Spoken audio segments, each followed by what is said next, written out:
The main character looked at the white sign. Rising from the ground, he thought that time and disasters, like a huge blade, cuts. Moving through the ruins, he noticed that times of disaster were cutting between old and new civilizations. Having stepped on the wreckage, the guy noted that now human civilization survives in this wasteland. He looked at the high wall and thought that huge fortress walls had been built, but order continued to collapse. The main character said with a serious look that the man said that before the disaster there was a lot of human technology. He asked why everything had disappeared now. Exhaling smoke, the stranger replied that they were in the hands of a few, and humanity's firearms were more powerful than he thought. Many workers stood in front of a huge wall. The main character asked if there was a weapon behind the wall and why not destroy it. Closing his eyes, the man asked how the interested parties behind the wall could refuse this natural class barrier. The plot tells us that when disaster strikes, survival is a must. The military walked through the settlement. The main character covered his face with a cap and hood. The military man asked if he wanted to go to Mount Jing, in which case he should ask Ren Zaiasu. As he walked past the military, he thought that this crowd of mercenaries lacked real combat experience. He wondered if they were heading into the wilds to die. A red light was visible from the forest.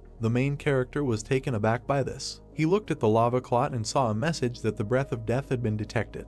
The monster began to crawl out of the magma. A crowd of demons ran towards the main character. A huge spider appeared and an inscription said that the breath of death had been discovered. A blue aura emanated from the wolf. There were drops of blood on the ground. Frowning, the protagonist wondered what, for them outside the walls, is their first weapon in the face of danger. A crowd of monsters stood in front of him. A message appeared asking if he wished to unlock his bonds. The main character was furious. There was a powerful energy in the area. He cried out that he wanted to unlock the shackles. It was raining heavily. The rat's corpse lay under the trap. Sitting in the bushes, the main character thought that it was bad luck and acid rain began to fall before the arrival of the prey. He noted in his mind that if he didn't bring the loot today, Yuan and he would die of hunger. As he continued to lie down, he emphasized the fact that even a sparrow would do. He saw the wings of a bird in the sky. Watching her closely, the main character thought that this was great and that this was really a sparrow. He looked at the bird. Her eyes glowed red. He jumped up sharply. He dodged the huge bird. The main character reached for the frying pan.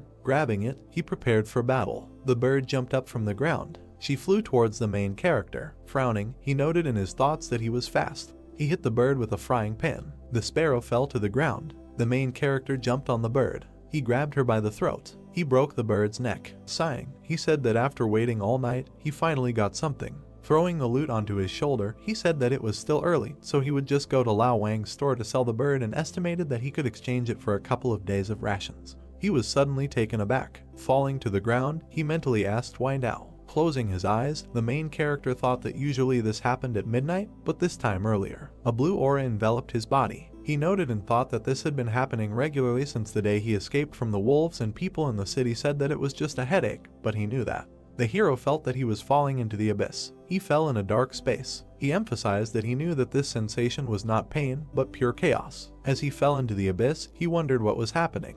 Looking at his hand, the main character wondered if he was conscious this time. He looked at the bright light. Squinting, he wondered what it was. He saw the outline of a palace in front of him. The main character stood on a white floor in a dark space. He approached the palace gates. He opened the doors. The main character began to examine the dark walls with golden patterns. The walls were enveloped in dark energy. He continued to look around with a serious face. As he approached the table, he wondered where he was. Frowning, he looked at the streams of mana. His gaze fell on the table. He asked what was on it. He narrowed his eyes in pain. Red lightning struck in the sky. The bald man was hiding behind a tree. He watched the main character, who was unconscious. Opening his eyes, the main character wondered if he had come to his senses so quickly this time. Taken aback, he noticed in his thoughts that the rain was getting worse and he needed to get away from there. The man took the sword and walked behind him. Swinging his hand, he ordered the prey to be given to him. The main character looked back. He hit him in the face with a frying pan. Holding his face, the guy wondered how this happened and why he became a victim.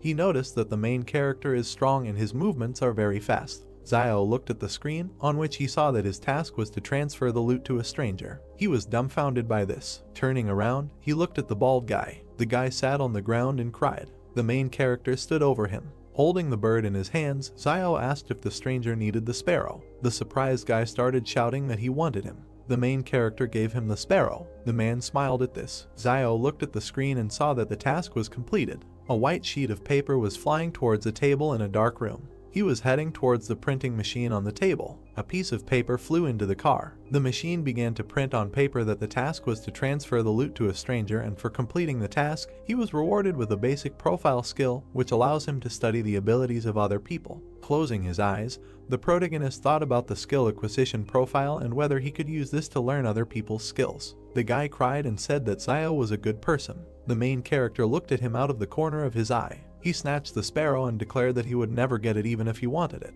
The guy looked after Zio as he ran away. The enraged stranger screamed that this world was definitely heading into the abyss. Sunlight was breaking through the clouds. Zio walked through the dense forest. The main character covered his head from the sun. Beads of sweat ran down his face. He approached the dark gate. Many birds flew over the fortress. Cloudy skies enveloped the settlement. The main character walked among a crowd of people. Many passers-by looked at him with dissatisfaction. They whispered that Zio was back with his prey. Zio looked at them with a dissatisfied face. He grabbed his sword. A man with an angry face walked towards him. The main character narrowed his eyes. A grin appeared on the man's face. The guy grabbed him by the shoulder. With a serious look, he asked the stranger not to contact the main character. They looked after Zio. The guys looked at him and said that he was completely sick. Steam was coming from the high wall. The main character was heading towards a high wall. He approached a small hut.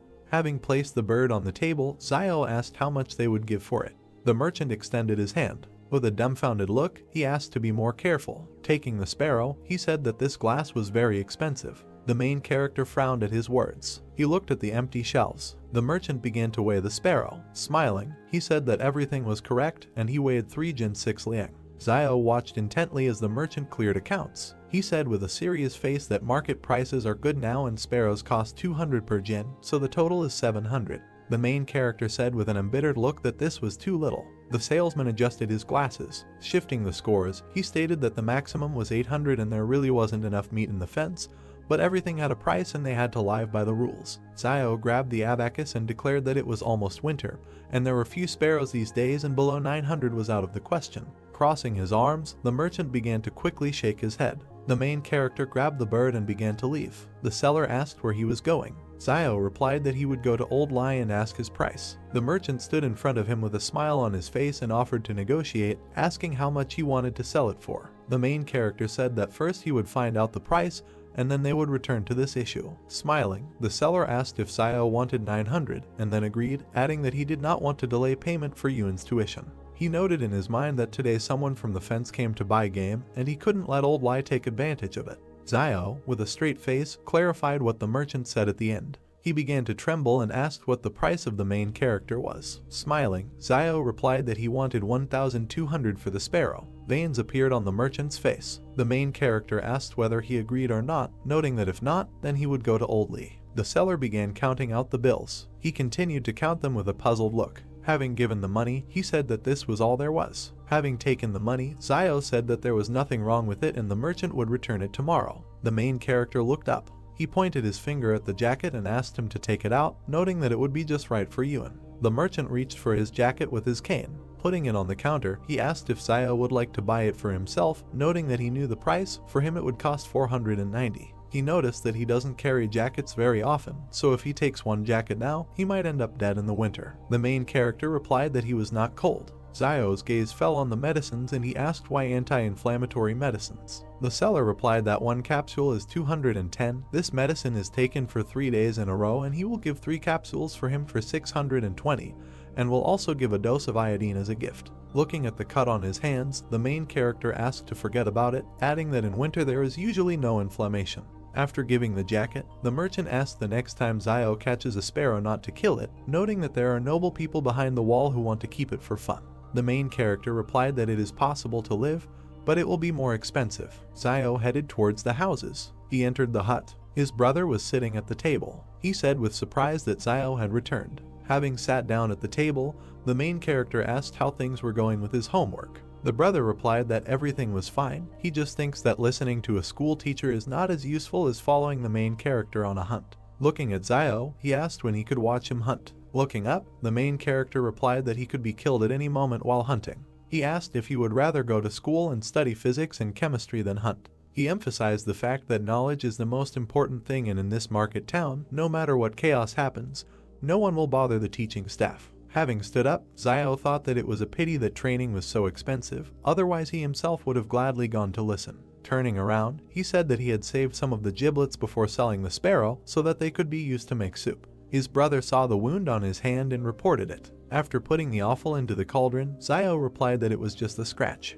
The boiler began to steam. He put the giblets on a plate. He handed the plate to his brother and asked him to eat these giblets. Pushing the plate away, he replied that he would not and that the main character should eat, noting that he needed to recover. Zio replied that he was not hungry. Yuen began to cry and said that he would not eat, adding that it was not some kind of scratch at all and he heard that 2 days ago someone died from an infection. Putting the plate on the table, the main character said that tears are useless and his brother understands that he cannot shed tears in this world, and this world has not believed in tears for a long time. He pointed his finger towards the street and asked Yuen to look at the people around them. He asked what would happen if someone came at night and stabbed them to death because Yuen didn't eat enough. Zio stated that he sent him to school because he had the ability for it, and if he studied well, he would not have to go into the wasteland early in the morning to earn a living like him. Yuen sat down at the table. He started eating the offal. The main character patted him on the head and said that usually when they go out, Yuen is damn smart and cunning, but as soon as they get home, he acts like a crybaby. Zio asked him to try on the new jacket when he finished eating.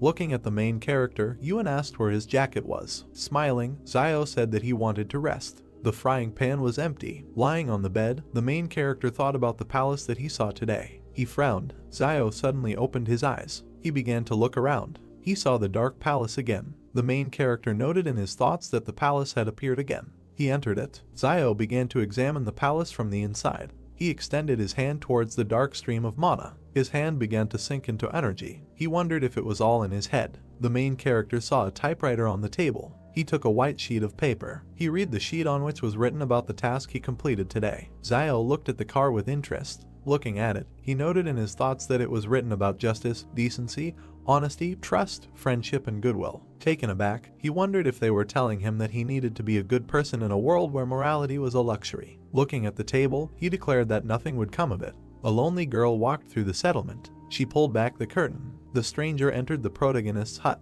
Yuen put the blade to her throat. Yuen pointed his blade at the frightened girl. Looking at her, he paused, then asked that she was Zioyu's sister. Zioyu smiled, tilted her head and replied that Yuen was still awake. He looked at her displeasedly and then stepped aside. Then the girl approached him and, smiling, asked where Ziosu was. She heard that he was wounded. Approaching the dim fire, Yuen sheathed his blade and replied that the sparrow had wounded him in the arm. Hearing this, the girl nervously folded her hands and looked ahead. She saw the guy lying on the bed, and then she lowered her head. Yuen walked over to the table, put his hands on it, and then raised his head and said that she was 8 years older than his brother, so she didn't need to get so attached to him. Zioyu, blushing, shouted that he was a little tomboy. She thought of them as brothers. After these words, she stepped aside with her head down. Yuen looked at the walls of the room with displeasure, and then suddenly the girl said that okay, she will go home, let Yuen tell his brother that she came by when he wakes up. She began to leave the house, and he watched this event. The girl moved away. Gradually her silhouette began to blur, after which Yuen climbed over the bench, and then he left the house and sat on his knees. He took out his knife and looked around, and then suddenly he noticed something. Someone told him not to constantly bully his sister, it's not easy for her anyway. Turning around, Yuen saw the protagonist in front of him. When he saw him, he said that his sister was unclean. He saw her smoking the other day. Cigarettes are only given out in factories outside the walls, maybe she got them from some savage. He thinks that she became close to him because Zio could always hit his prey when hunting. Hearing this, the protagonist frowned with displeasure and looked at his brother, and then, lowering his head, he asked who was clean. Getting out of bed, he added that if someone wants to survive in this world, he will not be able to remain pure. All this is imposed by life, you just need to keep your distance from it and not bully. Yuen, looking at his older brother, replied that everything was clear to him now. The protagonist sat down next to him, and he continued to say why he couldn't sleep, couldn't he? With his hands on the floor, Zio replied that he had something to think about. Looking around, he added that perhaps he also has some abilities. Hearing this, his brother said what he wanted to tell him. Zio did not listen to Yuen and, interrupting him, replied that he was not quite sure yet, he needs to try it to be sure. After which he carefully examined the sky. He remembered how he was hiding with Yuen in the forest in green capes. He thought that in the city they say that some people have special abilities, but before he did not believe in it, and only after meeting Liu Yuen did he believe a little in this. That day, Yuen closed his eyes and crossed his arms and said that he hoped he could hit the prey. Seeing this, Zio thought that his ability was this. A second later, the bird began to fall from the sky and he thought it was luck. Looking at the dead crow, he continued to think that, however, making a wish would have the opposite effect, and there would always be some minor illnesses and disasters. Suddenly, Ewan extended his hand upward and pointed his finger at the sky, saying that there were falling stars. Many stars were falling from the sky. Zio frighteningly grabbed Ewan's hands and shouted that he should not make a wish because suddenly it would come true again. Zio was sitting with his hands behind his head when suddenly his brother asked what he thought, why shooting stars fly so fast, that if someone is late to make a wish, to which the protagonist replied that what should he think? They fly quickly because he doesn't want to hear any of their wishes. We are transported the next day to a small building. A man with glasses appears in front of us, with children sitting next to him. He says that they will talk about technology in the era of civilization. Opening the book, he adds that they know what the term technology means. Ewan, covering his mouth with his palm, yawns and replies that he doesn't know what the teacher is saying, so then he should be silent and listen carefully. Zio watches this process through the window, and the teacher continues to say that he will use this example to explain to them what technology is. After looking at the book, he turns to the board. Zio, standing on his toes, carefully looks out the window and listens to the teacher. How suddenly he closes the book. And, looking at the class, he says that they have had enough for today, they need to go home and eat. Afterwards, he narrows his eyes and looks to the side, his gaze is drawn to an empty small window. Suddenly the protagonist turned to the side, the teacher told him that from this day on he could. Zio entered the classroom and bowed, and the man in front of him added that he could stand and listen to the lesson at the door, but he was not allowed to enter the classroom, to which the protagonist responded well. He raised his head and, smiling widely, added that he was very grateful. A plate of soup appears in front of us, with steam coming out of it. The teacher brings it to his lips. Suddenly Zio appears in front of him, holding out a cigarette for him and shouting that he is grateful that he was allowed to stand at the door and listen to the lesson. The man, taking the cigarette in his hands, examined it carefully, and Zio, contentedly placing his hands on his belt, said that he allowed him to listen to the lesson at the door, so he had to show his gratitude, since he had not paid for the training. The teacher struck a match, and then he slowly brought it to the cigarette and set it on fire. Raising his head, he released a large cloud of steam. Looking at his student, he said that in their turbulent times, there were not many students who listened as intently as he did to why he enjoyed attending class so much. The protagonist, looking around, answered, placing his hand on his chin, that learning something new would never be a bad thing, and teachers also enjoy the greatest respect in this hectic world. Then he put his hand forward and pointed his finger at a small bed of vegetables and said that no one would dare steal, for example, the vegetables in their yard right here. He was right. Hearing this, the teacher began to cough, taking in bad smoke. Looking at this, Zio said that he had been worried about one question for a long time. The teacher looked to the side in surprise and told him to ask. Zio imagined a huge city under a purple dome in his head and said that the teacher said that before the disaster, many technologies were available to humanity. Squinting his eyes, he added that why did it all disappear? His interlocutor, releasing another cloud of smoke, replied that this was due to the lack of offspring.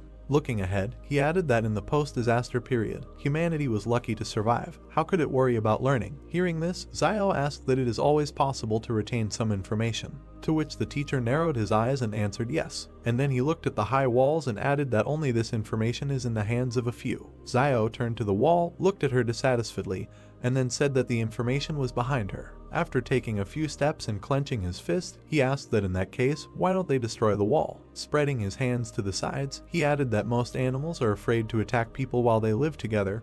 Even without this wall, wolves will not dare to take a step. Not to mention the fact that the destruction of the wall would allow a lot of technology to be released so that civilization could be restored. Hearing this, the teacher pressed himself tightly to the cigarette and inhaled the smoke. And then, exhaling, he said that as long as there is danger in the wasteland, the renegades will live near the wall of the shelter. He imagined in his head men working tirelessly, and added that there would be a lot of cheap labor at the wall, and the consortium behind the wall would not allow it to collapse. The bare-chested man looked at the wall and wiped the sweat from his face, at which time the teacher continued to talk about how the interested parties behind the wall could give up this single-class barrier. After a second, he put out the cigarette and thought that he should save half to smoke next time. Then, putting it in his pocket, he said that they should stop talking and go to class, after which he thought that this guy quickly turned away so that he could hide the cigarette.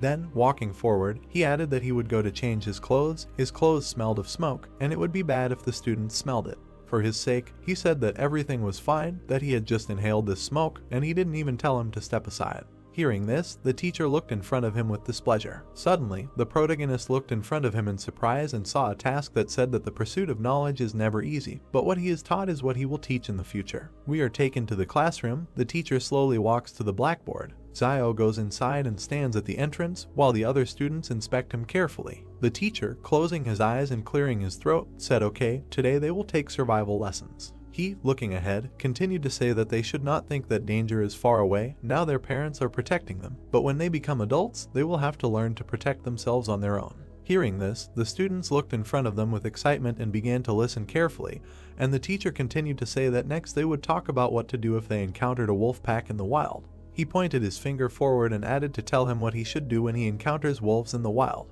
Zio, seeing Pa pointing at him, was very surprised. And then, lowering his head on his hand, he began to think, saying that if they meet wolves in the wild, they should try to choose a hill. Hearing this, the teacher smiled contentedly, and the protagonist continued to say that with a good open view where there would be a tailwind. Extending his finger forward, Zio winked and added that such a place would be a wonderful cemetery according to Feng Shui. Hearing this, the master turned pale and stared ahead. There was complete silence in the class for several seconds, and then Zio, looking in front of him in surprise, thought that it was strange why the task was not completed. He didn't seem to teach anything bad. Suddenly the teacher put his hand to his mouth and cleared his throat. The protagonist, seeing this, bowed his head, and then, putting his hand forward, he imagined 3 huge wolves in his head and said that, probably, the teacher had never seen a wolf, let alone a pack. Even with a lone wolf there was practically no chance of survival, so it was better to immediately find a good place for yourself for the grave. Hearing this, the mentor looked ahead anxiously, and then he said that from now on he could sit in class and listen to lessons, and he would teach survival lessons. Zio, hearing this, smiled widely and asked what he would teach, and then thanked him.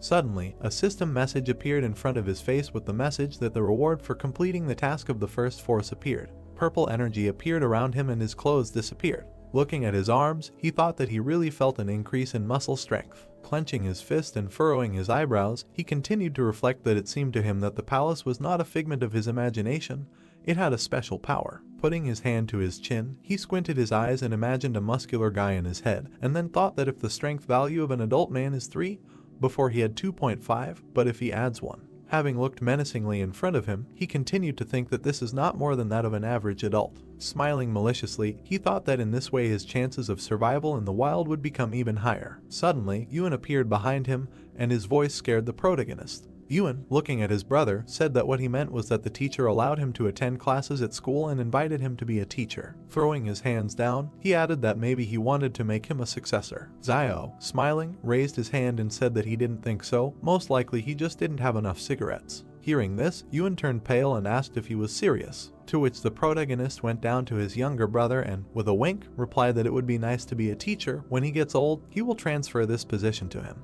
Then he turned around and, spreading his arms, added that, in the end, wild nature was dearer to him. Yuan gritted his teeth in displeasure and lowered his head, and then thought that this always happens. He, looking displeasedly at his brother, continued to think that if he gets something good, he immediately passes it on to him. Zio, taking a few steps to the side, said that it is good to be a teacher, but this is not for him. His brother must study hard and develop every day in order to become a worthy and smart person in the future.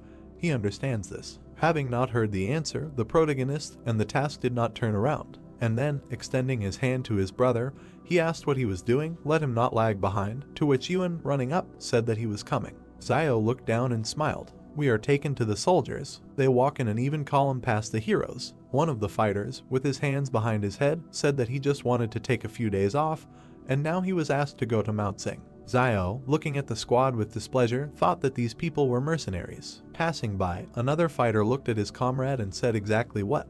But first they need to go to Quan Fuguyu and try to find someone who can show them the way. Frowning his brows, the protagonist thought that they were going to Mount Jing. This group of mercenaries from behind the wall lacked combat experience. Isn't it just suicide to rush into the wasteland like this? Then he walked past the girl. Suddenly he turned around and looked behind him. Looking at the leaving group, he thought that this girl, she gave off the feeling of a wild animal from the wasteland. Suddenly, Yuan, standing behind his brother, asked that he thought Fugui would recommend him as a guide. Everyone in the market town knew that he was very familiar with the wilderness. The protagonist, looking ahead, replied that usually you can go to the Jing mountain area on your own 2 feet and get out of their feet first. Whoever wants to let him go, but he won't go. There is something strange in this group, so they should better avoid there. We are transported to the evening. Zio enters the tent. He is greeted by a concerned Yuan, asking if his wounds are okay. To which Zio replies with a smile that everything is fine. His brother, frowning with dissatisfaction, shouted at him not to lie to him. Last time he already tried to hold on through force. Zio, going deeper into the tent, pulled his hands up and told him not to worry, he was not going to play with his life. Suddenly they heard someone's footsteps and a voice asking if this guy really escaped from the wolves alive. Another voice replied that of course, how could he lie? Hearing outside voices, Yuan and Zio turned around worriedly, and then they suddenly fell to the ground, grabbing their weapons. They walked forward slowly. Zio walked to the door and looked out a little through the crack.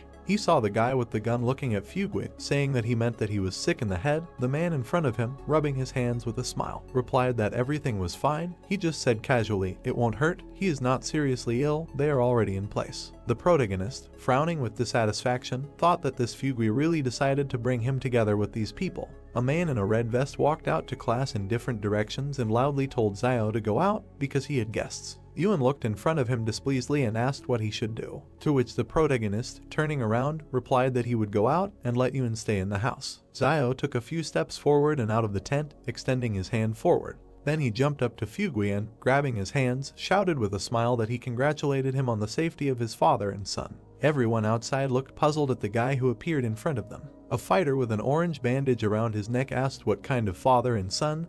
He meant capital and interest. A second later, he opened his mouth in displeasure and shouted that no, this schizo is definitely sick, what kind of nonsense is this? He grabbed Fugui by the collar and, pointing his finger at Zio, shouted that yes, he was definitely sick, and he told him that everything was fine, at least he knew what would happen to him because of his lies. Afterwards, the squad began to move away, and Fugui, stretching out his hands towards them, shouted that they would allow him to explain, because Zio may be sick, but this is not at all the case. Tears flowed from Fugui's eyes. He turned to the protagonist and asked him why he wanted him dead. And then he ran to the detachment, saying that they would allow him to explain. The detachment commander shouted that he was giving him time until dawn to find a suitable person for this job. Suddenly the girl with the sniper rifle stopped, and then, turning back, she looked at Zio for several seconds. After a while she turned around and continued on her way. The protagonist noticed this and frowned. And then a bundle of paper and a system message appeared in front of him, saying that the necessary skills would be learned in a random order. He, looking in front of him in surprise, thought what random study meant.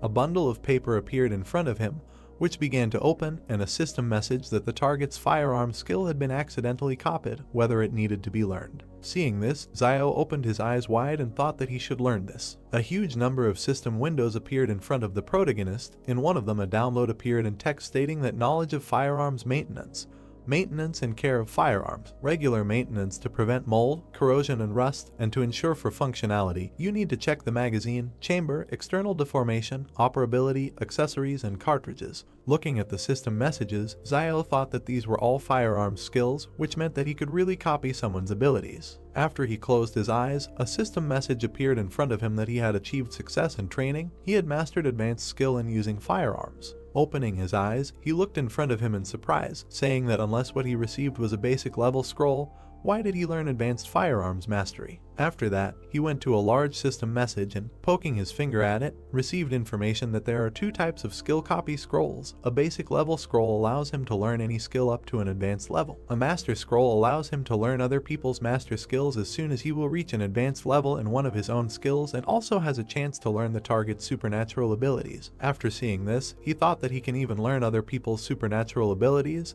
This is generally normal. An image of a girl appeared in front of him in the system message, and he asked that he could find out the firearms proficiency level of that girl. He looked in front of him in surprise and thought that she was fluent in firearms, but why was she serving in a private army? Something is really wrong with this group. He then narrowed his eyes and scratched the back of his head in puzzlement. Suddenly he turned around, hearing his brother's screams. Yuan grabbed him by the cape and asked why he was looking at the back of this girl all this time. Suddenly someone came out of the tent and asked whose back it was. Turning around, they saw Zio coming towards them. Looking at her, Zio opened his mouth in shock and asked what she was doing here. The girl straightened her hair with a smile and said that she had swapped with a family of 3 who lived here before, and in the future she would move here and live next door to them. Hearing this, Yuan clung to his brother and asked in a whisper that he was still a virgin. Because Zio spent a lot of money on this, she used to live in a stone brick house. Hearing this, Zio annoyedly grabbed his younger brother by the hair and shouted that he was already old enough. So it's time for him to talk about this aspect of your education. To which Yuan said that it's good if he doesn't know something, just let him will ask. Zio waved to Zioyu with a smile after these words, and then they headed towards the tent, and the protagonist added that he really had something to do with something, and not now they were barely staying afloat, so he shouldn't try to connect them with his sister. Suddenly he saw something in front of him. Yuan stopped and extended his finger forward, saying that he should just look at those 2 potatoes hidden under the chair and what looked like 3 pills. Looking under the table, Yuan added that it was to treat his arm injury. Bending down, Zio grabbed the bottle of pills and looked at it and said that it was indeed an anti-inflammatory drug. Looking ahead, he added that whether his brother remembered how last year he encountered wolves and was injured, someone secretly planted them some pills to keep him alive, right? Picking up the bottle of pills, he added that the place where the pills were planted was exactly the same as now he was trying to find this person. Yuan, looking at his brother, said that his sister could not do this, he only told her about his injury this time. Zio narrowed his eyes and looked ahead. Suddenly, behind the tent, someone grabbed Zioyu's hand and pulled out a cigarette for her, saying that she moved here and he brought her a cigarette, to which Zioyu replied that she would no longer do such things. Yuan and Zio turned to the exit in fear as they heard a man's voice laugh and then shout that she would eat and drink if she didn't do such things, who would give her a cigarette. The protagonist grabbed his dagger. Meanwhile, the guy tore Zioyu's clothes and she raised her head and screamed for him to let her go. Zio, gritting his teeth, jumped out of the tent like lightning. Looking ahead with dissatisfaction, he saw a system message that he had a new task to help. Squinting his eyes, he thought that even without this task he would have helped. Then, grabbing his dagger, he made a quick dash forward. The man in front of him looked ahead in fear, and then, smiling, he thought that the little guy with the bone knife wanted to stab him. Then he took out a huge machete and, smiling, thought that he had real iron here. Suddenly, in a second, Zio's machete cut him into 2 pieces. The man looked at his broken blade in fear and shouted that how was this possible. The protagonist then let go of his dagger, and, grabbing the scoundrel's hand, he hit him in the stomach with all his might. Then, literally in a second, he went behind his back and began to break his arm. And then at great speed he hit his face on the floor. Blood flowed from the man's face.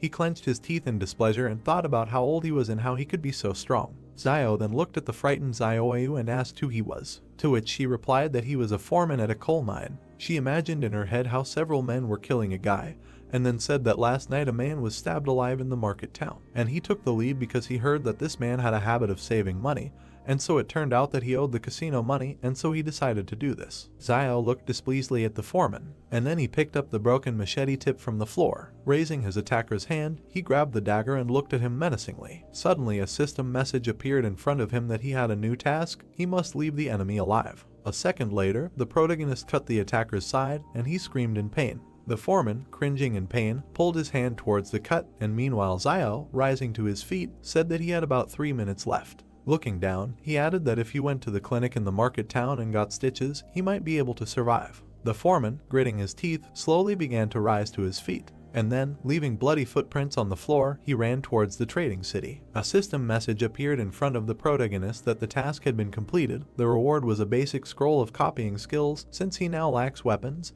he begins to complete a side task. Looking at these system windows, he thought that the first task should be to rescue Zioyu. He can't believe that he finished the second one. How did the damn palace make a decision? Afterwards, Yuan approached him and asked that he would simply let him go if he recovered and took revenge on him. He was not a good person. To which the protagonist, smiling, replied that he really still thought that the clinic in their trading city would heal his wounds. Yuan smiled and exhaled, answering that seeing him so ruthless made him feel relieved. Zio then pulled his hand towards the broken blade. Picking it up from the floor, he looked around. He saw Zioyu standing nearby with his head down. Then suddenly she raised her eyes when she heard Zio ask her if she could quit smoking. The girl, looking worriedly ahead, nodded her head several times.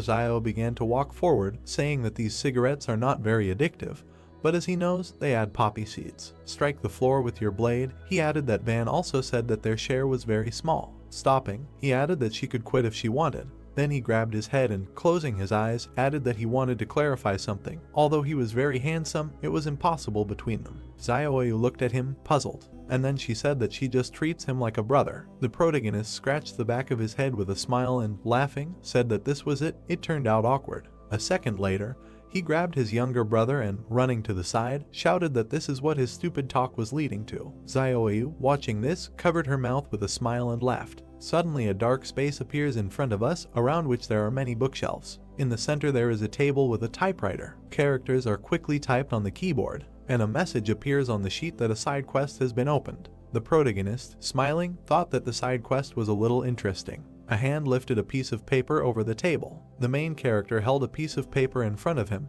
When he began to read the contents, he thought that the task was related to weapons and decided that it would be nice to get a new one. On the parchment it was written that since he lacked weapons, a side quest was opened, which was that he must receive 100 sincere thanks in order to unlock the weapon, and that also thanks could be used to exchange for items. Zio pursed his lips and looked down when he became indignant at the need to collect thanks, and sincere ones at that. The guy's attention was caught by another sheet of paper in the typewriter. It was written on the parchment that one thank you had been received from Zioyu, and that the unlocking of the weapon was 1/100th. Then the main character thought that the palace was quite accurate in its judgment, so he was glad that he saved not an insensitive person. The demon inside the guy rubbed his hands as he thought that it was a pity that instead of gratitude one couldn't collect negative emotions. Otherwise he would have tried so that in just a few minutes the whole city would be filled with negativity in his direction. Yuan was sitting at a table with a candle burning on it. Zio sat on the bed and asked the boy to thank him. Yuan opened his mouth slightly, sweat appeared on his face.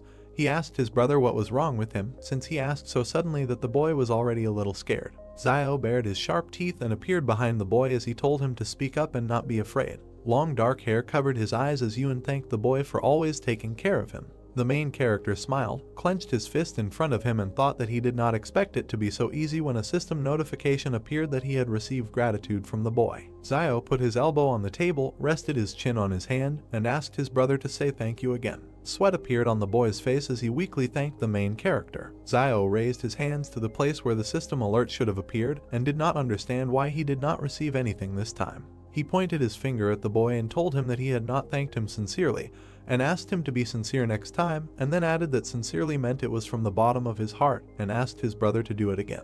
Yuan, sitting at the table, exclaimed words of gratitude, and Zio, standing next to him, told him that he was putting little feeling into it and ordered him to repeat it.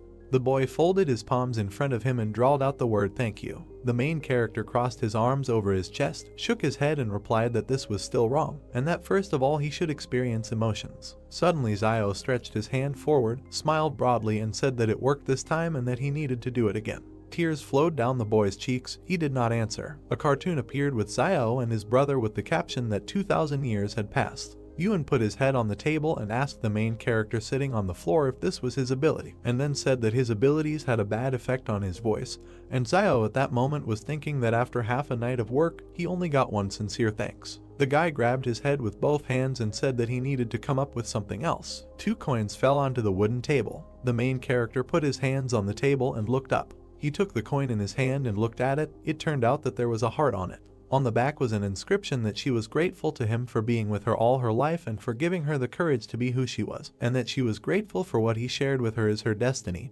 and for the flowers that bloom and fall, and the promise that she will cherish them all. Zio raised his hand with the coin to his face as the melody enveloped him. The guy looked back, where there was some movement. He turned around and saw a large metal device behind him. The main character came up and began to examine it while he was thinking about what it was for. Zio saw 2 narrow holes. He looked down and thought about trying to throw a coin there. The guy raised his hand to the slot and placed a coin there. At the bottom of the device there was a shelf into which a black jar fell. The main character took it in his hand, looked at it and thought that it was medicine. That's what it said on the jar, and Zio continued to look at it and wonder if it was possible to tell what the medicine was for. Suddenly the guy opened his mouth and eyes wide. He found himself at home in front of the table at which Yuan was sitting. The boy opened his mouth wide and turned to his brother, asking what kind of magic he had done and why a small jar suddenly appeared in his hand. The main character was trying to open the medicine bottle while he was thinking that since there was only one word written on this medicine bottle, could it be a panacea? He used his fingers to remove the black contents from the jar and decided that it was worth a try anyway.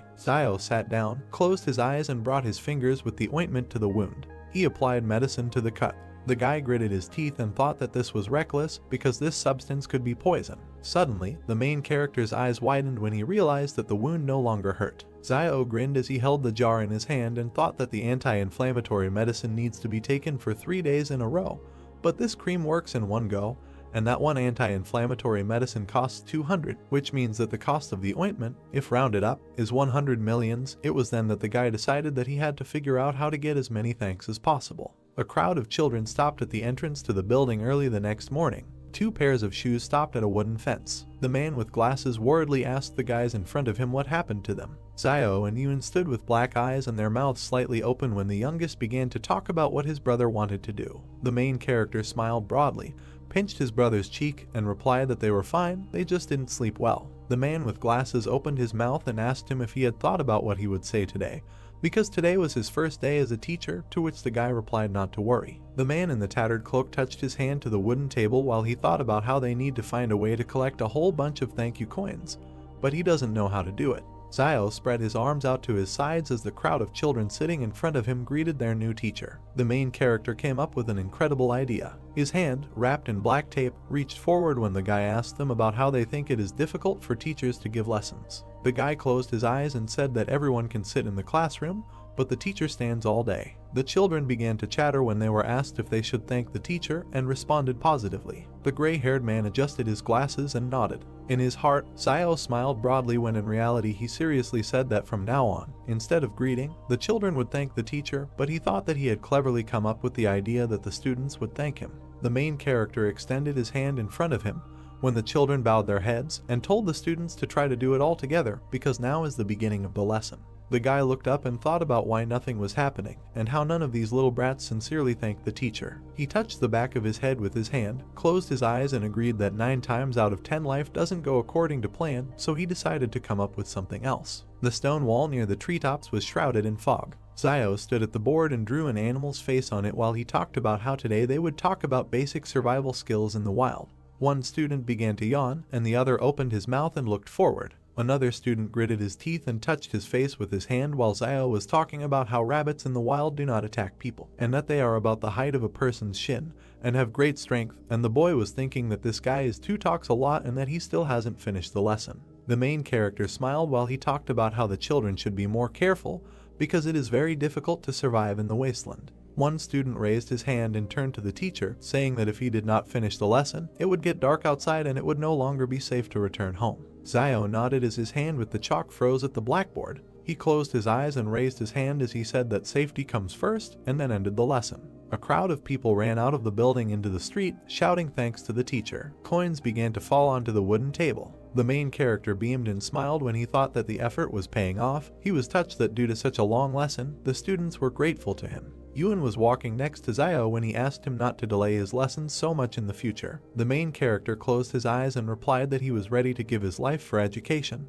and asked what was wrong with being delayed a little. Yun clenched his teeth and said that he could not continue like this because he would destroy the youth of their country. Zio grabbed his younger brother by the head and asked him what he might know because the guy received the coins, which means that the student's gratitude was sincere. The boy opened his eyes wide, pointed his finger forward and told his brother to look there. There was a crowd of people ahead. One man smiled widely while the main character was thinking that isn't it old man Liu, and that he went to be a guide. A man with glasses approached the guys and addressed Zio. He adjusted his glasses, opened his mouth and told him that he was a heartless little wolf to whom he recommended such a good job, but he did not agree. The main character opened his mouth, looked away and asked how he knew it would be a good job. The man with glasses grinned and replied that there are poor and noble people behind the walls of the shelter, but the poor will not be able to get out of there, and that these people who have free access to the territory of the shelter must be noble people. There was a high stone wall behind the guy when Zio realized that it was blocking not only the people outside, but also the people inside. He opened his eyes wide and looked to the side as he thought about how those inside the walls have a hard time getting out, but those outside are desperately trying to get inside by any means necessary. The man with glasses smiled and touched Zio as he said that he had heard from the staff that they were looking for a good guide from the trading city to take him beyond the wall so that they could use his services, and asked the guy about when else would he have it was such a wonderful opportunity. The main character looked to the side and remained silent when Yun asked him why he didn't talk to those guys from the group again, because he was much better than that old man Liu. Zio turned his back to the bespectacled man and the boy and told him to get it over with and that it was time for them to go home.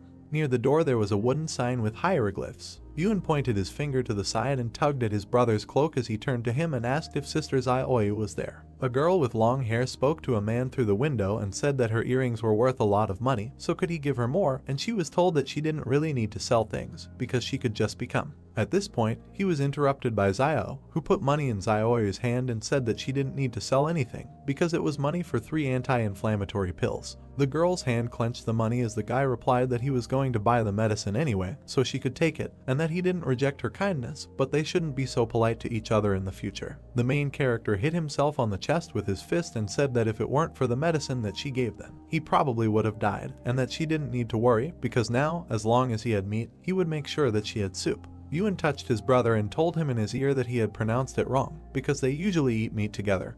But he said that while he eats meat, she will eat soup, and then the boy added that they don't have meat at home now. Standing behind him, Yuan nodded as Zio looked determinedly and asked to be allowed to say differently. The protagonist pointed his finger at Zioyu and exclaimed that in the future, if he has a full bowl of soup, then she will always have a bowl to wash it. The girl smiled, closed her eyes and replied that from now on she would wash the dishes and laundry for him. The man knelt down and began to beg the doctor to help his family. A man in a white coat stood next to the wounded guy while the man at his feet talked about how their family could not survive without him. The man looked down and asked what was the point of visiting a doctor if they couldn't afford it. Zio and Yuan stood and watched as the door slammed shut in front of the kneeling girl. The main character opened his mouth, turned to his brother and said that he should remember this, because in front of him is their reality. Drops of rain began to hit the roofs when a voice said that acid rain was coming and that they should go home quickly. The girl and 2 guys ran in different directions, trying to hide from the rain. Yuan turned his head to Zio and said that it is very easy for doctors to receive gratitude, because they all thanked the old doctor when he was still here. The main character lowered his hand when his brother said that it was a pity that he didn't know anything about medicine. The guy asked what kind of nonsense he was talking about. Zio's eyes widened when he thought that even if he didn't know how to heal, he could learn. A piece of paper appeared above the typewriter when the main character added that if he became a doctor, he would be able to earn money and receive gratitude, and thus solve 2 problems at once. The door that led into the building was illuminated by the sun. Zio sat against the wall of the house with a sign and thought that he didn't know what time the clinic usually opened, but it wouldn't hurt to come early. The clock struck 2 o'clock in the afternoon when the guy wondered if it was time for him to show up. The door opened slightly. The man in the robe came out, stretching and yawning. Suddenly, he opened his eyes wide and screamed. He stood on one leg next to the guy sitting on the ground and asked him what he was doing here, squatting, and Zio told him to mind his own business and not pay attention to him. The man in the robe touched the door and said that if he wanted to see a doctor, he had to bring money, and that without it he could sit here all day. A piece of paper appeared in front of the main character, and he laughed when a system notification appeared that the target's skill would be learned at random. The guy's hand squeezed the sheet. An alert popped up asking if he wanted to learn the target's skill called Deception, which was randomly selected. The paper disappeared from Zio's hand. He opened his eyes and mouth wide and thought that he was here to learn medicine, and that there was no point in learning Deception, and also that this random skill was too random. The main character turned his head and gritted his teeth as he thought about how this guy was so disgusting that he had a skill in Deception. The man in the robe was holding something in his hands when he turned his head and looked towards the guy. Sweat appeared on his face. He opened his eyes wide when he remembered that he knew Zio, and thought that it was not for nothing that he seemed familiar to him, and that he was a well-known cruel guy in the city. The man was scared when he did not understand what he wants from him, because he didn't contact him.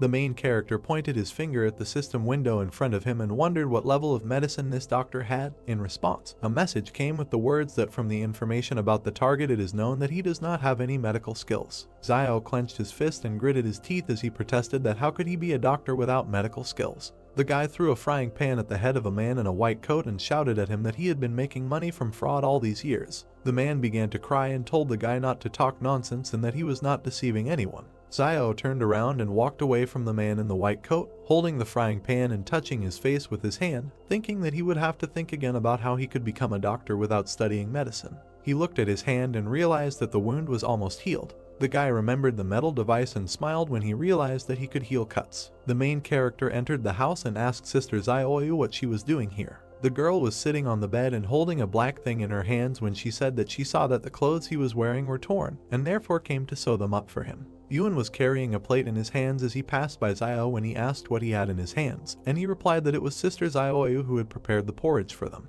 The main character pinched his younger brother's neck and asked him if he had said thank you to the girl, to which Yuan replied that he had not said so yet. The boy bowed and thanked Zioyu, and the girl jumped up and told Zio not to hit his brother, to which the boy replied that he could be spoiled with him, but he couldn't be like that with others. The girl sat down by the fire and put food on a plate while she told the main character standing next to him that it was time to eat because they were still growing. The guy opened his eyes wide and beamed when he thought that they had never been told that they were still growing. The girl handed Zio the soup and told him to take the food and sit at the table. The guys bring the plates to their mouths with both hands. The main character looked at the sewn item and said that his sister knew how to sew very well, and then asked why she didn't come and help them when they opened a clinic for treating cuts. Things were lying on the table when a voice asked why he suddenly wanted to open such a clinic. The moon was shining above the house and the stars were shining when he replied that she would know about it when the time came. Zio lay next to his brother with his hands behind his head. He closed his eyes. The guy opened the door saying that it was time to look at what he had received over the past few days. There were 3 coins in his hand when he said that he had exchanged his gratitude coins for a bottle of black medicine yesterday and that he now had 3 left. The main character sat down on the table, smiled and said that 1 gratitude is equal to 1 jar of black medicine and 1 jar is enough for 3 people, and then added that in this case 1 and 3 is the right decision. He held the bottle in his hand while he thought that the more black bottles he bought, the more gratitude coins he would receive, and that he might be able to unlock his weapon faster. He turned his face to the wall when he decided it was time to sleep. The boy stood next to the girl, waving to his brother and asking him to be careful. Zio smiled and thought that those who take risks will definitely get what they deserve. While the pick was breaking the ground, he thought that tall trees are always the first to be blown by a strong wind. The man who was dripping with sweat turned his head to the side when the main character was thinking about what needs to be done so that people don't think that he wants to deceive them. The man opened his mouth and asked Zio what he was doing here, and then assumed that he was cutting the grass here. The guy crouched down and tried to pull out the plant while he thought that since he already had the medicine, he should cut a few blades of grass. He turned his head and grinned as he explained that it was to give the appearance of being a herbalist and not to come under suspicion. Zio approached the man with the herb and said that it was not a weed, but a medicinal herb, and when he asked again, the guy replied that if you add the herbs in different proportions and boil them, they can be used to heal wounds, and then he asked the man what he thinks about how the main character recovered from his previous injuries. The man opened his eyes wide and assumed that the guy endured everything by willpower. Several people stood at the entrance to the house. Zio sat by the fire and looked at the crowd outside. He opened his mouth and smiled. Men on the street stood and discussed among themselves. Birds were flying over the roof of the house. The main character gritted his teeth and looked away irritably when he thought about why no one was asking anything. The guy went out into the street and pointed his finger at someone from the crowd. The man pointed to himself and asked again, to which he was told to come over. He turned to look at the crowd as Zio stood in front of him. The main character hugged the man and told him to ask him what he was doing. The man opened his mouth and asked him a question. Zio smiled sweetly. He pointed to the dishes on the fire and replied that he was making an herbal medicine that not only had anti-inflammatory and analgesic properties,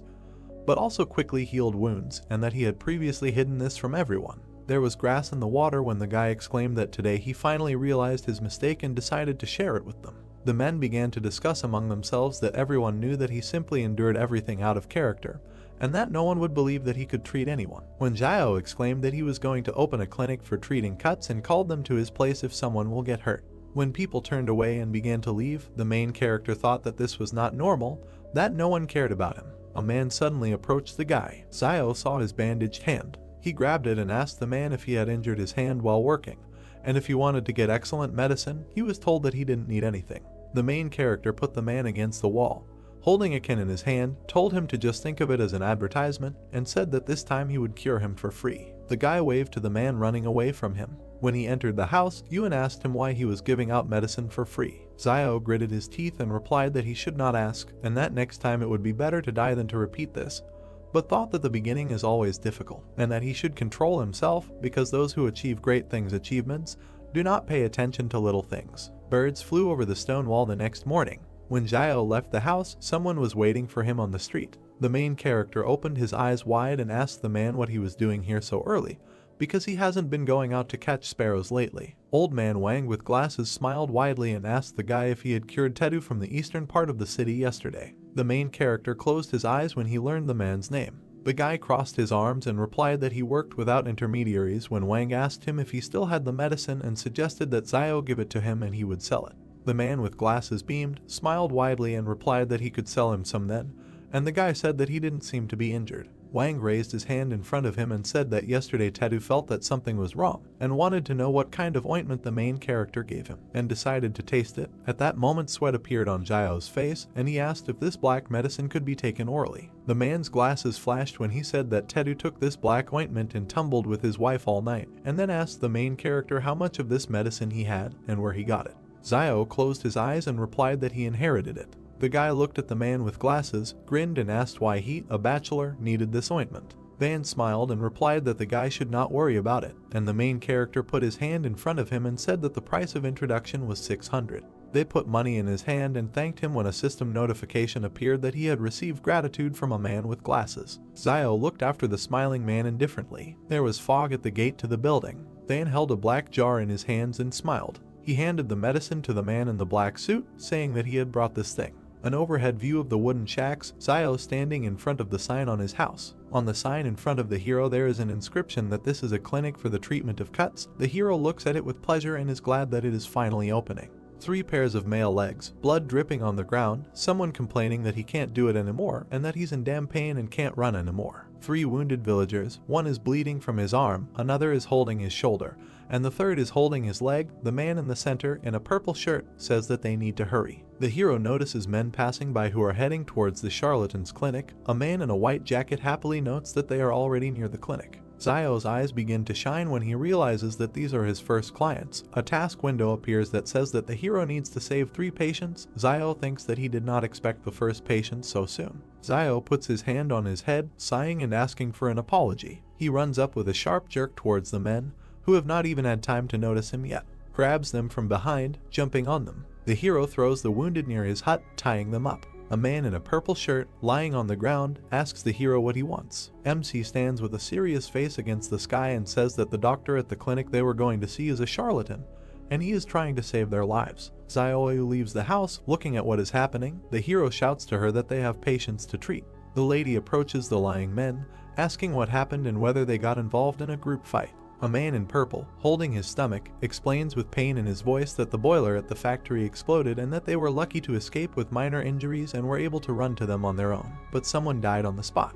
An exploded boiler, mountains of corpses lying on the ground, smoke coming from everywhere. The hero thinks that in their times, if someone gets hurt, then no one will run to save someone for free. The gloomy face of the hero is close up. He continues his thought, thinking that most likely people will wait for your death and take away what belonged to you. The hero with a satisfied face holds the purple man and looks at his sister, telling her that she first needs to disinfect the needles and sew up the wounds of the men. The sister asks what it means to sew, to which the hero calmly replies that it is like sewing up clothes and it is not difficult.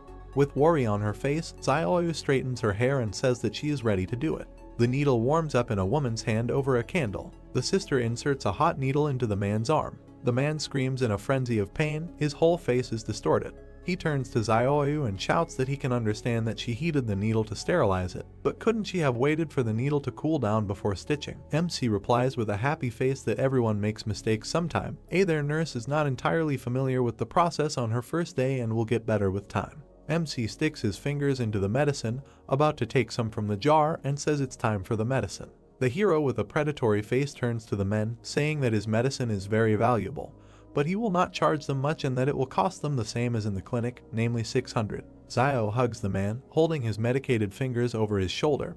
He says that for his work the man gets 2,000 or 3,000 a month, so he should be able to pay 600 for his life. The man, clearly afraid of the hero, says that I agree, the hero just needs to go easy on him. One of the patients stands up from his seat with a sharp movement, preparing to run. He runs out of the shack, attracting the attention of his colleague and hero, who says that escaping from his clinic is not so easy. The man in the gray shirt is also about to give up, but the hero grabs him by the shoulder, saying that the patient has escaped and Sister Zioyu needs to sew up the wound of the man in gray first. Zio runs out of his blade at great speed, catching up with the escapee. Zioyu, folding his arms on his chest, asks the man in gray if he also wants to run away, and if he also wants to run, then she will sew him up later, to which the man, looking down glance, replied that no, he would not run and let his sister stitch it up. An escaped man leans on some shack, breathing heavily. MC grabs the man who thought he had gotten away and says that it's good that he runs fast. The man turns around in horror, and his brain begins to work at increased speed, trying to comprehend what is happening. The hero asks how far the man is going. With a dissatisfied face, Zio towers over the man and says that it is time for them to go get treatment. The hero carries a man on his shoulder, where 2 people are already lying calmly, resting on a mattress. He says that they have returned. Zioyu sews up the hand of the man who was just brought in.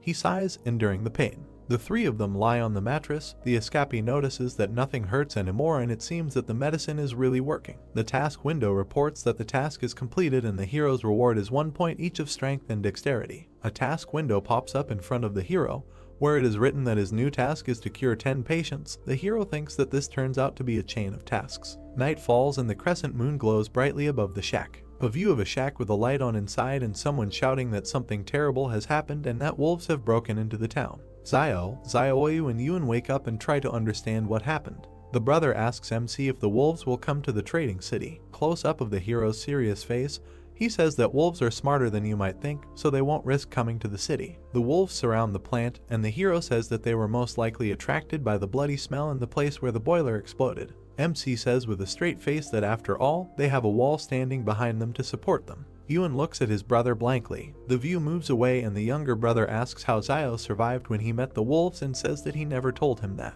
The hero closes his eyes, thinking how to answer him. But they are distracted by a loud scream that scares them both. Someone shouts that they need to gather everyone and that no one lags behind. The hero quickly raises his hand to the burning incense in his home, while someone's voices say that the enemy has been discovered outside.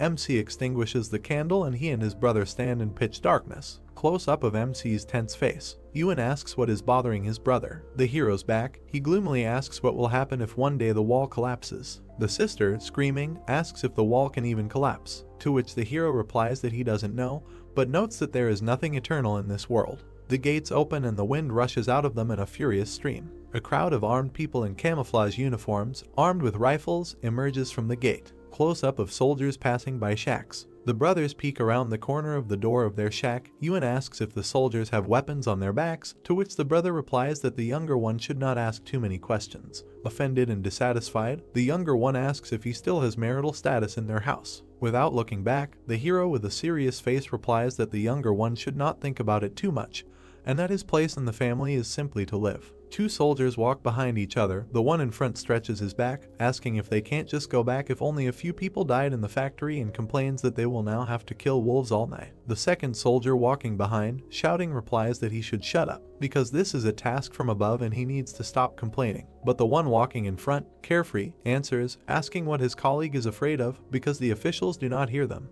and they, most likely, are still in bed with women. A close-up view of the weapon that is hanging on the soldier's back. MC thinks that his study skill is very useful and he knows everything about their weapons, and that once he can get his hands on the weapon, he will immediately be able to use it. View of the ever-retreating soldiers walking among the shacks. The hero, coming out of the corner, tells his brother that he is going to Sister Zioyu this evening and that he will return when Zio returns. Yuen shouts at his brother's back, asking where he is going. But with a sharp movement the hero runs away from his shack without answering his brother. The quack doctor pushes, trembling all over, and thinks that something is not working. He sits with his pants down near some stone, sighing heavily. The hero runs at great speed through the shacks. He runs past the charlatan who is sitting behind a tree with a newspaper in his hands, and he notices him. Close up of the charlatan's tense face, he thinks what the hero is doing here at such a time. Zio runs to the factory, from which smoke is pouring out. Close up of the hero running, he thinks that the factory manager was armed with a gun, but he was still attacked by the wolves and that perhaps he did not expect the wolves to come and did not have time to get his weapon. The hero's face is even closer up. He thinks that it seems to him that the pistol should still be at the factory. A view of the plant, the sky above which has turned red and is obscured by rising smoke. MC stops abruptly, noticing something, and sweat starts pouring down his cheek. The soldiers stand, holding their weapons at the ready, opposite the wolves. A mountain of bodies lies between them and someone shouts that they need to be vigilant. Wolves are close up, their eyes glow blue, and drool flows profusely from their mouths. The soldiers, who are starting to sweat, can see that they have just fired a clip. From the smoke that comes from their weapons, MC notices that the wolves are not at all afraid of bullets. People standing behind the soldiers shout at them to get down to business. A man in a business suit grabs a soldier by the shoulders and shouts for him to shoot. A shot is fired, the bullet hits the paw of one of the wolves, and a trace of pain appears on his face. The wolves look at the reader and begin to walk towards the soldiers. Immediately, many wolves jump up and attack the soldiers from above. The man who just fired the shot screams in horror. You can see how the wolf cuts the soldier's head. A huge stream of blood flies through the shadows. MC, meanwhile, begins to bypass the firefight, moving through the courtyards of the plant. Around one of the corners he sees a battle going on. Blood is spraying from someone and the hero thinks that a private army is fighting the wolves and all the personnel have been recalled, so the side of the factory in which he is now must be safe. The hero stands with his back to the concrete slab and carefully looks out of it. There are several bodies lying behind the slab, and there is blood all over the floor. He looks at the lying body and thinks that judging by the appearance of the bodies, the wolves killed everyone in one fell swoop, and in his thoughts he rejoices that he escaped them. Zio, with determination in his eyes, looks up and thinks that he needs to get inside and check. He looks at the tall factory building and begins to move towards it, the legs of a hero preparing to jump. MC starts jumping on boxes to climb up to the fire escape and clings to it. He begins to climb up the fire escape. He jumps onto the roof and sits down, leaning his hands on it. Standing on the roof, Zio looks around, peering into the windows on the roof to see what is below. Close up of the hero, thoughtful face, he thinks that he needs to hurry. He looks back at what is happening below, where people are fighting, and then puts on his hood. Drawing out his bone dagger, he slashes downward with the blunt end. He breaks the window below him and falls among the shards of glass, lands down on his haunches, resting his hands on the floor. Looking around and shaking off the glass shards, Zio thinks that he is finally inside. He calmly removes the hood from his head, standing among the dead bodies. The hero's back, he looks at the bodies lying on the floor here and there, and thinks that it looks like there was a battle here. But for some reason all the bodies are directed in one direction, and notices that in a critical situation, people run either to safe places or to places where weapons are stored. View of the stairs leading down, it is covered in blood. Zio goes down the stairs, walking around the corpses, and notices some red light from below. A close-up of his face, he thinks that this is most likely a shelter in case of emergencies. A stone door with 3 red lamps on top. Under the door of the shelter lie torn bodies, some of which are leaning against the door. Zio touches the door and, not understanding himself, asks if the door is locked. He knocks on the door with his hand. He leans against the door, trying to hear something. Someone presses a button with their hand and the door begins to open slightly, which MC notices, thinking that someone is opening the door. Rushing under the door, Zio notices a man in a business suit holding a gun in his hand. He asks if a man has come here to save him. Suddenly, the man in businesslike looks changes when he realizes that the person who came here is not from the army. Zio slides in front of the man, looking at him with anger in his eyes. The man points a gun at MC, bares his teeth and shouts that it means a little thief has come to him, who took advantage of the explosion, and adds that he knows that the one who came is Zio from the trading city. The hero stands up and examines the man and realizes that it is Wang Dingyang, and asks himself if he is not the manager of the factory. Wang, with a sharp movement, keeping Zio in sight, closes the door of the shelter. Zio looks at the door as it closes and realizes that Wang wants to trap him there. He, at this time, takes the pistol in both hands and with an evil grin looks at the hero, who is looking at him with an equally evil face. MC realizes that the manager has a weapon in his hands and tightly grips his blade in his hands. The pistol is on safety. The hero notices this and a smile spreads on his face. He, in a questioning pose, raises his hands and stands at full height opposite Wang and says that isn't Wang Dingyang in front of him. The hero begins to walk towards the manager and asks why he is here alone, to which he receives a short answer that the hero cannot come closer. The hero's face becomes so angry that the veins on his forehead begin to bulge. He shouts that the manager is crazy, and that he was the first to run into the shelter, after which he closed the door, not letting the rest of the people in. Wang, holding the gun tightly, shouts that a poor man like Zio shouldn't be asked so many questions, and continues, shouting that Zio needs to take him back to the city so he can save his life. The hero, with an evil smile, asks if the manager wants to save his life, and continues, saying that he will be afraid that he will tell the truth about how he abandoned everyone in order to survive himself. The manager begins to have a drop of sweat running down his cheek, and he doesn't stop grinning, asking how the hero knows this. Zio, with a playful face, raises his finger up and declares that no one knows his son better than his father, to which Wang is lost, not understanding what the hero is leading to. Wang, no longer grinning, but just angry, shouting, doesn't the hero think that he doesn't dare to kill him? View from above, of Wang and Zio standing opposite each other. The manager shouts that he will shoot the hero and will continue to wait for the army to arrive, and that he is a man from behind the wall, and that means that the army must come to the rescue. The hero jumps and makes a dash towards the manager and with a dissatisfied face asks if the manager doesn't know that his weapon is on safety. The manager frantically realizes the MC's words and looks back at his gun. The hero cuts the manager's hand with a sharp blow and the other snatches the pistol from his hand.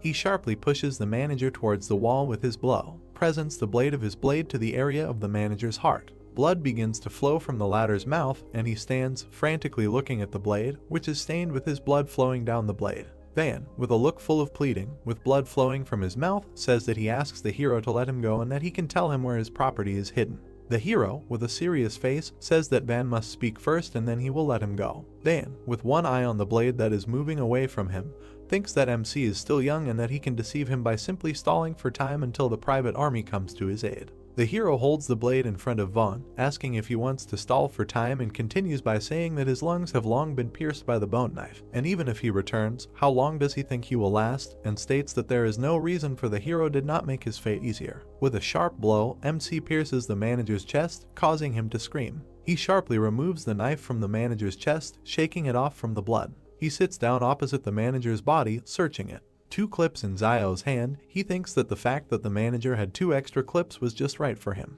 The hero passes by the bodies, heading towards the exit, and thinks that he must get out of there as soon as possible, and that perhaps the army to rescue Wang Dingyang is already on the way. Exhaling from fatigue, Zio enters his shack. Yun stands opposite his brother, with his arms extended towards him, and joyfully says that he has finally returned and asks if he is injured, to which Zio replies that everything is fine and asks if anything happened in the city while he was gone and whether the military returned. Yun grabs and examines his brother's hand, saying that some of them returned with some wounded, to which the brother is indignant, saying that he shouldn't be touched and that everything is really fine with him. Zio sits down at the table and pours himself some water from the kettle. The younger one tells him that they also brought the corpses of their teammates and wild wolves, and that the remaining people are said to have continued on their way to the factory. Zio takes a sip from his glass, thinking that it seems that guns still have a deterrent effect on wolves, and that against a private army with guns, the wolves' chances of winning are still too low. Soldiers enter the settlement in cars. They get out of the car, shouting that everyone needs to get out. People come out and look at the soldiers, wondering what is happening. The soldier shouts, holding a weapon in his hands, that everyone who says who left the city today will be given a big reward. Zio and his brother look out of the shack, leaning on its door with their hand. Close up of Zio's face, he thinks why the military came to them and that he disguised the wound before leaving as if the manager was injured by a wolf, and that an ordinary person would not be able to distinguish the wounds, and thinks that maybe the military found out that Wang's gun was missing, which means they suspected something. The hero's memories of how he leaves the factory, holding a pistol in his hand. The soldiers rudely question the people, and Zio realizes that they are looking for a gun. Someone from the crowd raises his hand and shouts that he knows who came out in the middle of the night. The quack doctor shouts that it was Zio and that he saw it with his own eyes. He turns and points his finger in the hero's direction, shouting that it is him. The hero's eyes are close up, sweat begins to flow down his cheeks. The soldier points in the hero's direction, instructing his subordinates to search Zio. Old man Wang rushes out of his seat, waving his arms and shouting that Zio is the same guy that Boss Luo asked to keep an eye on over the wall, and that they can't treat him like that. The head military man asks what Old Man Wang means, to which he replies that they can ask Boss Luo themselves why he is being looked after, but he has no right to speak. The military man remembers a man with a red shirt and rings on his fingers, realizing who Boss Luo is. He raises his head to look at Old Man Wang and shouts that even if Zio is one of Boss Luo's men, then this is a serious matter and that the culprit must be found. After which he will personally go in the evening to make amends to Boss Luo and explain everything. The soldiers grab MC, they run their hands around, looking for something under his clothes, which displeases Zio. The military tries to enter the brothers' shack and Yun, clutching a knife, shouts that they cannot enter. But the older brother looks around, shouting to him that he needs to let the military through. The younger one has a confused face and is trembling. The charlatan smiles, looking at what is happening, and grins. The soldiers enter the shack and begin to search for something in it. The younger one, looking from behind the door, watches as the soldiers throw things around in search of something. He clenches his palms and prays that they won't find anything. One of the soldiers begins to lift MC's frying pan, but the chief military man, clearing his throat, asks if they found anything. To which the soldiers look back at their boss, unanimously saying that no. One of them lifts the frying pan, not noticing a pistol in its shadow, and they say that this house is so empty that even if a pistol was hidden there, they would found it a long time ago. The main military man says that it is time for them to leave and the soldiers head out. The view from under the frying pan, under which the pistol lies, of the departing soldiers. Yun sighs, the tension and anxiety disappearing.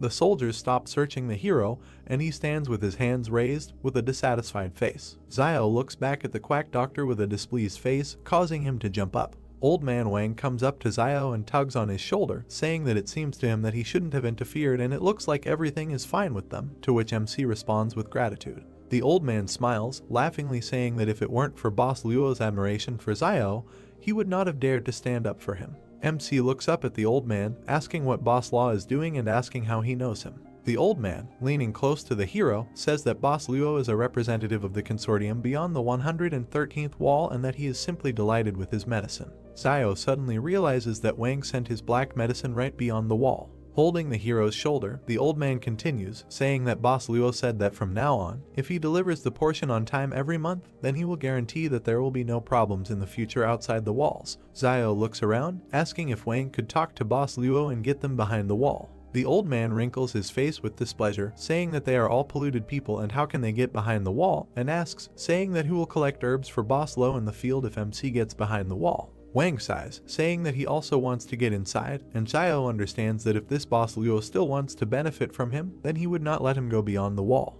Yuan, holding his head, approaches his brother, addressing him. He grabs him by the jacket with a trembling hand, sweat streaming down it. Xiao looks back at his brother, who has already simply fallen down. He looks down in horror and screams his brother's name, realizing what happened. The hero sits on the bed, touching his hand to his brother lying next to him. Xiao frowned and looked at him, telling him not to be so stupid. He might die from this fever. He thought that his brother had made a wish again to save him and would get hit back. Yuan opened his eyes and said, "But what if something happened to him?" The girl squeezes water out of a towel. She placed it on the boy's head. He turned his head, looking at her, and asked for forgiveness for causing her problems. She touched the towel on the boy's head and said with a smile that the two of them were just big kids.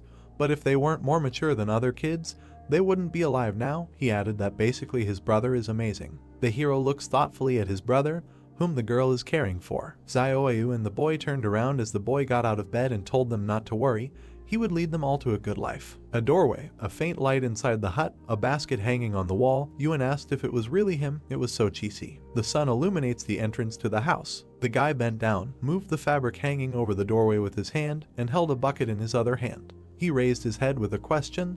They called out to him and congratulated him. A man with glasses stands in front of him, holding a box in his hands, smiling, and asked if he hadn't heard that Tong was scared to death last night and ran away with the money, and now he is the only doctor in the city. The man extended his hand to him, said that the manager behind the wall had allocated Xiao Tong house, and he could move there today. He added that he had prepared a small gift for the brothers. The guy was surprised. The man put a box in his hands and said, "They are growing, so let them eat this to support their bodies." Xiao asked what it was. He opened the box. There was a nest on a white cloth. The man explained that this was a swallow's nest, which he had kept for many years. It was an excellent tonic. The guy took it with 2 fingers, looked to the side, said that he heard teacher Zhang say that swallows' nests are held together by liquid, and that he thought that ordinary water should not be so viscous, so most likely the swallow uses for this your saliva. The man raised an eyebrow, sweat running down his face, looking puzzled. Xiao, with a sly smile, hands the nest to the man. He put his hands forward, loudly said that he should not give it to him and not be so disgusting. He added that there is also a bloodbird's nest, and asked what her nest is made of. Then, as he thinks, the hero suggested that it was from sputum with blood, and admitted that he was just joking. Let him not pay attention.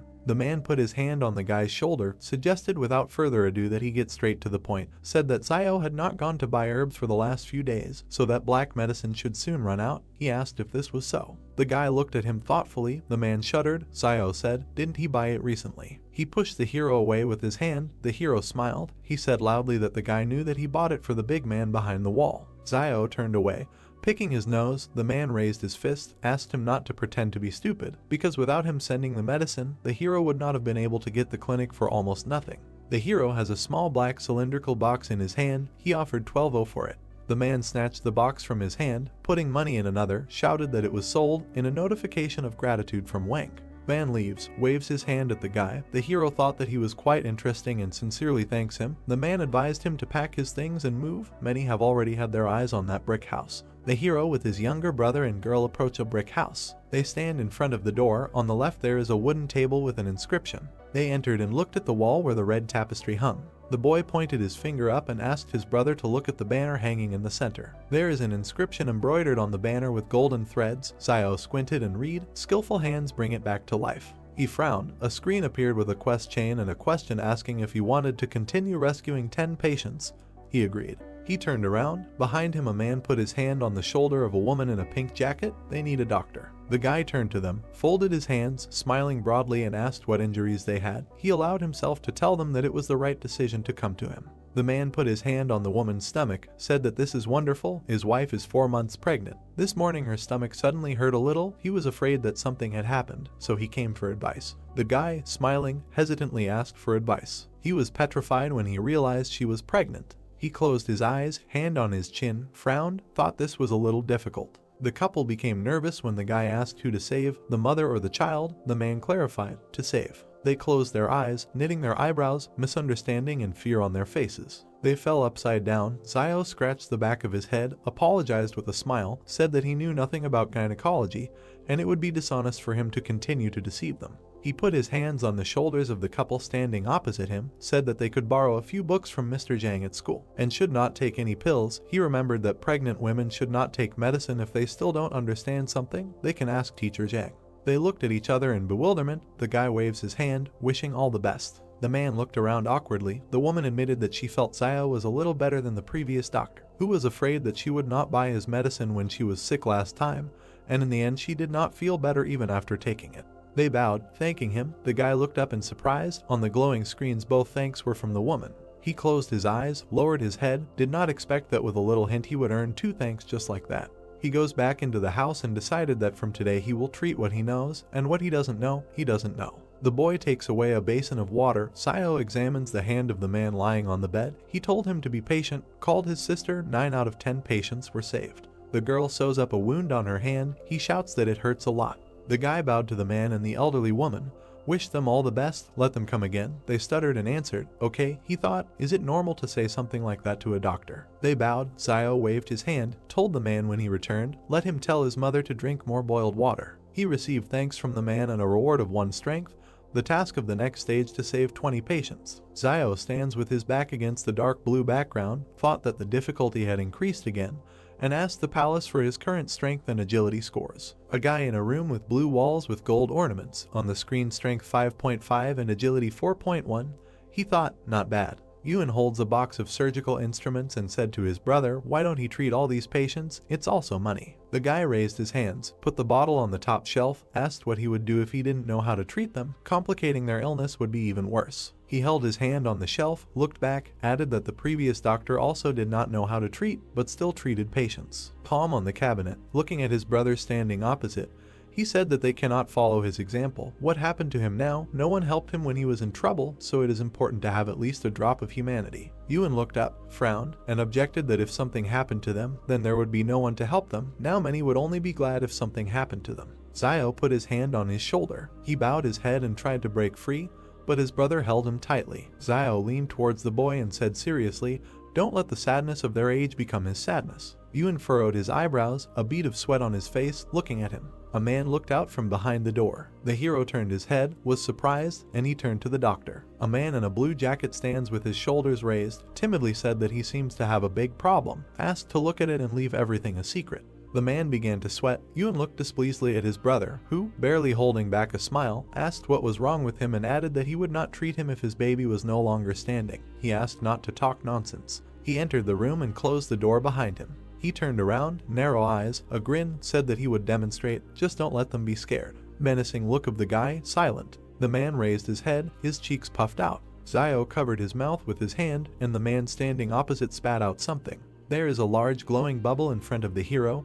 He was surprised, that's all. The bubble burst. A whirlwind of light. The guy covered his head with his hand. Yuan was scared. The flow of air knocked Yuan off her feet. Zio covered himself with his hands and resisted. The boy is sitting on the floor and calls out to his brother standing in front. The clouds of smoke dissipate. The man leaned over and put his hands forward to protect himself. Zio thought the power was not very strong, but it is definitely not something that can be done with an ordinary saliva bubble. He looked at him and said that he thought that he was not sick, but simply had some kind of supernatural powers. A drop of sweat on the man's cheek, leaned forward slightly, asked in surprise, is it the same as turning into a train out of thin air or something like that? Has unusual abilities awakened in him? Zio answered in the affirmative. He bowed low, thanked the doctor and said that he would return to his parents and tell them. The guy received thanks from him. Night, home of the hero. The brothers are lying on the bed. Zio is on his back. He puts his hands behind his head. He thinks that people with abilities are starting to appear in small trading cities. Will these times really change dramatically soon? He closed his eyes, smiled, thought, the world is becoming more and more dangerous. It's good that he has a palace. Today he has collected a lot more thanks. He hopes to unlock the weapon as soon as possible. Someone grabbed the stone fence with his hand. There was a rustling sound. The guy sat down on the bed and became wary. A group of men climbs over the fence. They jumped to the ground. A shadow fell on them and they looked up. In front of them, Zio with glowing red eyes crossed his arms over his chest and said hello. They were scared and screamed. The guy kicked the man below the belt. He fell to the ground, others stand nearby, looking at the hero. The victim raised his head and shouted, "Why did they get up? Let them attack." They raised their fists and went at the hero. Zio looks at them with a stern look. A month in the sky, a house behind a stone fence. They fell to their knees in front of him, touching their heads to the ground, asking for mercy and to spare their lives. He raised his head, looked down, and asked who sent them here. Soldiers in camouflage with bulletproof vests and weapons. One of them knocks on the door with persistent requests to open it. Zio turned his head, gritted his teeth, and thought about who else was brought here, that everyone couldn't sleep in the middle of the night. The guy opened the door slightly. The man said that there was a search order. The soldiers are perplexed and silent. The guy asked what it was. Zio stands at the door with a banner around his neck, smiling, asking if he can find out why they are all gathered here so late. The soldiers laugh. They say he uses the banner for protection. He is crazy. The hero in profile, eyes closed, smiling. He thought that they would not continue the search after seeing the banner. The man pointed his finger forward and ordered a search. He pushed the hero aside. Soldiers entered the house. Zio asked if they didn't conduct a search last time. He shouted back that the last time was the last time, and this time was this time. The hero looks at his back with irritation. Men are sitting against the wall, trying to get into the house. The soldier unties their hands. The main one shouts, "What a bunch of losers." They were sent here to look for weapons, and not only did they not find it, they were also captured. He looked back at Zio, who turned his head to the side, humming a song. The man said with a serious face that his name was Wang Qinjiang, and if Zio wanted to express his dissatisfaction through Boss Luo, let him say his name. The guy smiled nervously and said, "Oh well, did they do anything?" He wondered if this person might have something to do with Wang Dingyang. The soldiers leave the house. No firearms were found. The guy thought, and if this is so, will he let him go so easily? There were soldiers lined up behind Qinjiang. He looked at Zio and said, "Until they catch the one who stole the firearms, he will continue to check," then warned him to be careful, gave the order to leave. The man put his hand on the hero's shoulder and said that if he had been born behind the wall. The guy looked around. Songyang removed his hand and, leaving, said, "Then he would become an excellent soldier, not like this heap of garbage." The car's headlights are on. The soldiers are leaving. Zio is standing outside the house, thinking that fortunately he hid his gun on the mountain when he was collecting herbs 2 days ago. He closed his eyes and exhaled. This murder had really caused him a lot of trouble. The hero's stone house, early the next morning. The brothers were in bed, opened their eyes, woke up from exclamations. Everyone looked. The group returned. They left the house. Yuan asked if they weren't only away for a week. Why did they come back so soon? Zio guessed a week or so. People are getting out of a military SUV. In front is a soldier with a bandaged hand. The boy said they were all clean and healthy before leaving. Now, one is dirtier than the other. Zio thought that in such a time they would not have reached the foot of Jing Mountain. The only danger that could stand in their way was wolves. The wounded are passing by the hero. He thought that the wolves came here just at the time of their departure. What did they encounter then? He looked to the side and noticed that, judging by the extent of the damage, only his clothes. Among the soldiers, there was a girl with long dark hair and a cap and hood, her hands in the pockets of her jacket. He thought she was completely comfortable with weapons and seemed to really be much better than the rest. Yuan, standing next to the guy, looked to the side and asked if they were going to Old Man Wang. "The jeep is at the fruit stand," he replied. Most likely, after all, his recommended guide seemed to have returned back. Something must have happened to him along the way. A girl with long white hair with braids and dark glasses, a short top and a skirt and a robe, took off her hood, indignantly said what kind of guide he found for them. They drove around for 3 days and didn't even find the right direction.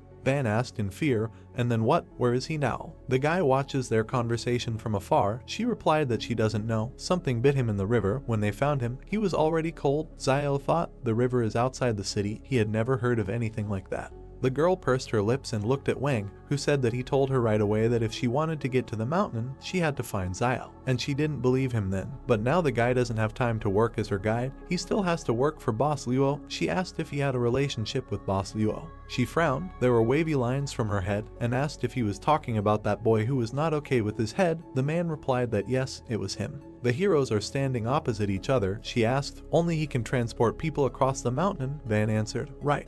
The man waves his hand at her. The girl and the soldier get into the car. She shouted, "We need to go back behind the wall." Van thought with relief, finally leaves. He turned his head and noticed Zio. The guy goes into the house. The man puts his hand forward, runs after him, saying that this time he helped him get rid of the group, and they should thank him for that. The guy looked at him angrily. The man asked with a smile if he still held a grudge, and added that it was very kind of him to recommend Zio in the first place. Wang spread his hands. Zio, standing opposite, asked what about him going himself. He would draw him a map of the route, and he would take them there. Most likely, this would allow the man to get behind the wall. He objected that he did not have such skills, and then what will happen to his son if he goes there? Wang arched his eyebrow. The guy angrily said that the man has a son, and he has a brother and sister, and if he dares to recommend him to them again, he will send Yuan and Xiaoyu to eat and drink at his expense. The man assured that he does it for his own good, and if he were 20 years younger, he would do it. Yuan stands between them, confused. The hero asked for his own good, and answered that he thanks his entire family. Wang said that then he thanks all 8 generations of Zio's ancestors. The man stands with his teeth clenched. The guy turned away, looked up with a grin, and saw that he had received thanks from man. They turned their heads when they heard the man screaming loudly, for which he was being arrested. The soldiers lead a man in a blue jacket by the arms. He asks to leave him alone. His mouth was slightly open. The hero looked to the side, asked what they wanted. Van replied that he didn't know. The guy wondered if someone else had discovered this man's ability to spit bubbles. The soldier pointed the machine gun at the civilians and ordered them to retreat. Frightened, old man Wang asked what was going on there, noting that although this child was a little mischievous, he had not made any big mistakes. The soldier pointed a gun at the merchant and ordered him to get off the road. Van fell on the main character. Zio wondered why they captured Zhang Beijing. Frowning, he wondered if this had anything to do with superpowers. Lowering his head, the merchant declared that it was all over and the boy was finished. The main character asked why he said that. Zio's face was surprised. Van reported that he heard that last night this guy demonstrated his superpowers, and his rat friends reported on him. He noticed that everyone behind the walls was checking people with superpowers, fearing that they might pose a threat.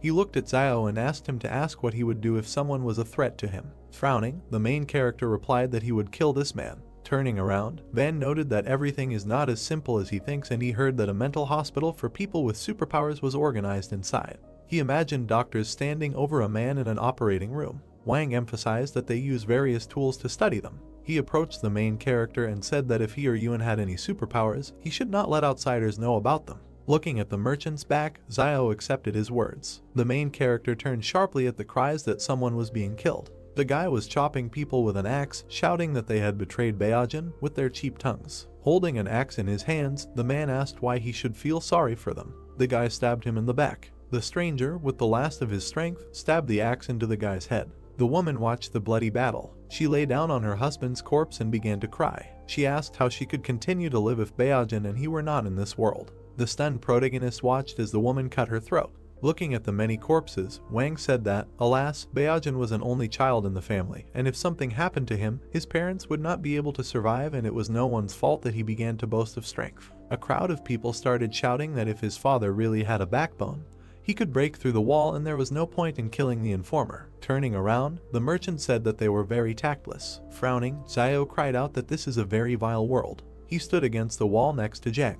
Looking down, the main character stated that today he would like to tell his students about how to confront people. Holding a cigarette in his hands, the teacher replied that for many years, he taught them to resist the natural environment because he did not want them to consider their own kind as imaginary enemies. Looking away, he noticed that he already knew what happened today. Frowning, Zhang said that the misfortune of others should not concern them. He suggested we talk about it. Zio thought about it. He looked into the classroom. Taken aback, the main character wondered what they were doing. A crowd of children stood around Yuan. Zio asked in his mind whether his superpower had been revealed. The girl stood over Yuan with a dissatisfied look and asked him to talk to Zio so that he would not delay classes, otherwise she would complain about him to teacher Zhang.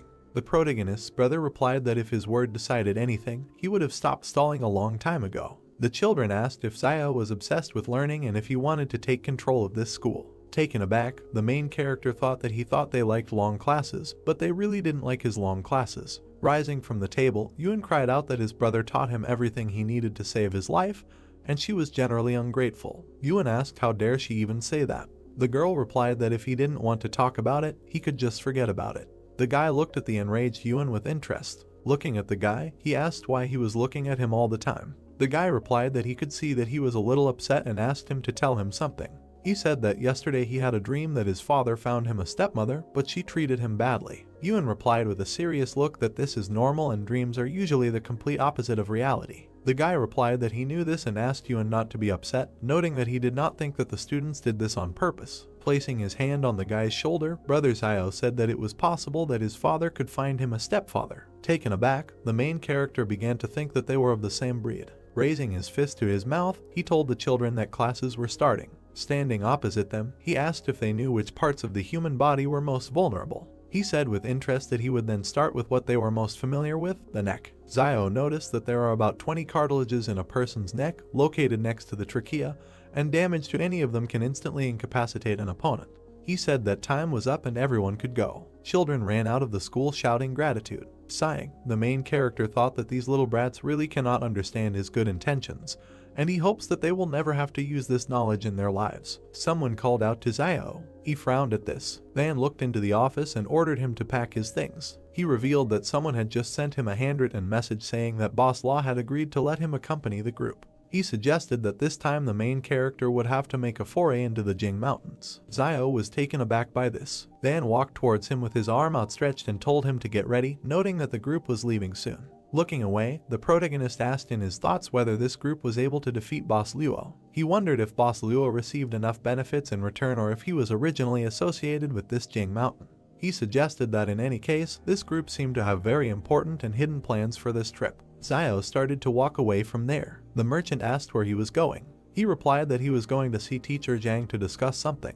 He reflected that it seemed like he had no choice but to go with them. The main character came up behind the school and said that he needed to go to Mount Jing. Sitting at the table, the teacher asked if he had to leave. Zio replied that it was so. Frowning, he said that Zhang had seen the end of Beijing, adding that his life and the teacher's life were in the hands of this group of people from behind the walls. The main character emphasized the fact that if he refuses now, he is afraid that in the future it will be difficult for him to live in a trading city. Looking at Zio, the teacher said that during his absence, Yuan would live at the school. The main character bowed and thanked Teacher Zhang.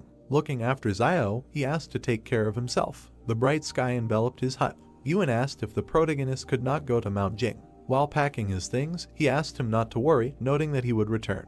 Yuan's face was sad. Zio handed the money to Zioyu and asked her to take it and remember to buy some cigarettes for the teacher during his stay. Closing his eyes, he thought about what if Sister Zioyu had any thoughts about money. She could just take them and leave, at least without hurting Yuan. He noted with an angry face in his mind that it was a little unpleasant to think about, but it was probably the right choice at the moment. He noticed that in the end, in this wasteland, even relatives can turn against each other for the sake of profit. Smiling, Zioyu replied that she understood what he meant, noting that she would take care of the rest and Zio could go in peace and return healthy. The main character looked at the door to the exit. A blue projection appeared in front of him with the task of refusing to go with his peers to Jing Mountain. Taken aback, he asked in his thoughts what was the matter and whether the palace wanted him to go there. He wondered if it would really be that dangerous. He left the hut. Crossing her arms, Xinyu stated that he should already know who they are, so he should get ready, after which they will leave. Zio began to pretend to be sick and said that Dad's father's name was grandfather and Dad's mother's name was grandmother. Taken aback, Xinyu asked if this man was really that sick in the head. Smirking, the soldier asked to stop pretending, noting that they had already dealt with each other. Frowning, Zio asked in his mind if it was Wang Qinjiang. He guessed that this time pretending wouldn't work, and as long as this guy was around, he was afraid that he would have to go even if he didn't want to. Crossing his arms and turning his head away, the protagonist declared that he would not go. A white stream of energy flew through the palace. A message appeared that the task was completed, and the reward was a basic skill copy scroll that learns the abilities of others. The joyful protagonist asked in his thoughts whether the task was completed. Embittered, Qinjiang asked why he decided that. Zio walked past him, saying that he was coming. Approaching Xinyu, he stated that he could go, but he had several conditions. He noted that he wanted 30,000 as a reward. Xinyu replied that this was impossible and offered 10,000. Fingering his fingers, the main character agreed and asked to add 10 bags of salt, 10 packs of cigarettes, 100 kilograms of rice, etc. After interrupting him, Xinyu agreed to 30,000. Pointing his finger at Qinjiang, Zio noticed that he had one more condition, that if he went, Qinjiang would not be able to go. He grinned and said that the main character was funny. Zio thought that this guy had searched him twice because of Wang Dingyang's matter, and if he went to the mountain with them, he might get into trouble. Xinyu looked at Yang, who nodded. Standing in front of them, Xinyu agreed. Bet Songyang is not going with them. She asked if they could go now. Smiling, he asked to wait, noting that now they were all members of the team, and he still didn't know everyone's names. Xinyu replied that they were not teammates with the refugees, and he was just a guide and should not be too overconfident. All team members looked at him and introduced themselves. The girl with a serious face said that her name was Yang Xiaojin. They asked if he was ready now. Smiling, the main character replied that he was now ready. He waved from the truck to his brother and Zioyu. Yu unfolded his palms, and Zioyu asked him not to worry with a smile, noting that he would return safe and sound. A convoy of cars moved through the wasteland. The main character thought about what teacher Jang said earlier, that the remaining traces of asphalt on the roads were left before the disaster. Looking around, he thought about what the roads were like in those days. His face was filled with interest. The main character noticed in his thoughts that, nevertheless, recently all the vegetation has noticeably blossomed and even the cabbage in teacher Jang's house has become taller than ever. Looking at the dense forest, he noted that this was not bad and that perhaps soon one potato would be enough to feed a family of 3. With his hand on his stomach, Zio said that for some reason this group doesn't say anything about snack breaks. He was suddenly surprised. Moving aside a piece of cloth, he saw boxes of cookies. The main character began to drool. The evening sky enveloped the area. The cars continued to drive through the night forest. The guy climbed out of the window and started waving his hand. He suggested setting up camp there, resting and refreshing himself. He called people with him to share food and water for everyone. They walked to the back of the truck. They were dumbfounded. They saw Zio eating cookies. Spreading his hands, the soldier asked what the main character was doing. Holding his stomach, he replied that he did nothing. Yang and Xinyu watched from the car window. The guy asked what kind of pig Zio was and how he was able to eat 5 packs of cookies. Yang watched him with a serious look. People began to carry him away, and the main character shouted for them to let him go and leave him with the cookies. Pointing his finger, the guy asked Xinyu to go back and get another guide. Xinyu looked at the guy and stated that Wang Fugri said that only he could lead them through Jing Mountain. Yang continued to watch him closely. Xinyu replied that they could do whatever they wanted with him, but this should not interfere with their journey, and when they returned from behind wall 112, they could do whatever they wanted with him. They began to take the main character away. Zio kicked a stone. Turning around, he began to eavesdrop on the soldiers' conversation. They were discussing that they say that the protagonist is the only one who can guide them to Mount Jing, but he doesn't even know how to prepare a tent. The guy noted that they would see how long Zio could last before he died there like the previous guide. Frowning, the main character asked what was wrong with him eating some cookies. The angry guys stood in front of him and shouted asking if he had eaten a little. The angry soldier said he was warning him, that he is just an ordinary tramp and should not try to break a stone with an egg. Looking at the guy, Zio asked if he knew that the egg would break if it hit a stone. The soldier asked if the egg would break. Closing his eyes, the main character replied that this was not true. The military man asked what would break in this case. As he left him, he replied that the chicken's heart would be broken. He suddenly turned around. Looking at Yang in the car, Zio wondered if she was just looking at him. Yang adjusted her cap with her hand, a slight smile on her face. The stranger began to shout that he had found traces of the beast. The soldiers near the fire were surprised by what they heard. The guy fell to the ground. Stunned, Zio noted in his thoughts that usually few animals could survive on the outskirts of the forest. He asked about what kind of animal could be there. Examining the tracks, the soldier asked if he had seen any tracks the last time he passed there. The main character pushed the soldier away. The guy asked what he was looking at. Examining the tracks, Zio wondered if the tracks of a deer spooked them. Turning around, he saw traces of the fire. Looking around, Zio noticed in his thoughts that in nature, not cleaning up food waste is a bad habit. Passing through the crowd, he asked to be allowed to look. Putting his finger to his chin, he said that these were the paw prints of a bear, which was attracted by the food scraps they left last time. The angry stranger asked who Zio was fooling and whether he thought he had never seen what a bear's claws looked like. The main character replied that it could be a wild boar. He began to move forward.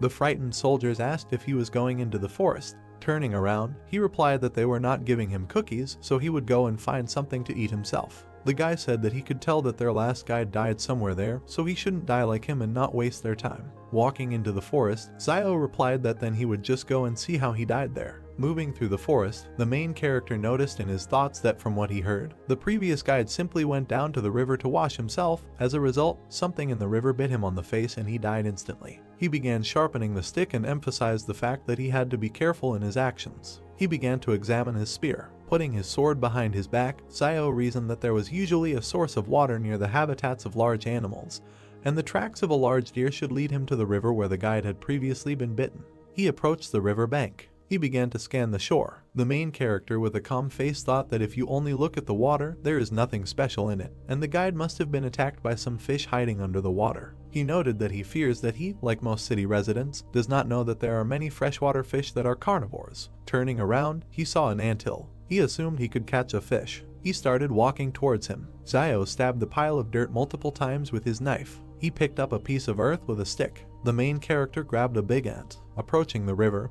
he noticed in his thoughts that the queen of white ants was an excellent bait that should be used to advantage. He threw an ant with a piece of dirt into the water. Yahello prepared to strike with his spear. A huge fish began to swim around the bait.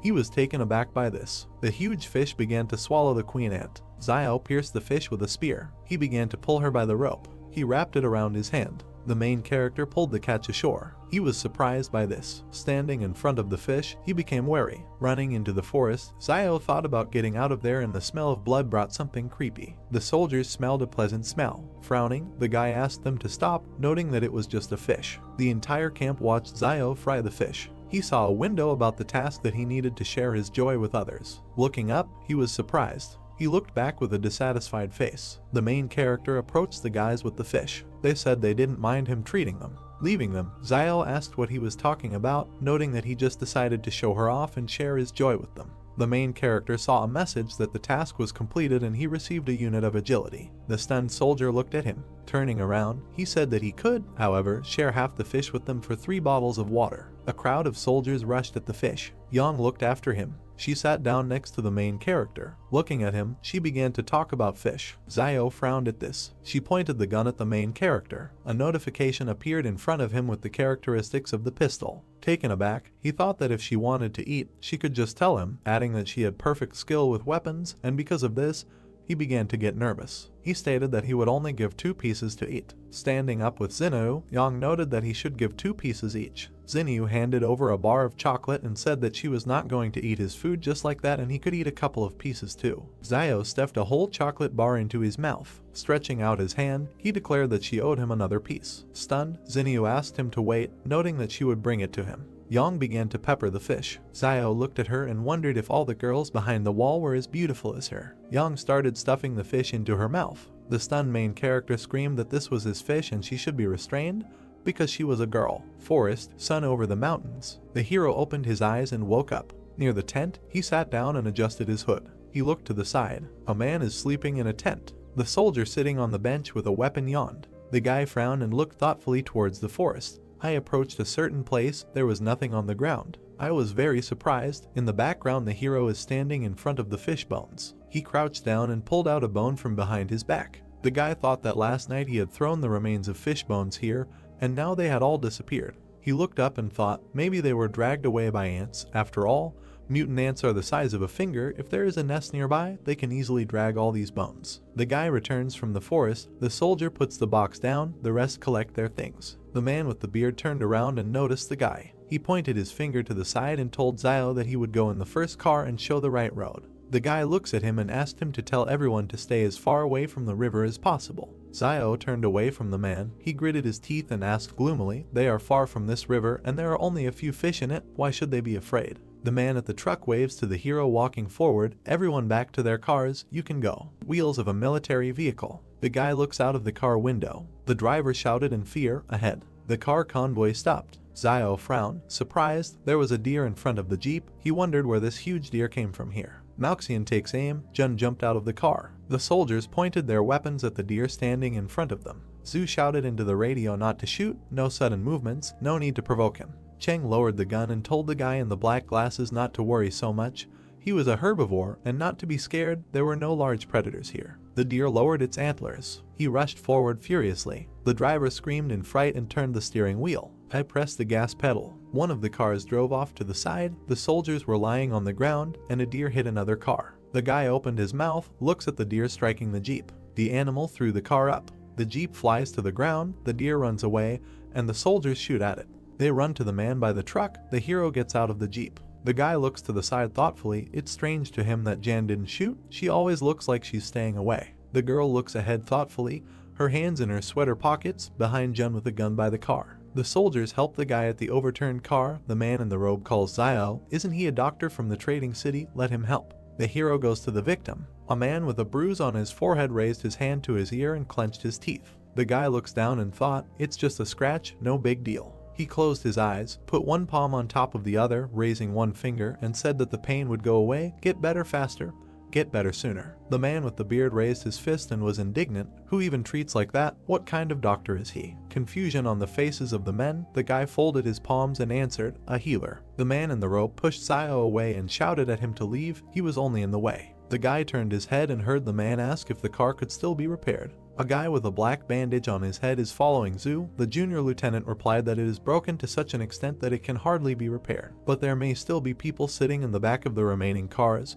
He added that this guy, Zia and Chen will sit in the back of the car, they will have to be patient a little. Zia and the guy with the headband nervously replied, okay. Smoke from a damaged jeep, people are walking towards the truck, everyone is in their car, moving on. Zia jumps into the back of the truck. The guy standing next to him complained why they didn't tell this tramp to ride around in the back of the car, all because he's a conductor. Zia screamed, clutching his throat and rolling his eyes. He fell next to the car. The soldiers ran towards them, asking what was the matter. Zhu inspects the body with a pistol and said loudly that there is nothing unusual there. He sat up and checked the guy's neck for a pulse. He froze in surprise and said that he was no longer breathing. Sayo frowned, a drop of sweat on his cheek, looking ahead. A man in a black robe runs towards the truck and asks what happened and how he died. The guy with the black bandage on his head said in fear that he didn't know.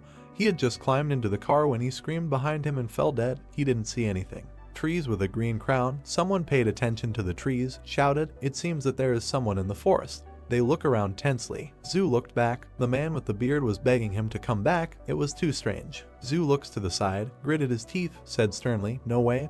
This time they took an order that cannot be cancelled, so either they all die or it will be completed. Xinyu approached them and shouted to stop arguing. They needed to get out of here immediately. She looked to the side and said that Sayo would lift Zia into the back and ride in it himself. The hero raised Zia's head, pulled back his hood, and there was a bee sting on his neck. The man with a beard pointed his finger into the back of the car and told the guy sitting there to get into the front car. Sayo examined the wound, wondering if bee venom could kill an adult in a few seconds. He looked back gloomily. The man asked what he was waiting for. He needed to load the body into the back. The guy replied. Now, he thought that this wilderness was becoming more and more dangerous. A black bag with a body in the back. Sayo took a bite of the cookie and asked what he couldn't do at home. He needed it all. He sits in front of the bag, eats cookies, takes a new pack out of the box, said that in the end, he lost his life. And because of his death, he was forced to sit back in the back, added that if he doesn't finish all the cookies in the car today, they won't call Zio. The men in the car looked back with displeasure. A guy with a beard asked who this guy was talking to. Another suggested that he was really sick in the head. He pulled back the collar of his sweater and asked displeasedly, it's almost winter now, so why is it getting hotter as we move north? The hero is eating cookies, turned his head, thought, the temperature rises even at such a great distance. Cars are driving towards volcanoes. He thought that there are several active volcanoes in the vicinity of Mount Jing, and they are very active. Radiator grill on a jeep. The evening of the next day, the car stopped. The soldiers got out, looking at the volcanoes in the distance. They raised their heads. A man in a robe pointed his finger up, noticed that something was written there. It is written on the stone that it is better not to enter alive. They can't understand what this means. Zhu looked back at Zio, frowned, and asked who carved it. The hero in profile, looking up, replied that he didn't know. These words weren't there when he was here last year. The man in the robe pointed his finger at Zio, shouted why he came here. He should not come to such a place. Even if he was hunting here, he was indignant about who he even was, and was clearly hiding his identity. Zio grinned evilly and replied that yes, there was something he couldn't tell them, actually. There is a dragon next to him. He winked, extended his hand forward with a thumbs-up gesture, and said that he is a descendant of dragons. The men and the singer were perplexed. There was a pause. Zhu pointed a gun at him, said that there was too much suspicion in his direction, so you need to tell it like it is. He asked if it was he who came here and cut out these words. The hero closed his eyes, raised his hands, and replied that the inscription was so high that with his height he would not be able to reach it, of course, if he could not put the stone on the ground. The man with the beard shouted angrily that he never answered what he did here in the past. Zhu scratched his head and said that last year he encountered a pack of wolves, and the wolves drove him here. The man was indignant, shouted what nonsense, how could a child survive an attack by wolves, asked, well, what made the wolves leave him alive? Zio frowned, looked to the side, and replied that at that time he was not the target of the wolves, he just happened to be there. The hero runs away, saying that he was in a hurry to hide in the forest. A pack of white wolves with glowing eyes, he didn't expect them to catch up with him. As for how he survived, the guy looked back at the wolves. They stopped chasing him as soon as he entered the Howling Wind Canyon. Zhu and the group members opened their mouths in surprise. Sunset, a whirlwind of wind among the rocks, the man asked. Even the wolves stopped chasing him when he came to this place. In this place there is something worse than a pack of wolves. The guy raised his hand, eyes closed, replied that he was hiding inside for 2 days, and when they left, he just came out, so he doesn't know what's next. He opened his eyes. One of the soldiers remarked, "They know about people with superpowers." The guy in the blue sweater spread his arms and said, "Maybe this inscription was left by one of them." A swollen vein on his temple, Zhu ordered him to remain silent. "This is a military secret." The bald guy in the blue jacket frowned, objected. Who is he pretending to be? How long can he be an officer? He thinks they will be left behind. Even if this mission is not completed, does he really think Ma Xin will let them go when they return? Xiao looks to the side, wondering how this private army can be so disorganized that the soldiers dare to contradict their officers of their own accord. Now he is even more sure that they have a different purpose for the trip. Truck with boxes. The heroes looked around and asked what the sound was. Apparently, it seemed like someone in the back of the car. Bending down, they walk along the truck with weapons. Zhu stepped to the side, pointing his gun at the black-furred creature sitting in the back. Zhu and the soldiers shoot at him. They froze in surprise. There was blood. There was a shot mouse among the boxes. He said, "Everything is fine. It's just a mouse that came to steal food." Zhu shouted Xiao's name with rage. The guy approached him and asked what it was. Standing in a stupor, Zhu asked where Zia's body was. "There is nothing in the back except boxes and a mouse." The man with the beard pointed his finger at Xiao and asked if he hadn't been sitting in the back all this time. Where was the body? The guy looked at him gloomily and replied that he did not know when the body disappeared. He thought, how could a normal adult man weighing about 90 kilograms disappear without a single sound? A man with a beard turned to the junior lieutenant and said that they should return.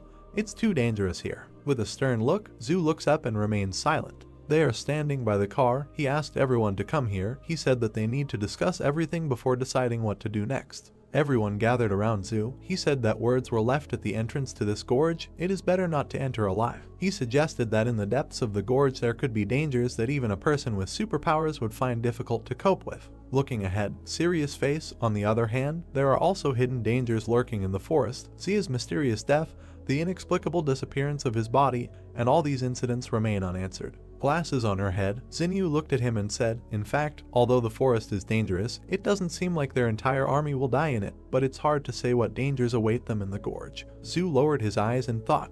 The girl pursed her lips and looked at him silently. He was surprised when she asked if he was worried about the situation after returning behind the wall, and told him not to be afraid. She would find a way to help him transfer from the private army when they returned. He looked away, clenched his teeth, and said that this was not what he was thinking, but he agreed with her opinion. Xiao stands behind them, looked back. Zhu noticed that it was too dangerous ahead. The guy jumped on the hood of the car, looking at the animal sitting on the top of the rock. Zhu summed up, "Today they will all rest here, and tomorrow they will return behind the wall." The man in the robe sighed with relief.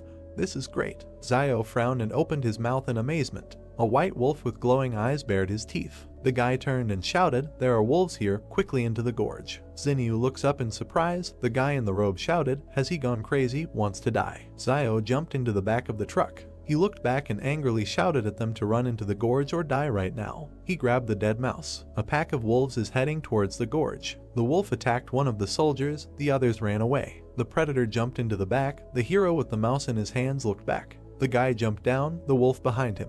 A man in a robe points his finger forward, pushing away a guy who is trying to get into the car, shouting to let them go quickly. Xiao bent down, his hand on the wheel of the truck. The wolf pounced on the soldier by the jeep. The wolf eats its prey. The hero looked at them and ran past. The car overtook him and turns around. The jeep drove up to the hero. The car stopped next to him. Jan opened the door, extended her hand, and asked her to climb in. The girl's pistol is pointed at the driver's seat. The hero looks at her. He thought, she didn't seem to be around. Maybe she was leaving to reconnoiter the situation, and in order to save him, she actually threatens the driver with a pistol. Frowning, he wondered how a car could outrun a wolf on this terrible road in this wilderness. Yang pulled out another gun and pointed it at him. He was scared. Sweat was running down his face.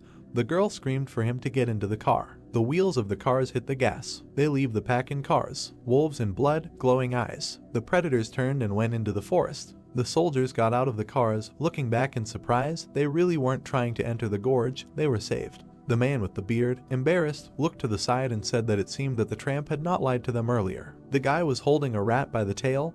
The man pointed his finger at him and asked what he was doing with it. Xiao took it in his hands, closed his eyes, answered to eat it, or he thinks that he just took it to wear it. The men look at the dead rodent with disgust. The hero said that the food was in the back of the truck, and he stayed there. What else will they eat? This mouse ate his cookies, and he will eat hers. That's fair. The girl stuck a knife into the mouse lying in the guy's hands. Yang raised her index finger and said that she wanted to share, and in exchange she could lend him this knife. Huge spider legs above Xiao's head. He asked with a sly smile, how about giving it to him? Blood splashes, the girl shot at a huge spider next to the hero, he dropped the mouse. The spider fell to the ground. The guy clenched his teeth and looked up. The heroes look up, many spiders are descending towards them from the mountain. A spider with glowing red eyes opened its mouth, the guy shouted what it was. He looks up and shouts to everyone to run away. A blue screen appeared in front of him with a task, he needed to help at least 10 people escape from the gorge. Zio shouted with rage that he should not interfere with his help. Dark silhouettes stood near the vehicles and shouted about what it was and that they needed to run. The insect flew over 3 cars. When the beetle was near the car with the cargo, someone started shouting for people to get into their cars. The insect flew further, it noticed a man running along a car without a body. The monster readied its chalicery while the man continued to run and call for help. The man turned around, sweat appearing on his face. An insect with glowing eyes knocked the man to the ground. Many monsters with red eyes descended into the gorge and chased the fleeing people. Someone tripped over a stone and fell. The man was trembling, sweat appeared on his face. A monster with red eyes was preparing to attack him when he stuck his hand out in front of him. Red liquid splashed to the side. Zio cut off the monster's head with a knife. The main character opened his mouth and looked away. A man lay on the ground with empty eyes and foam at the mouth. Zio grabbed his clothes. The guy threw the man on his back and ran away from the horde of monsters while he asked him to wake up because he needed him to drive the car. The main character ran to the car. When Zio threw the man into the car, he hit his head on the steering wheel. The man grabbed his head with his hands and clenched his teeth, and the guy asked him if he had woken up and said that if he had woken up, he should get behind the wheel as soon as possible. Zio turned his head to the side, sweat appearing on his face. A girl in a white cap pointed a gun in his direction. She shot at the monster who was trying to attack the main character. Smoke came from the gun as the guy looked disdainfully in Yang's direction. The girl opened the car doors and told Zio to get in. Ian and the main character climbed into the car and closed the doors. They looked into each other's eyes. A man turned in their direction, holding his head with both hands. His eyes widened as the guys in the back seats yelled at him to go and not wait. A monster with red eyes appeared in front of the man.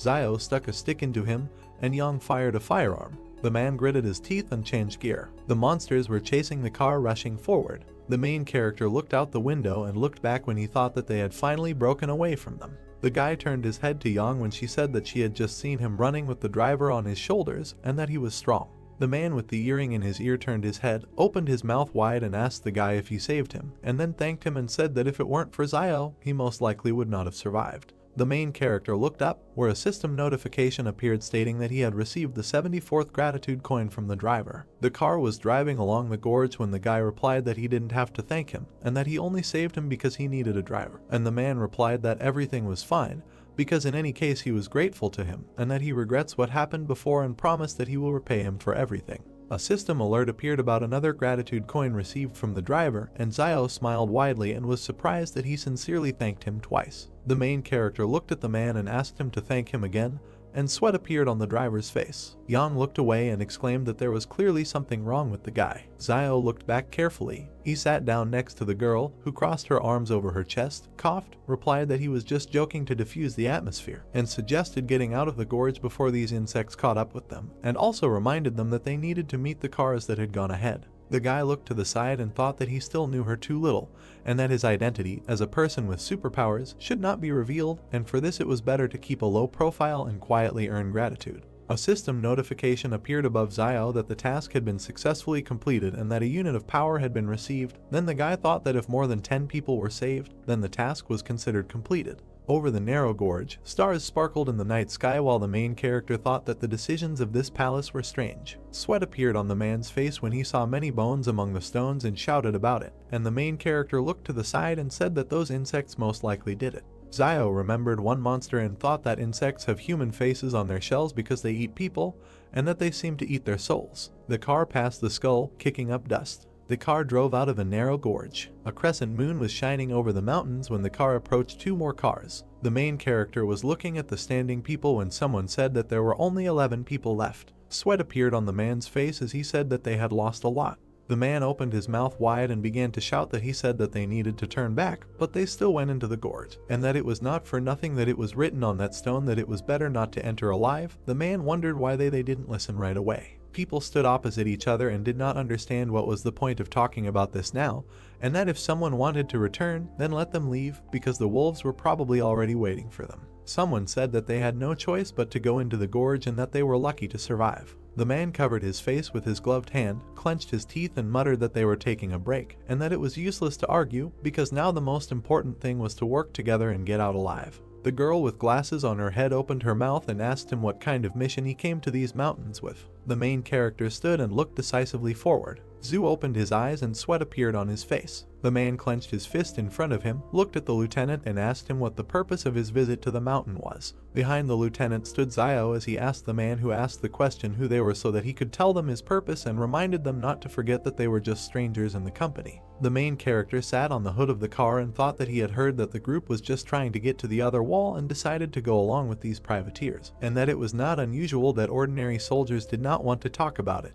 The man in the cap looked to the side and asked how to be one. People turned towards the lieutenant and began to tell them what their mission was, because so many of their brothers had already died along this path. Zio looked at Xinya and decided that she was also not simple, since one word of hers provoked a conflict between ordinary soldiers. A girl in a black jacket approached the guy. Yang stood in front of Zio and said that she was hungry, and the main character gritted his teeth and asked her why she was telling him this, because she was not his girlfriend. She extended her hand to the guy and asked that in this case he would return her knife to her. Yang pointed a gun at the guy, and he sat her on a stone and said with a smile that he would bring her something to eat, and then asked if there was something she didn't eat, to which the girl answered in the negative. She remembered opening the car doors, said that she had thrown the previous mouse into the trunk, and told Zio to use it for cooking. Sweat appeared on the protagonist's face, and he, smiling, thought that the mouse that he threw away to escape the swarm was actually picked up by Yang. That is, she stole food from the swarm of insects, and out loud he agreed with the girl's proposal. Over the fire, a hand held a stick with an animal leg. Cheng opened his mouth wide and told the man opposite that now they were all in the same boat,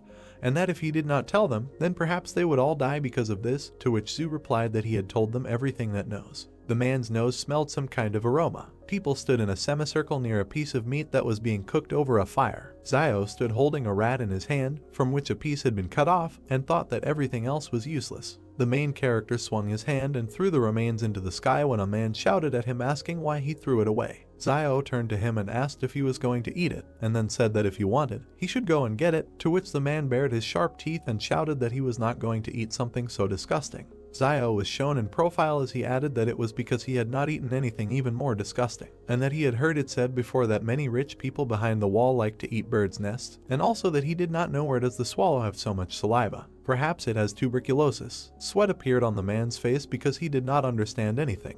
Zio added that it is not surprising that there is an idiom about a sick swallow circling in circles, which describes swallows that spit. The men covered their mouths and opened their eyes wide as they listened intently to Zio. There were many sticks lying in the burning fire. The main character looked at Young and thought that he still had a basic skill copy scroll that he did not use when he completed the quest to refuse a trip to the mountains. He closed his eyes and decided that the girl must have other excellent skills besides firearms. The guy found himself in the palace and asked him to give him a list of all Young's skills when a system notification popped up saying that there was no display permission. Zio looked up, opened his mouth slightly, and said that he had studied her skill before and that he should have permission to view others. Once again, the notification that there was no display permission appeared, and the guy thought that this palace had become more legible, and that he could not believe that there was no loophole left. The main character, standing with his back, put his hand on his belt and asked about the level of her combat skills, to which he was told that it was advanced. When Zio asked about his fighting skills and whether they were stronger, a system notification popped up stating that he was at a medium or normal level.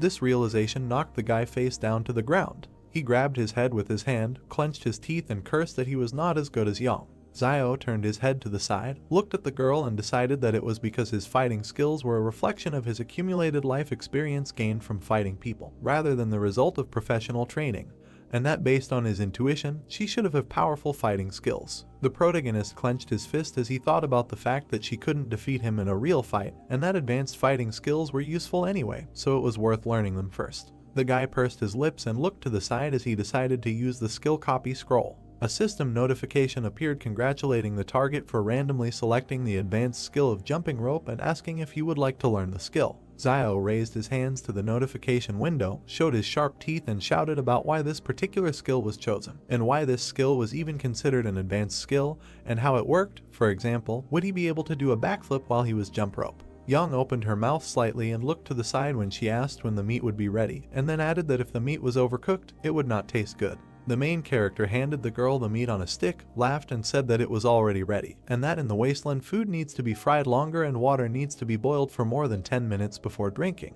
The men's stomachs began to growl. Zhu spread his arms out to his sides and opened his palms, asking the people around him if anyone on their team had any food left, to which he was answered in the negative. The guy took a bite of the piece of meat he was holding in his hand and thought that now they were all silent, and none of them admitted that they were hiding food, and then added that he did not understand how you could share something that saves a person's life with just anyone, and decided that there was nothing wrong with it.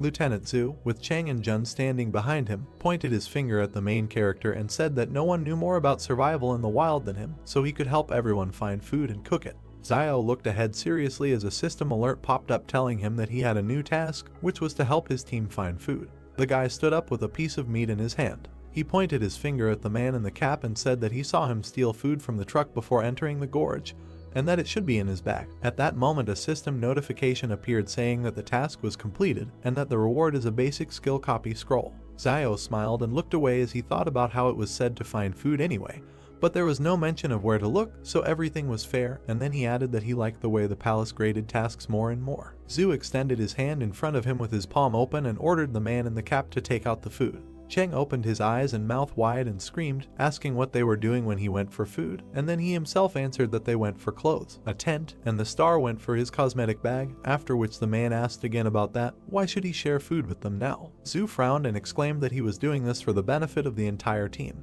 Cheng pulled out a weapon and pointed it in front of him as he asked the lieutenant if he still thought he had any power now. Zhu opened his eyes wide and became angry when the barrel of a gun was pointed in his direction, and Cheng suggested that he try to touch him. There were other people standing near the two when the guy in the cap shouted that he should not try to take the food from him. Zhu looked at the gun, gritted his teeth and asked him to share with them now, and as soon as it becomes light, they can find food for everyone.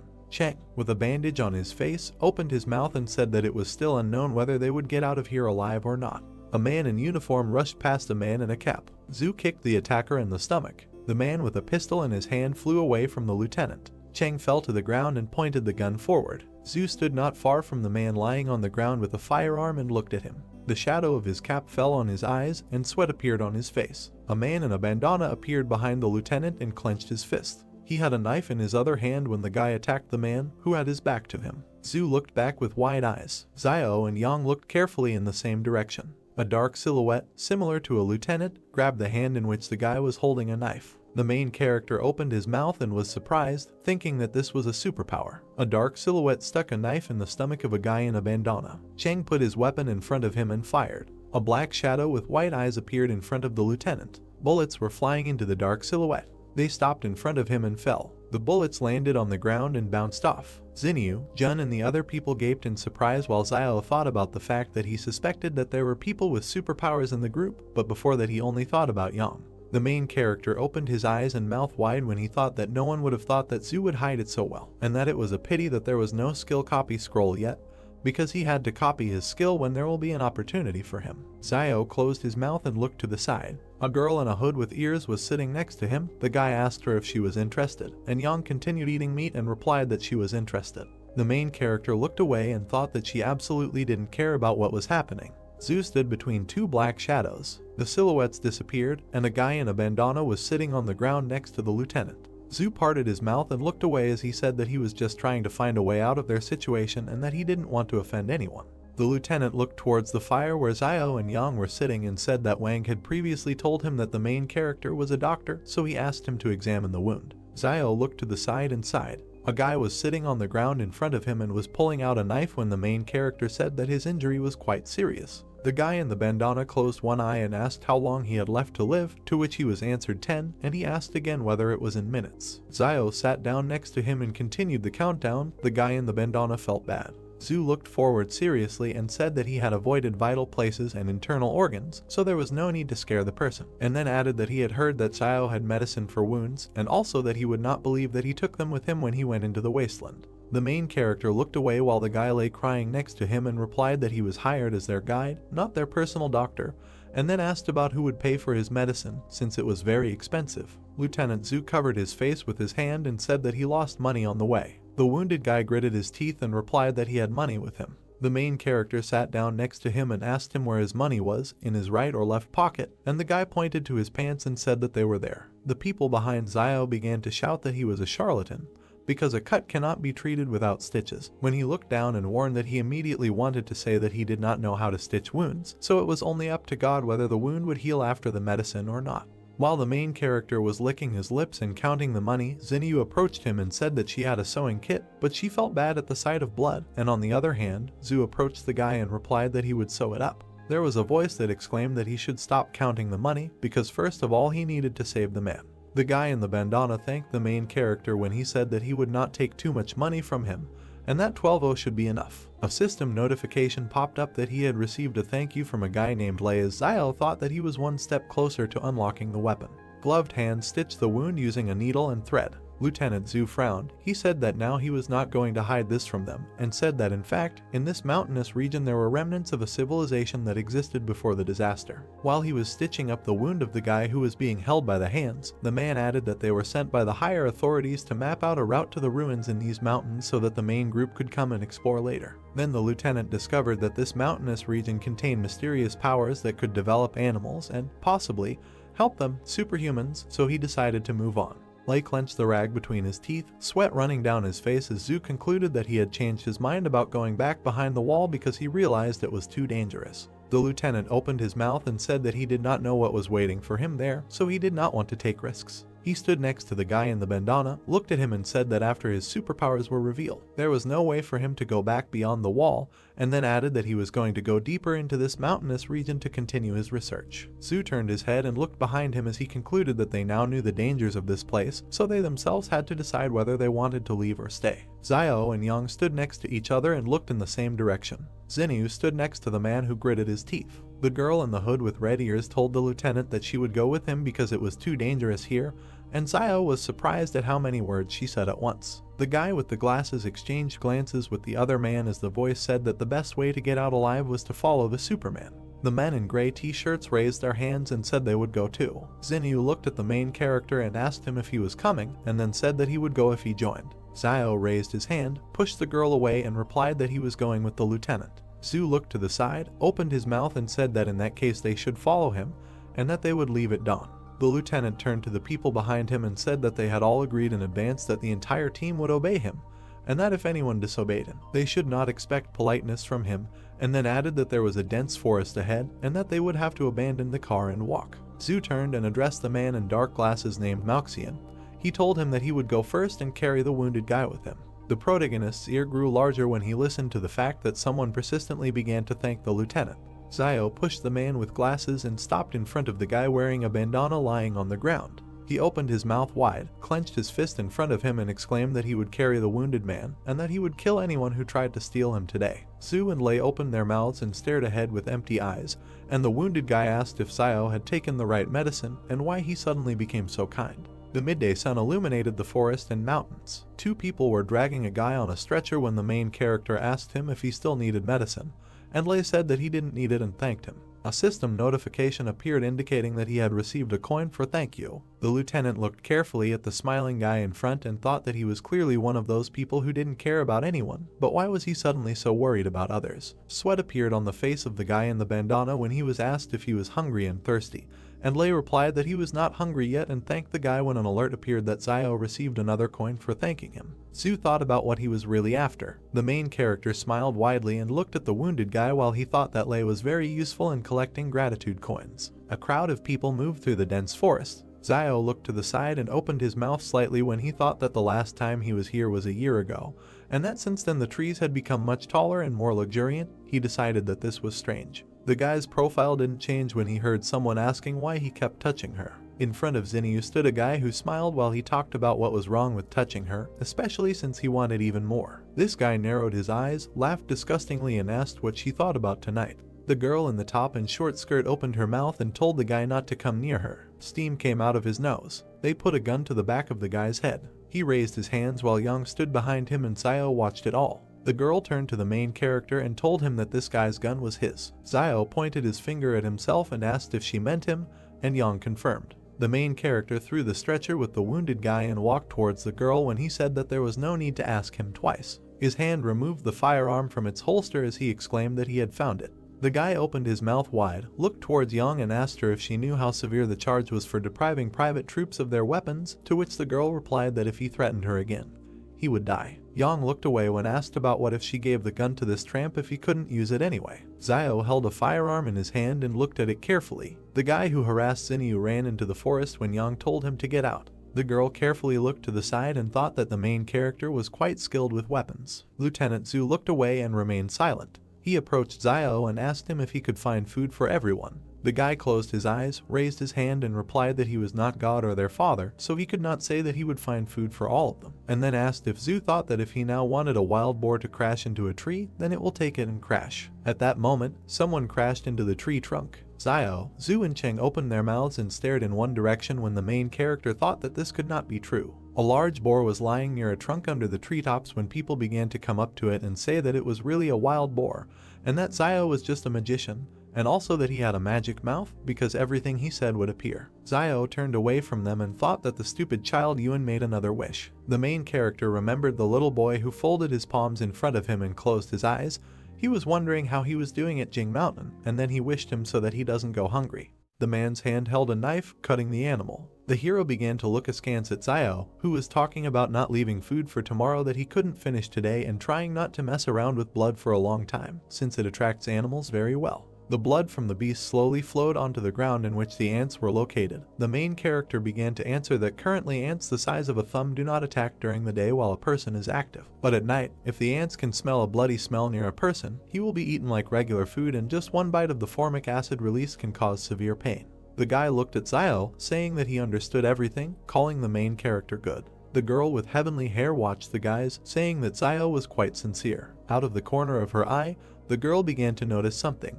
The beast was roasted on a fire, and many people were sitting around it. Xiao sat with the meat in his hands and, closing his eyes, began to eat it, and a girl began to sit down next to the guy, looking at him carefully. She began to look at Xiao, who was not at all happy with her, with a smile on her face, and said that it seemed to her that she could have a very good time in the wasteland. Since it looked romantic, the main character began to tell the girl that this was survival and there is nothing romantic about it. The girl began to make eyes at the main character, saying that he was very handsome and charming. The guy did not understand what the girl wanted from him. Xiao began to look carefully at the girl, thinking that she could not get anything from Zhu Xianchu, so she came to him. Zhu waved away the girl who was running after him. Before, Xiao had often seen the girl go to Zhu Xianchu to talk to him, but every time she was met with rebuff, since Zhu was an adult with a strong character who knows what he wants. Xiao looked at the girl out of the corner of his eye, realizing that for her he was just a brainless teenager. So perhaps she decided that the main character would go through fire and water for her if he showed sympathy. Xiao understood that in the end he had a weapon and he could well protect the girl. The main character began to look at his frightened sister with anger and tell her not to come closer. The girl began to look at Xiao with a playful smile and say that perhaps they had some kind of misunderstanding earlier, but in reality she is not like that. The girl began to stroke the main character's cheek, who was very surprised by this act. The sister began to tell the guy that she liked him. The guy began to shout angrily at the girl and tell her to shut up. Next to Xiao and the girl there was another person who looked at them in surprise. The main character began to look in surprise at the man sitting next to him, and the girl was equally surprised. Xinyu began to leave Xiao, saying that he was completely sick and the guy deserved to be alone. Since Xiao learned to hunt, he has seen too many women like this, just looking for someone to rely on in this broken world, or someone to use as a tool. The main character looked at Xinyu with disbelief, eating chicken and telling himself that he didn't need such a woman for nothing to waste food on her. One of the guys began to grit his teeth. The hero began to look at Zhu, saying that they had run out of bottled water and food. Since they initially took too little water, the guy began to ask her where they could get more water. Zhu began to approach the sitting Xiao, asking him where he could get more water. The system window began to show the hero to tell his teammates how to find water. Xiao began to look to the side, lost in thought. The main character stood in the middle of the crowd, confidently telling all the people that to find water in the wild, you can rely on rivers or collect resources from leaves. The main character began to look away, telling people that they were lucky because there were several pine trees nearby that had pine juice that could quench their thirst. The system window began to tell the guy that he had completed the task and received part of the power. Xiao clenched his fist, looking at him angrily. The main character's foot began to move on the ground. Xiao climbed the tree from different sides with quick and deft movements. The guy's hand began to reach for one leaf that was on the tree. People looked at Xiao in surprise, not understanding what he was doing. The guy began to look down on the crowd, holding the grass and telling them all that if they did not want to die, they should do as he did. Zio began to close his eyes and open his mouth to squeeze the grass from which the juice came. People asked the guy if it's really drinkable. Zio looked at everyone, wiping his mouth and talking about drinking this, whether they like it or not. The main character began to look away with dissatisfaction. Yang and Zhu began to approach Zio and began to look at the grass. Yang began to bring the pine needles to her mouth. Zio began to look at the girl with a smile on his face, happy that she was doing this. The main character began to look in surprise at the system window, which showed that the target's advanced skill was randomly selected, which was bomb making. Zio was offered to study all this. The guy began to look at Yang, who was taking the pine needles. The main character could not understand what kind of training the girl had gone through and why her skills were so severe. Zio was wondering if the target had the skills of covert killing. The system window began to show the guy that she had analyzed the target and an advanced stealth killing skill had been found. Zio began to look at the girl with a smile, thinking about whether she had the skill of singing children's songs. The system window immediately began to show the advanced skill and say that it had been found. The main character looked at the girl with incomprehension, not understanding what kind of disorder was in her skills. Zio quickly jumped from the tree to the ground. Two guys stood near a tree, telling each other that now they need to climb the tree. Although people have not been monkeys for a long time, the guy replied that it would be great to become a giraffe in the next life. Zio began to look at the guys, telling them that animals also do not live as they seem, and the main character heard that giraffes, although tall enough to protect themselves from external enemies, but they have difficulties in mating, so before courtship male giraffes must drink urine to determine if a female giraffe is on point. The guys were disgusted and couldn't figure out what these little known facts were that Zio had learned to disgust others. The mountains began to thicken, forming clouds. Zio began to look at this with confidence, shouting that acid rain was coming towards them. People began to quickly run away from the downpour, looking for somewhere to hide from it. The main character put on a hood, hiding from the rain and looking down. Some people began to carry the guy on the couch, who was unconscious. Cave. People began to stand in the cave, looking at the rain and rejoicing that they had it nearby.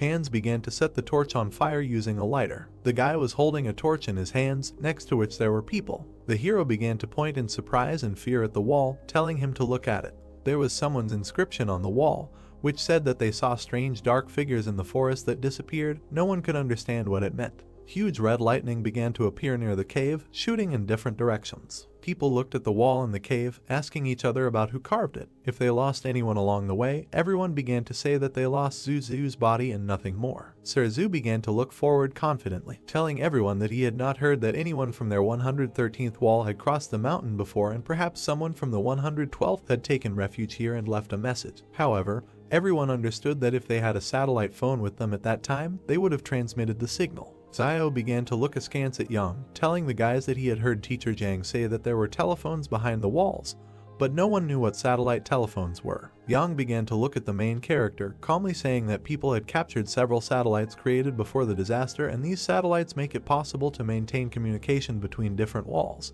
One of the guys began to open his mouth wide, waving his arms, saying that this time the senior management did not provide them with satellite phones and they must be trying to explore the area with the help of human lives. And if everyone died, it would mean that in the depths of the mountains there is a danger. Zhu began to tell the guy not to speculate without the slightest information. Sir began to look at all the people, saying that it was already late and someone should take turns on duty today, and he would be on the first shift, and the rest, not counting the girls, would take turns. Zio looked carefully at the guy, believing that this was the decision really protects from dangers outside, but also for the main character.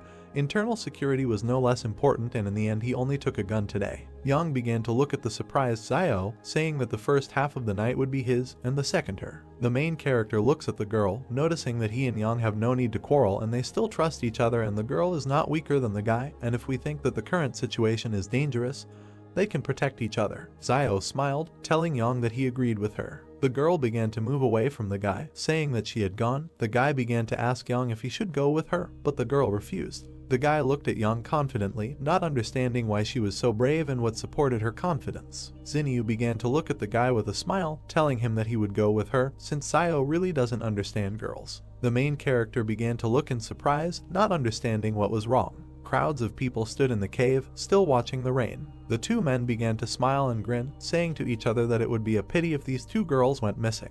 The rain didn't stop pouring. Xinyu began to approach the guys who asked him if there was anything unusual. The girl said that everything was fine and there was nothing there. The three guys began to look at Zinya and say that this was good and they would also go out to relieve themselves. Zhu began to look at the guys, telling them to go and come back quickly. Without stopping for a smoke break, the heroes said that they would do everything. Zio sat on the top of the cave, looking at all the people. The main character began to look at something. Zinyu looked at Yang with a smile. Zio understood that Zinyu was behaving like a star who was trying to go to the next wall to expand her fame. The guy could not understand why Yang took such a risk. Zio heard that the girl had previously given Zinyu some money because she wanted to follow the team to wall 112 to find relatives. The guy couldn't believe it was so simple. The main character looked at the girls with disbelief. He understood that Zinyu and Yang demonstrated a particularly close relationship throughout the journey, and the previous joint eating of fish and helping Yang and Zin created the impression that their relationship was much more than just a worker and an employer. Zio looked at the two heroines, wondering what they were talking about. Zinyu looked at Yang with a smile, telling the girl that they could leave Jing Mountain together in a couple of days. Zio began to understand that the girl understood that he had an alliance with Yang, and after the girl could not come to an agreement with the guy, Xi went to recruit Yang. Zinyu's hand began to offer Yang a wad of money, saying that it was gratitude for the fact that the girl had helped her earlier. Yang began to take the money, and Zinyu asked her if she would continue to help. Yang began to tell the girl that she did not want to help leave the mountain, but she could make sure that Zinyu died with dignity. Zio began to look slyly at the girls, realizing that these manipulations were causing deja vu in the guy. A fire began to be lit in the cave. The guys looked at the exit, not understanding why they left and never returned. Yang began to look at the time, saying that almost 10 minutes had passed. One of the guys started opening his mouth wide and screaming that there was something wet in the place. The guys ran away from the exit, afraid to find something there. Zio began to look at the people in surprise, standing next to the exit from the cave. Rain began to drip on the ceiling of the cave. The guys looked with fear at the drops that fell on the floor and realized that this was a false alarm.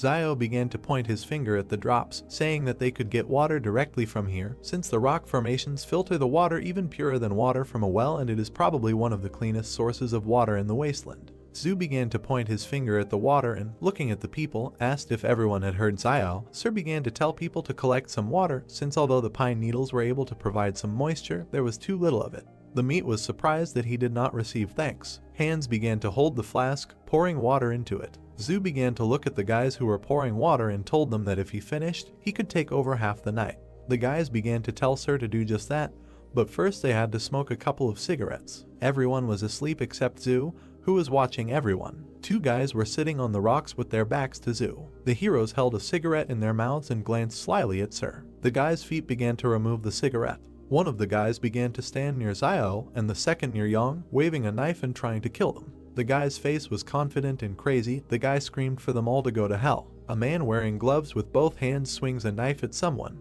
The girl Yang shoots the man in silence. The main character grabs with one hand both hands of a man holding a knife. He instantly turns him onto his back. The junior lieutenant and his comrade pay attention to the noise, asking what is happening and what is the matter. They see Yang and Zio attacking unknown men.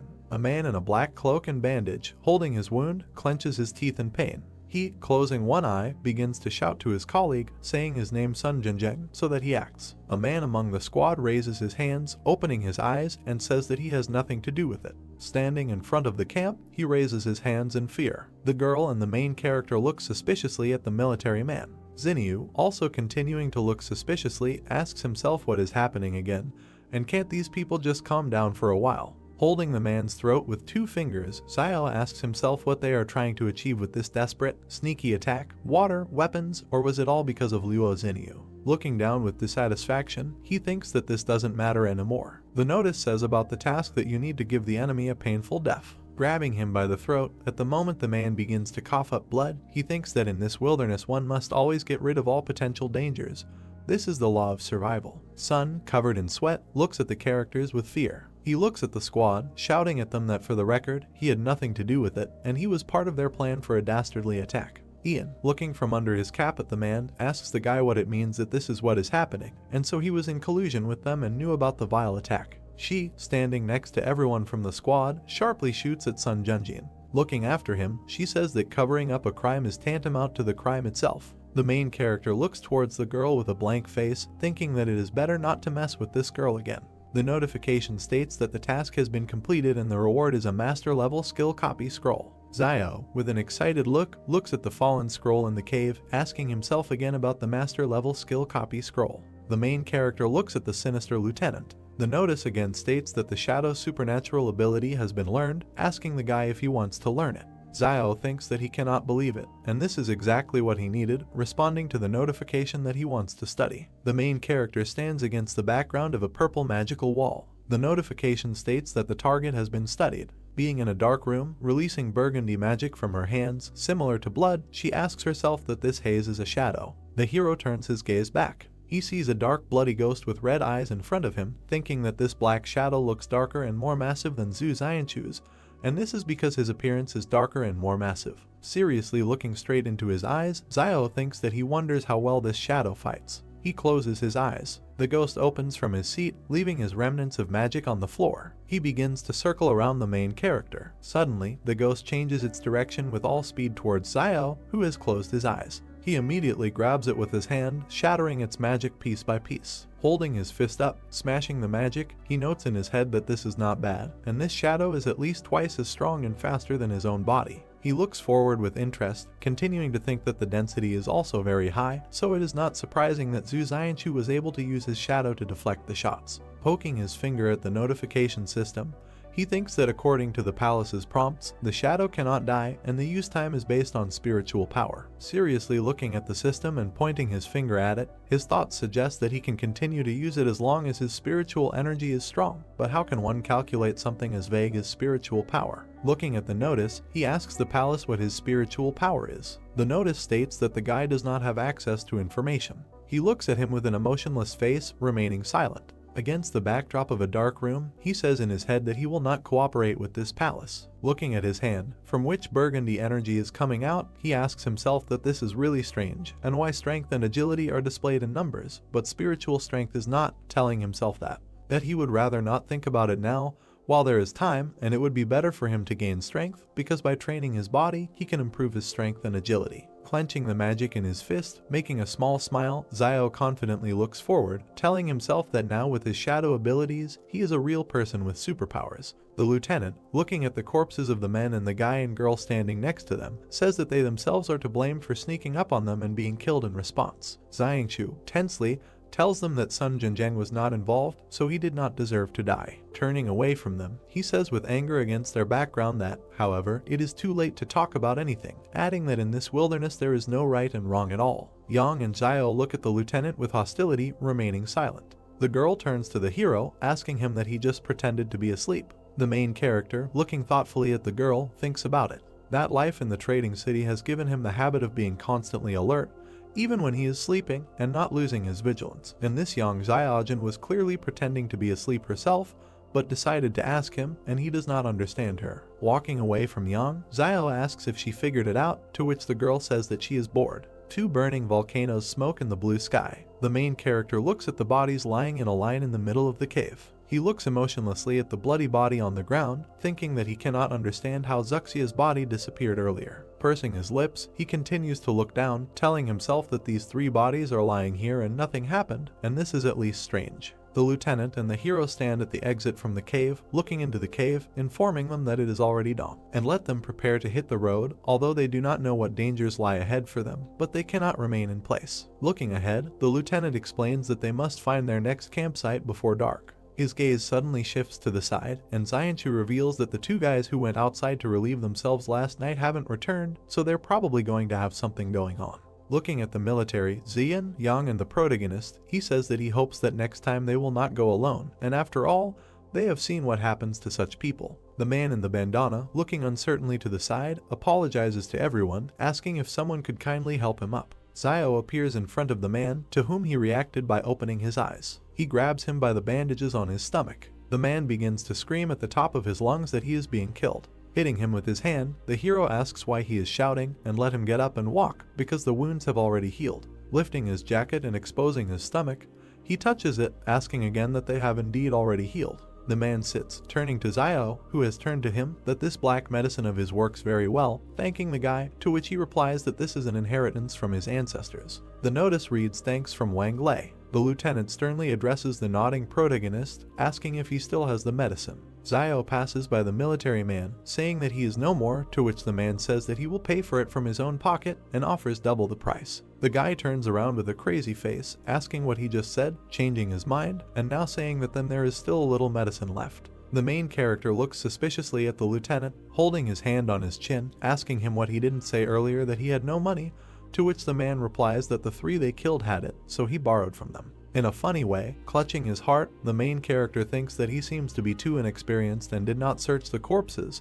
How could he make such a stupid mistake, and his heart bleeds? Zio, spreading his hands to the sides in front of the lieutenant, tells him that this is not his money, but the main character's money, and let him give him at least half, to which the man says that he is not interested in money, and he will give him all 8,000 or about what he has on him if he gives him the medicine. The characters' hands pass medicine and money to each other. Zio begins to stare at the man while holding the money in his hands. The lieutenant, irritated, puts his hands on his hips, telling the main character not to look, and he really isn't lying, because that's all that happened. The history notice states that it has been discovered that there are 20,000 on the media, and he can purchase them on the initial personal storage. Zio thinks about how he needs to buy it, repeating it several times. Dark magic is creeping towards the door. The notice states that this is a successful initial personal storage purchase. The main character gradually approaches the dark door, thinking that it hurts so much, and he would like to see what storage space he paid 20,000 for. Zio grabbed the door handle. Opening it, he sees a brick wall with a hole in it. Closing the door with all his might, the guy, angry, asks what it is, saying that he paid 20,000 per cubic meter, asking what are the prices for housing in commercial areas. Thinking about the crappy palace that he decided to throw it at money and ruin his youth, adding that when he is refined to the intermediate and advanced level, he thinks that the palace will become a real home. Walking away, attracting the girl's attention, the main character thinks that his heart hurts so much, and he gave 20,000, noting that it was so painful to part with them. The squad is walking through the forest when suddenly someone asks that there is a city in front of them. The main character turns to the lieutenant, walking with his back to the entire squad. That earlier he said that this is the remnant of the civilization that existed before the disaster, and the secrets remaining there can help them, superhumans. Seriously looking away, Zio asks what the secret is. Chu, imagining images of dark heroes in the background, says that he is not sure, but only knows that legends say that supermen have existed for a very long time. But only recently they began to appear more often, and there is even an organization of supermen that kills and controls behind the walls, called thugs. The guy, pursing his lips, looks at the man with suspicion, thinking about the organization, understanding. Zio is surprised by Zoo's answer, because he thought that ruins would be waiting for them in the mountains, and not a whole city. Both walk slightly ahead of the rest of the group. Zio clarifies what Zoo told him earlier about the remnant of the civilization that existed before the disaster. Zoo looks around at the rest of the group. Zio wonders whether the secrets left in that very city can really help other people. He looks ahead thoughtfully and continues to ponder what the secret is. In response, Zoo tells a legend about superhumans who existed a long time ago, but in the near future they began to appear much more often. He also added that there is an organization of superhumans that kills managers behind the walls. Members of the organization call themselves thugs. Zoo's story made Zio think, because if there is a whole organization of such people, then there are quite a lot of superhumans. He turned his gaze to Zoo and clarified whether the army was engaged in their capture. A member of the organization, of whom only one silhouette is visible, stands on a mountain of corpses. Zoo gives a negative answer because superhumans are much stronger than Zio can even imagine. Zoo continues his speech against the background of an image of a table, behind which 4 silhouettes of thugs are gathered. He says that currently all fortresses are aimed at superhumans and that no one knows exactly how dangerous superhumans are. However, the leadership of the fortress has created a shelter for superhumans and intends to use the power of the thugs for their own purposes. Thus Zoo revealed the true reason for their departure to explore the mountains. The other members of the group are not far behind the two. Zoo doesn't know what potential Jing Mountain hides, but he knows for sure that Wang Qinjiang, before setting off, found out information about other teams that are also now on their way to Jing Mountain. Zio was wary and, referring to the fact that the fortress wants to use superhumans, asked Zoo because his abilities probably played an important role in their plans. Zoo is angry at the people from the fortress because ordinary people do not regard superhumans as their own. He crushed the ant and told Zio that he couldn't even imagine what a person is capable of in relation to someone whom he does not consider one of his own. Baring his teeth, he ended up saying that he would never return. Liu Bu overheard their dialogue and insisted that they would not reveal Zoo's secrets. Both turned to look at Liu Bu. Zoo clarified that out of the entire group, he is most worried about Liu Bu. Zio pointedly pointed out that if the main cause of Zoo's worries did not return, then he could calmly return back. Liu Bu became wary and looked at the guy angrily. Zhu also did not remain indifferent and asked if Xiao was also a Superman. The guy got nervous and asked again. In fact, Zhu did not suspect anything, but pointedly noticed that Xiao had awakened a special ability to irritate people. Xiao feels very uncomfortable and smiles nervously. At the same time, he asks the palace whether he has a perfect level skill. Smiling mischievously, he reasons that the skill he perfected at a young age, however, it will not be able to compare with Yang's skills. He stopped abruptly. Xiao turned around and, pointing his finger at Yahello, advised the group to beware of puddles, because stumbling upon a leech at this time of year is deadly. Sunlight shines through the foliage of the trees. Zhu noticed something ahead and asked everyone to look ahead. Liu Bu is confused. He does not understand what is in front of him. A girl in a light dress stands in front of them, bowing her head to a tree. Zhu describes seeing a woman in white and wondering why she is rubbing the tree. Xiao compliments him with bewilderment as to why there is a girl in such a place. He suggested not to pay attention and go around, hoping that she would not pursue them. Clouds and mountain peaks can be seen from behind the crowns. The group looks warily at the place where the girl in white just disappeared. She takes an unnaturally large leap towards them and lands on all fours. Yang and Xiao point their guns at her, and Xinyu looks at the girl in bewilderment. The latter makes an aggressive rotational movement with her arms. Yahello and Liu Bu panic. Zhu decisively takes the situation into his own hands and says that they have nowhere to run, because even if there is something that can stop them now, then there is simply no point in further expedition to Mount Jing. He gives the command to follow him. Zhu and Yang warily prepare to flee. Xiao wonders why he suddenly felt so hot. Xiao shouted to Zhu to use his shadow on the girl if something happened and let him and Yang shoot her. They both went to belay Zhu. Zhu agreed and went on the attack. His palm began to exude black mist. He sent his shadow to attack. The shadow runs straight towards the girl in white. She is moments away from capturing the mysterious girl. The shadow grabs the stranger by the throat and presses her into the ground. All that was left of the girl was a white haze, and Xiao, seeing this, decides that Zhu's ability is quite enough. The whole group approaches the girl, who is still hanging by the throat from the hand of Zhu's shadow. The girl with a scary face is perplexed and assumes that the group was sent by the fortress. Zhu says he hasn't seen anything like this outside the walls, but the girl looks shabby. Xiao looks in surprise towards the shabby wood. Near the roots, the tree bark has been stripped off. Xiao notices something under the tree and tells his comrades about it. He opens the box. Xiao takes out a piece of paper from it and wonders what it is. In front of him is a card with a QR code for payment. Xiao thinks maybe it's something left over from the disaster, since the card is plastic and could have remained unharmed for a long time. The pattern on the map is puzzling. He asks his comrades if the pattern looks like a map of the labyrinth.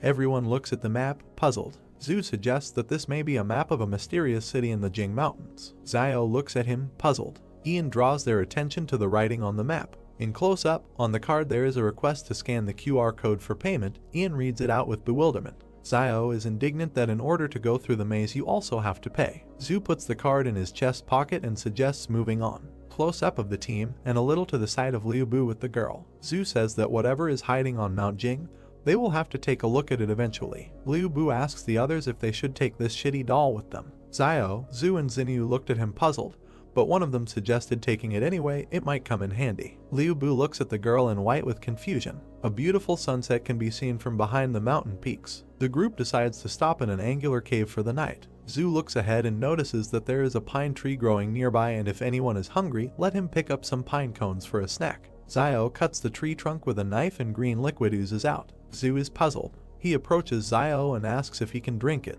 Xiao looks at him. They were joined by Liu Bu and Xinyu. Liu Bu asks what it is and if it can be drunk. Xiao raises the knife with a cheerful expression and gives a negative answer. He does this to put some poison on his knife. Liu Bu is extremely surprised. He doesn't understand what kind of person Xiao is, that he even puts poison on his knife. Zhu and Xinyu refuse to comment on the situation and stand stone-faced. Liu Bu climbed a tree and left a girl in white sitting near the next one. He tries to reach the bumps. His foot slips off the bark and he screams. Liu Bu falls from the tree screaming. He lands on his butt and wonders why he is doing all this. There is also a girl sitting in the background. Liu Bu gives into emotions and desperately shouts that at the very beginning they had already decided to return to the fortress, but stumbled upon wolves. If it weren't for this situation, they would have already returned there. It's not for nothing that the idiom says that wolves in bay are the most insidious, damn wolves. Xiao, who approaches him, interrupts him and asks whether he even understands what he is saying and what this very idiom means. Liu Bu desperately admits that he doesn't know. Xiao thoughtfully replies that in reality Bei is also a wolf. He continues to speak against the background of a picture of a wolf with a paw in a trap.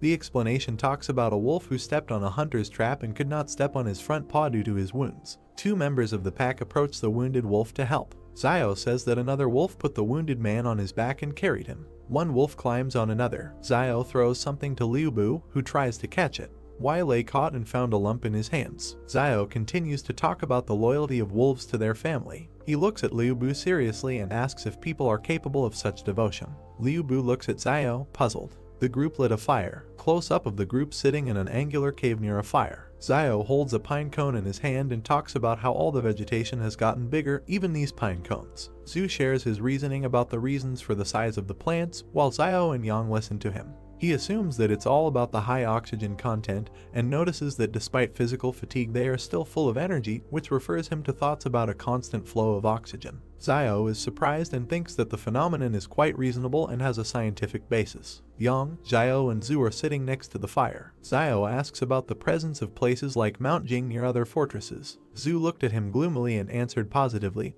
only there is a note that such objects are controlled by a company called Flame Source. Zio also gloomily asks for the name. He then wonders why he hasn't heard of such a company and whether it belongs to some kind of union. Zhu looks thoughtfully at the fire and, against the background of the emblem of this company, answers Zio, calling the company an independent consortium that controls up to 20 fortresses. He finds it remarkable that they are relatively far from their 113 fortress. Zio justifiably does not know about such a company. Zio responds by asking about knowledge of living conditions in the place controlled by this company. Zhu closes her eyes and waves her naked face negatively. Yang joins the dialogue, commenting on the mystery of the territory controlled by the source of the flame. Zio turned his head towards Yang in surprise. Ian's close-up against the silhouette of a flying dinosaur talks about the rumors. Someone saw huge prehistoric birds in the sky. Yang looked at the main character and said that the Flame Source Company has such power that it has suppressed this place, and perhaps only the main leadership of the Flame Source Company knows what is happening inside. Surprised, Zio wondered if she knew more than Zhu. He wondered in his mind if she belonged to any organization. Sitting on a stone, Zhu asked if the main character had read Journey to the West. He imagined the man lifting up the golden column. He stated that it says that someone could lift a stick weighing more than 6 tons, which could destroy mountains. Looking at Yang and Zio, he noticed that at first he certainly didn't believe it, but now he thinks that perhaps this person really exists. Putting his hand to his chin, the protagonist thought that he had never read about the Journey to the West, but to argue that more than 6 tons can crush mountains, as is the carrying capacity of agricultural tractors used in trading cities and factories, is 10 tons, so even if there is a slight overload, it can pull 12 tons. The guy started coughing when he tried to eat the cone. He looked at Zio with an angry look. He approached him with a smile and asked him to make another wish or something like that, so that another animal would fall before their feet. Frowning, the main character replied that last time it was an accident. He asked if the guy really thought the main character was capable of this. He noted that if he needs to, then he should speak. The enraged guy cried out that if his wishes were fulfilled, he would have long ago wished that an animal would now appear on his doorstep to eat. There was a noise on the street. Zio and Yang prepared to shoot. They looked at the exit from the cave. Dark streams of mana hovered before them. Many wild animals were walking towards the cave. Holding the gun in front of him, he asked Liu if it was his order. He replied that he just said it in passing. Zio grabbed his hand and asked him to order the animals that they eat vegetarian food today and let them leave. Liu asked if Zio thought it would really work. He ordered him to speak, assuming that it would suddenly work out. The animals looked at him with stone faces. Liu tearfully asked them to leave. Many animals immediately ran away from there. Taken aback, Liu asked if it worked. The stunned protagonist asked how this was even possible. Frowning, Zio suggested that Liu had awakened his luck like Yuan. The night sky was surrounded by forests. Looking at the sky, at the many birds, the main character emphasized that this was not so and that something led the animals there. Surprised, he assumed that the animals were moving together in one direction and did not dare to attack them because they were being pursued by something more terrible. Streams of wind came from the forest. There was a chain on the ground. She suddenly began to rise. The beast was chained. He continued to move through the forest. He walked through thick grass. A powerful wind came from the dark forest. People stood at the exit of the cave. An enraged Zio asked what those sounds were. He continued to stare into the darkness. Looking at the frightened Liu, he asked if the sound had disappeared. The guy suggested hiding somewhere else for a while. Frowning, Zio asked him to wait, noting that animals have a much stronger instinct for danger than humans, and these animals were clearly trying to hide in their shelter, so this cave should be relatively safe. Kneeling down, the main character asked what exactly they were hiding from, and what that sound of chains was. Young replied that there must be something in the forest that would frighten even them. The main character with a serious face asked if they noticed that. He remembered the many human bones along the rocks. Zio said that they saw human skeletons in the gorge when they passed through it, but it was unusual not to see animal skeletons in the forest. Frowning, he stated that any living creature could die from attack, disease, and old age. He asked how they didn't see a single skeleton. He remembered how the fish bones disappeared in the forest. The main character noticed that, to make sure, he deliberately threw out fish bones in the forest. As a result, they disappeared the next day, and there were no traces left around. Turning around, he said that there is also Zuzia's body, which disappeared without a trace, and all these missing people have one thing in common: they all disappeared into the forest. Frightened, Liu wondered if it was possible that after animals evolved, plants also evolved. Zio replied that it was unclear. Zhu said with a serious face that there was no need to be too nervous and it was good that they realized this earlier. At least they could take precautions in advance. The frightened Lei noticed that there was no danger as long as they stayed away from the forest. Zhu presented their route and reported that it lay in relatively sparsely wooded parts of the ridge and hills. The main character, with a puzzled look, wondered if everything would be so simple. He began to hear powerful gusts of wind in the forest. Zio was dumbfounded by this. A monster with red eyes looked at them. There were chains on his hands. Steam was coming out of his mouth. Yang, with a serious face, began to aim at the beast. Her face was serious. He took the pistol off the safety. They, together with the main character, were preparing to shoot. Zhu screamed loudly so that as soon as he appeared, they would start shooting at him, and he would order his shadow to go around him.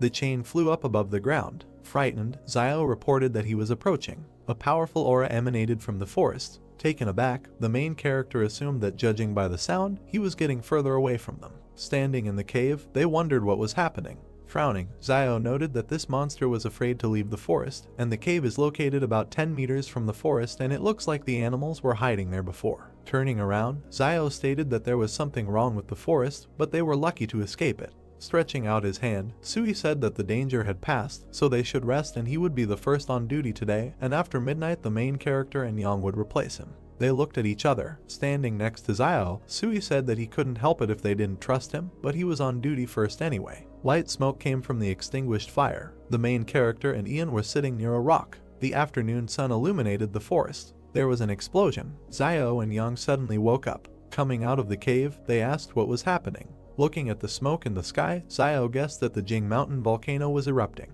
Stunned, Sui suggested that it seemed that the other teams infiltrating Mount Jing had made their move. With a serious face, he suggested that they speed up, noting that they needed to do it before they learned the secret. The main character looked at Suya and asked if he was tired of living. He emphasized the fact that it is unknown what dangers lie ahead for them, apart from this explosion. Frowning, Sui replied that they were already there and there was no turning back, so the only thing they could do was to find the secret of Jing Mountain as early as possible. Smiling, Zio noted that this is true and since they have already taken it, they need to bring it to the end. Yang watched him silently. Black smoke rose from the volcano. The group ran across the field. Lei wiped the sweat from his face and said that it was very hot. They saw a huge beetle. Moving further, Xinyu asked why they thought the animals became bigger but the people did not. Looking at Zio, she noticed that instead, people received superpowers. Turning around, Sui said that from ancient times to the present, human evolution has always been associated with mental abilities. After looking at him, the main character said that Teacher Zhang said that there is a gene in the human body that limits muscle development.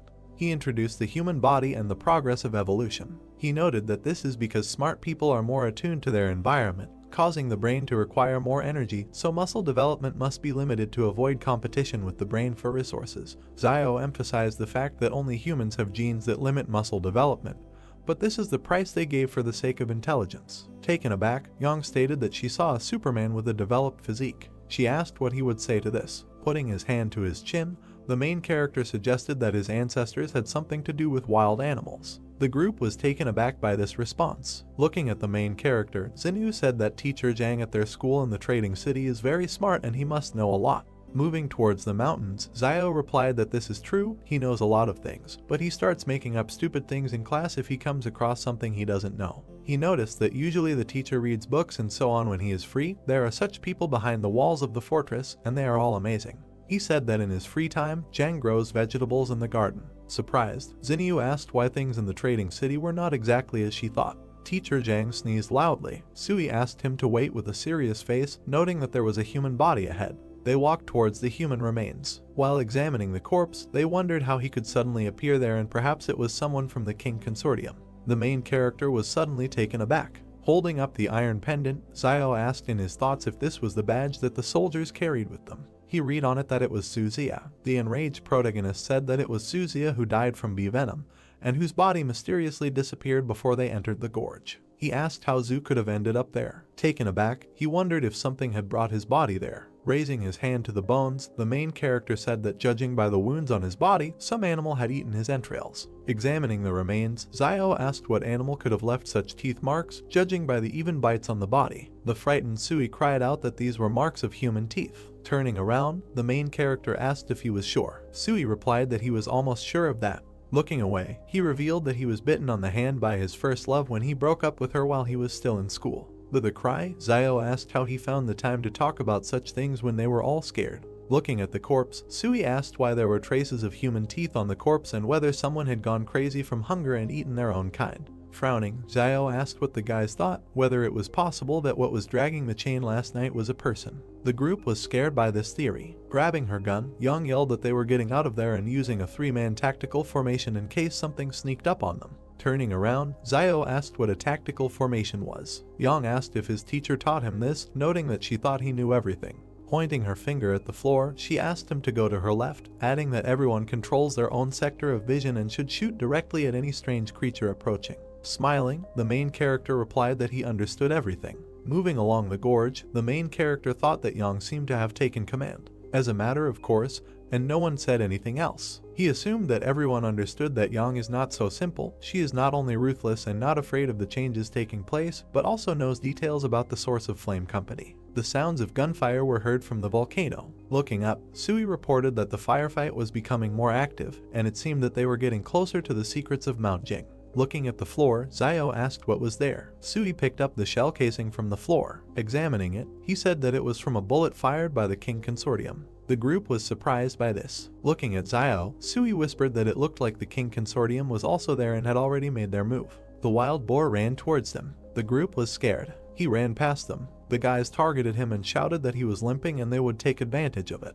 Liu said he never thought he would eat meat again. An enraged Sui ordered the boar to be left behind. Taken aback, Liu noted that he himself ran straight into their arms and they did not eat for almost a day. Smirking, the main character said that he envied them that they had brains, but they didn't even really need it. Liu asked what he meant. Raising his hands, Sui asked if it seemed like they would give away their location if they started frying meat there and lighting an open fire. Liu asked if the safest thing to do would be to defect to the king people if they were there. Holding her cap, Yang noted that the king had come for the secret of this place and would not let them go if they found it. Looking at the guys, she said that in this case the safest thing is to kill them as soon as they meet them and never show mercy. She noticed that to be merciful to enemies means to be cruel to yourself. Turning around, Sui asked them to move on, adding that turning back was certain death and moving forward was the only way to survive. Lei and Liu walked past Yang. Sui said that they further avoid meeting the King Consortium fighters based on where the shooting is coming from. Lei stated that he thought they would starve to death before allowing the Kingmen to catch them. Yang looked after them. Smoke rose from the volcano. Looking into the dark forest, Sui said that perhaps in an hour they will know what is hidden in this Jing mountain. He suggested that there was much less shooting. Looking at the main character, he whispered that if they had to fight guerrilla warfare in the future, they would have to abandon the other three, who would not be able to keep up with the three of them. Turning around, Xiao looked at the tired group members and agreed with Sui. Turning around sharply, Sui asked where Yang was. Standing in the forest, Liu asked where she was and when she disappeared. Stunned, Xiao thought that with Yang's power, it was impossible to disappear without warning unless she herself wanted to leave. They looked at each other and nodded. The sounds of chains were heard in the forest. The frightened members of the group screamed that they heard this sound again. Looking into the forest, Liu screamed that this monster couldn't take Yang away. He saw that the people in front of him had disappeared. Frightened, Liu started screaming loudly and asked where the two were. Standing in the forest, he asked why the two had disappeared. Lei looked back and said that the sound was getting closer. Liu began to run away from there. He closed his eyes in fear. Lei overtook him. Running after him, he shouted that Lei had just been injured and was already running so fast, and Xinyu was a big star and was running very fast. Liu frowned. He tripped Leia. While escaping from there, Liu asked for forgiveness, noting that someone must be sacrificed in order to survive. The monster rushed at Lei. Stunned, Liu turned around. Blood began to flow from Lei. The monster was sitting on him. Liu and Zinyu continued to run. Closing his eyes, he screamed that he just wanted to come back alive, and there was nothing wrong with that. He looked at Zinyu with an angry look. He extended his hand to her and said that in order to survive, you need to sacrifice something. He couldn't reach her. The soldiers pointed their guns at them and asked who they were. Pointing his finger back, Liu said that a monster was running after them. The military surrounded them and ordered them to sit on their knees and put their hands on their heads. Raising his hand to the headphones, the soldier said that an escaped test subject had been found and he was requesting support. The soldiers began to advance into the forest. The monster rushed at them. The military started shooting at him. The animal avoided being hit by bullets. The soldiers tied their hands with a collar. They picked them up. The soldiers found a girl's doll under Liu's cloak. They began to examine her. The monster continues to advance through the forest. As Xiao walked up the mountain, he thought that when Yang was still around, the group held each other back, forming a short stable team, and now that Yang suddenly disappeared, the team instantly collapsed. Frowning, he noted that he and Sui had unspokenly decided to go it alone and, after all, they couldn't trust each other yet. Looking at the mountainous area, the main character began to think that he was wondering what the secret was for which all the forces were fighting. He mentally noted that he was not going to return empty-handed, so he would go in and look around. The soldiers moved through the forest. As he walked up the mountain, Xiao noted in his mind that people were following him. Looking at their backs, he wondered if they were King Consortium people. They shouted that the experimental object had been found and they were asking for support. Hiding, the main character thought about the experimental object. He wondered if there were still people in these wild places conducting experiments. He wondered if so many people couldn't kill one monster, or if it was too strong. Looking around the treetops, Xiao noted that, however, this monster had attracted their attention, so he could take this opportunity to act stealthily. He was hiding behind a stone. While examining the base, the main character asked why they needed a place where there had recently been an explosion. He saw the scientist collecting the blood of the beast. He closely watched the man in the white coat. He began to sneak up on him. While looking around the ruined settlement and scientists, Xiao wondered if the King Consortium was capturing mutant beasts, noting that he feared that these beasts could not escape the fate of being studied. He was suddenly surprised. He saw a man on the roof of a building. Xiao looked at the guy in the white shirt. A man is depicted in a white suit and blue tie, looking down intensely. The main character looks at him, hiding behind a rock, and thinks that perhaps this is the man in charge of this operation. He notes that if on a normal day he saw someone in a white suit roaming the wild lands in a white suit, he would write off would be like a weak-minded person. Xiao stares at him. We see how the main character looks at the roof of a building, on which a man in a white suit points with his finger and says something. The main character thinks that this man now standing on top of the building, on the contrary, does not feel out of place, perhaps because that he is a leader and does not need to go into battle. We see fighters with weapons, an excavator and doctors in masks who are preparing syringes. The main character thinks that the surrounding area is heavily guarded and the number of fighters could reach 1,000. He notes that it looks like the King Consortium intends to find the secret of the mountain that he talked about Zhu, and that in the current state of affairs, he is unlikely to be able to compete for what they are looking for, and there is no point in him taking risks for the sake of a secret unknown to him. Xiao looks at the broken street and thinks about leaving everything as it is. We see a destroyed building. The main character walks along a road littered with rubbish and debris. He walks around the ruins from the city and thinks that it is amazing that there is a huge city here, and although all the buildings are in pieces, the main structure is still intact. Xiao takes a step through the rubble. He walks forward through the ruins. We see his back. He thinks that one can only imagine how beautiful this city used to be. Xiao turns around in surprise. He looks at the surviving sign and reads the title. The main character thinks that Xiao you can sounds a little mysterious. Xiao sees another sign and lists what he has already seen: a beauty salon, fast food, and a health center. The main character looks thoughtfully to the side and remembers a strange doll, a QR code, and a sign with an image. He asks the question that he risked his life, went all the way to find all this. Xiao stares ahead and thinks about waiting. He descends sharply down the rubble. The main character looks at a sign with famous tobacco and alcohol products.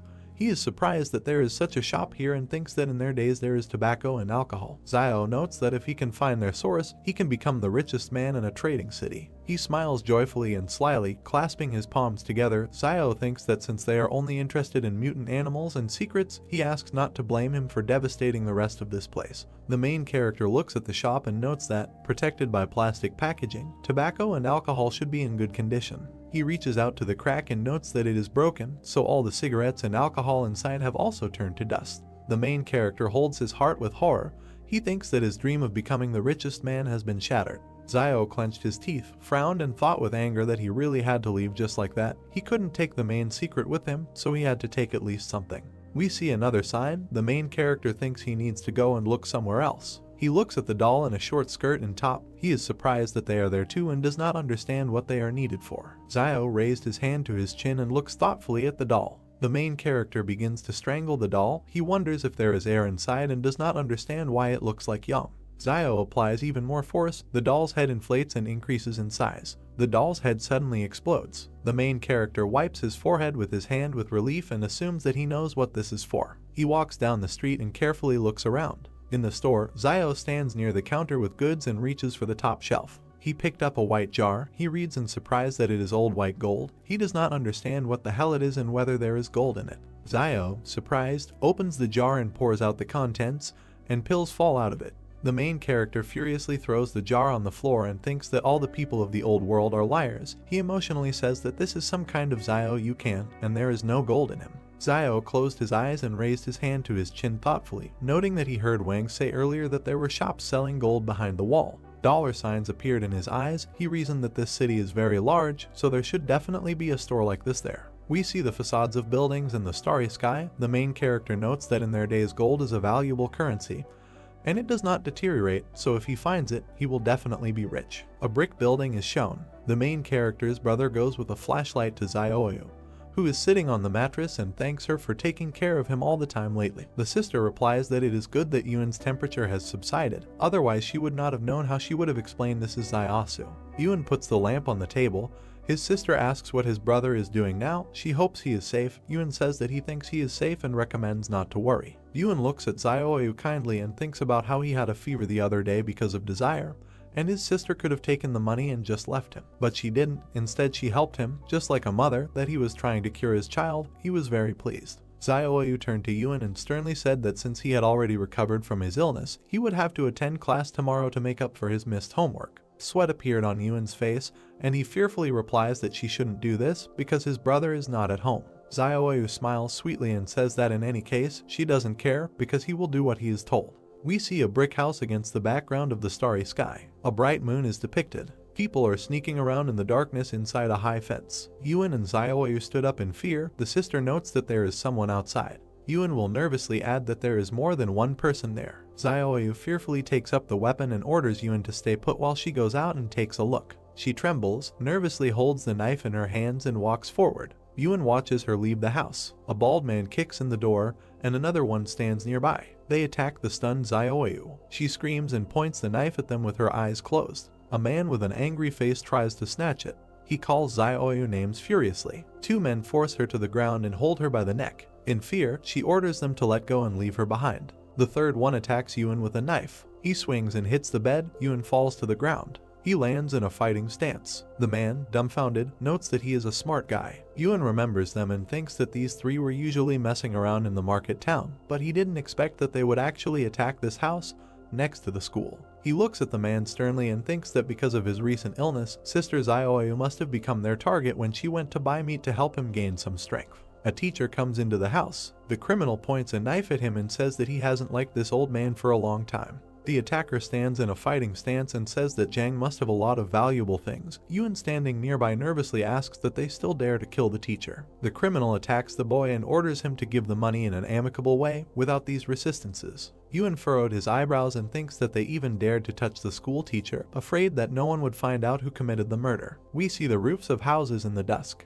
The attacker brandishes a weapon and a wound appears on his body. Yuan sharply fired his pistol at him. The other two men are shocked and don't understand where he got the gun from. Yuan continues to shoot criminals. They start running towards the exit while the boy shoots. Two unknown people watch as a man lies on the ground. Yuan furiously pointed a pistol at the lying man, and the others began to scream in horror and run. Yuan shot at them. All three died. They are lying on the ground. Zioyu looks out with the teacher. Yajin says with horror that he knew that Zio was quite a ruthless person, so he understood that Yuan would be like him. He looks at the boy in surprise and says that he couldn't even think that at 13 Yuan would dare to shoot someone. Yuan holds the gun with trembling hands. He is shaking all over in shock. Zioyu holds him by the shoulders in horror and screams his name. She hugs the boy and tells him not to be afraid and that everything will be fine because everything is already over. Jaeon watches his sister hug the boy and asks if Zio left this for him. Sister and Yuan look at the gun. The teacher asks if this is why Yuan went alone into the wilderness to make sure no one found him.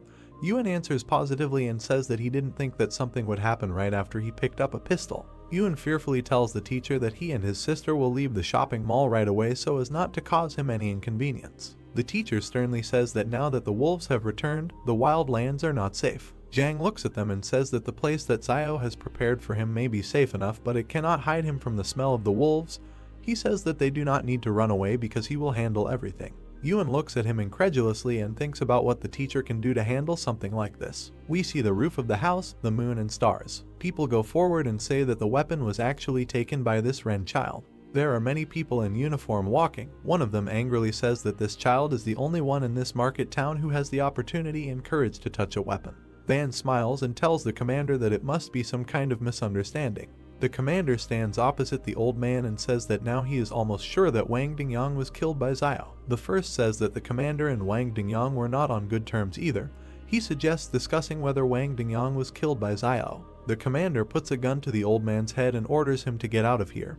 He asks if he thinks that he is as corrupt as the rest of the inhabitants behind the wall. The commander points his finger and orders everyone to be arrested. He wants to see how Xiao will justify himself when he returns. The teacher stood in the aisle and ordered them to stop. He holds out a piece of paper and asks him to take it to the fortress and tell Fat Man Lo to come to him. Zhang stood in front of the two soldiers and said that he had to give this to him and he would understand, and this was no longer something he could handle. One of the soldiers said with a confused look that this school teacher just called Boss Luo fat. Another soldier put a gun directly to the head of the frightened old man Wang and asked what he was waiting for. Zhuo stood still, holding out a piece of paper while the same soldier said that he thought some kind of card would help him get rid of them. Then he snatched the card from the teacher's hands with an arrogant look. The soldier looked forward with a menacing gaze and simply remained silent. Teacher Zhang stared back straight ahead with a serious look. Then the soldier, looking at Zhang Jinglin's card, thought with great surprise that he was from the 178th fortress. The soldier immediately pointed his finger at the teacher and the people behind him, saying that they should watch them, and the other soldiers obeyed the order. Suddenly the soldier got into the car and with a frightened look pulled the gear lever. The car began to move forward at great speed, leaving only dust behind. Several soldiers approached Yuan and Xiaoyu, and one of them ordered that they need to be searched, while the other said that no one should move. One of the soldiers searched the boy and asked where the gun was hidden, while the other pointed his weapon at him, telling him what he should say. Yuan looked forward sharply with an angry gaze. The two soldiers, greatly frightened, trembled and looked forward. Xiaoyu turned to Mr. Zhang, asking if everything would be okay, and he turned back and said that there was no need to worry and everything would be fine and they wouldn't dare to do anything to them yet. Yuan said that he apologized for the trouble they caused him, and Zhang, turning in his direction, said that they were not to blame, this world was wrong, and he should thank him for saving him recently. Yuan asked him what he did before teaching, and Zhang, standing sideways, said that he was a military man, while he asked why he stopped being a military man. Zhang answered the question that because war cannot save humanity. He then abruptly turned to the side and continued to say that he originally chose Xiaosu as a replacement teacher because he was preparing for his departure from this city, and he plans to return to Sabei. Yuan asked about Sabei and that this was the same northwestern part of the country that was mentioned earlier in the lesson, and received a positive answer from Zhang, who imagined beautiful mountains in his head over which birds flew. He continued to imagine in his head a huge number of mountains over which birds were flying, and said that in the northern part of the country the snow and ice had not yet melted, and among the sand and yellow earth not a trace of greenery was visible. Zhang continued to say that Sabei has endless white spaces, which makes people there seem very lonely, and imagined in his head a small stone structure standing right in the middle of the mountains. Yuan, looking ahead, asked why he suddenly wanted to return to Sabei. Zhang, looking to the side, replied that because the world was starting to change, and he needed to be with those who were waiting for him. Yuan looked at him with great surprise and asked about the people who were waiting for him, and he simply smiled. Zhang leaned forward, holding Yuan by the shoulders, and said that he should not be afraid, and they would not dare to do anything to him.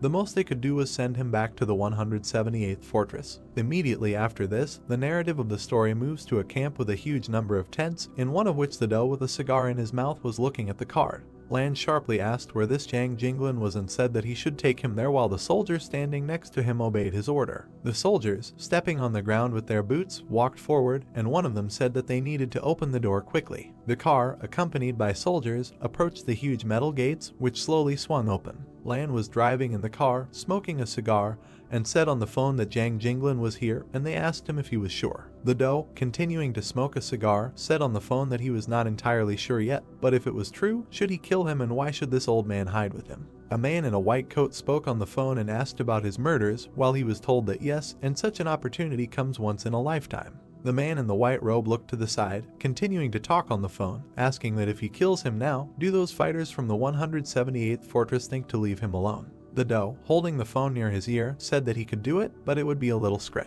A man in a white robe, speaking on the phone, asked what he thought. There was an impenetrable wall in this world, and why not just send him back to the 178th Fortress, let Sebe continue to guard him. The man in the white robe looked to the side, saying that even if he had to die, he couldn't die at the hands of the king family, let alone them with him. While Lan spoke on the phone that he was the case if he one day, and that he answered him that later it would not be too late to kill him, but for now let someone else have a headache first. Then the man in the white coat asked on the phone what.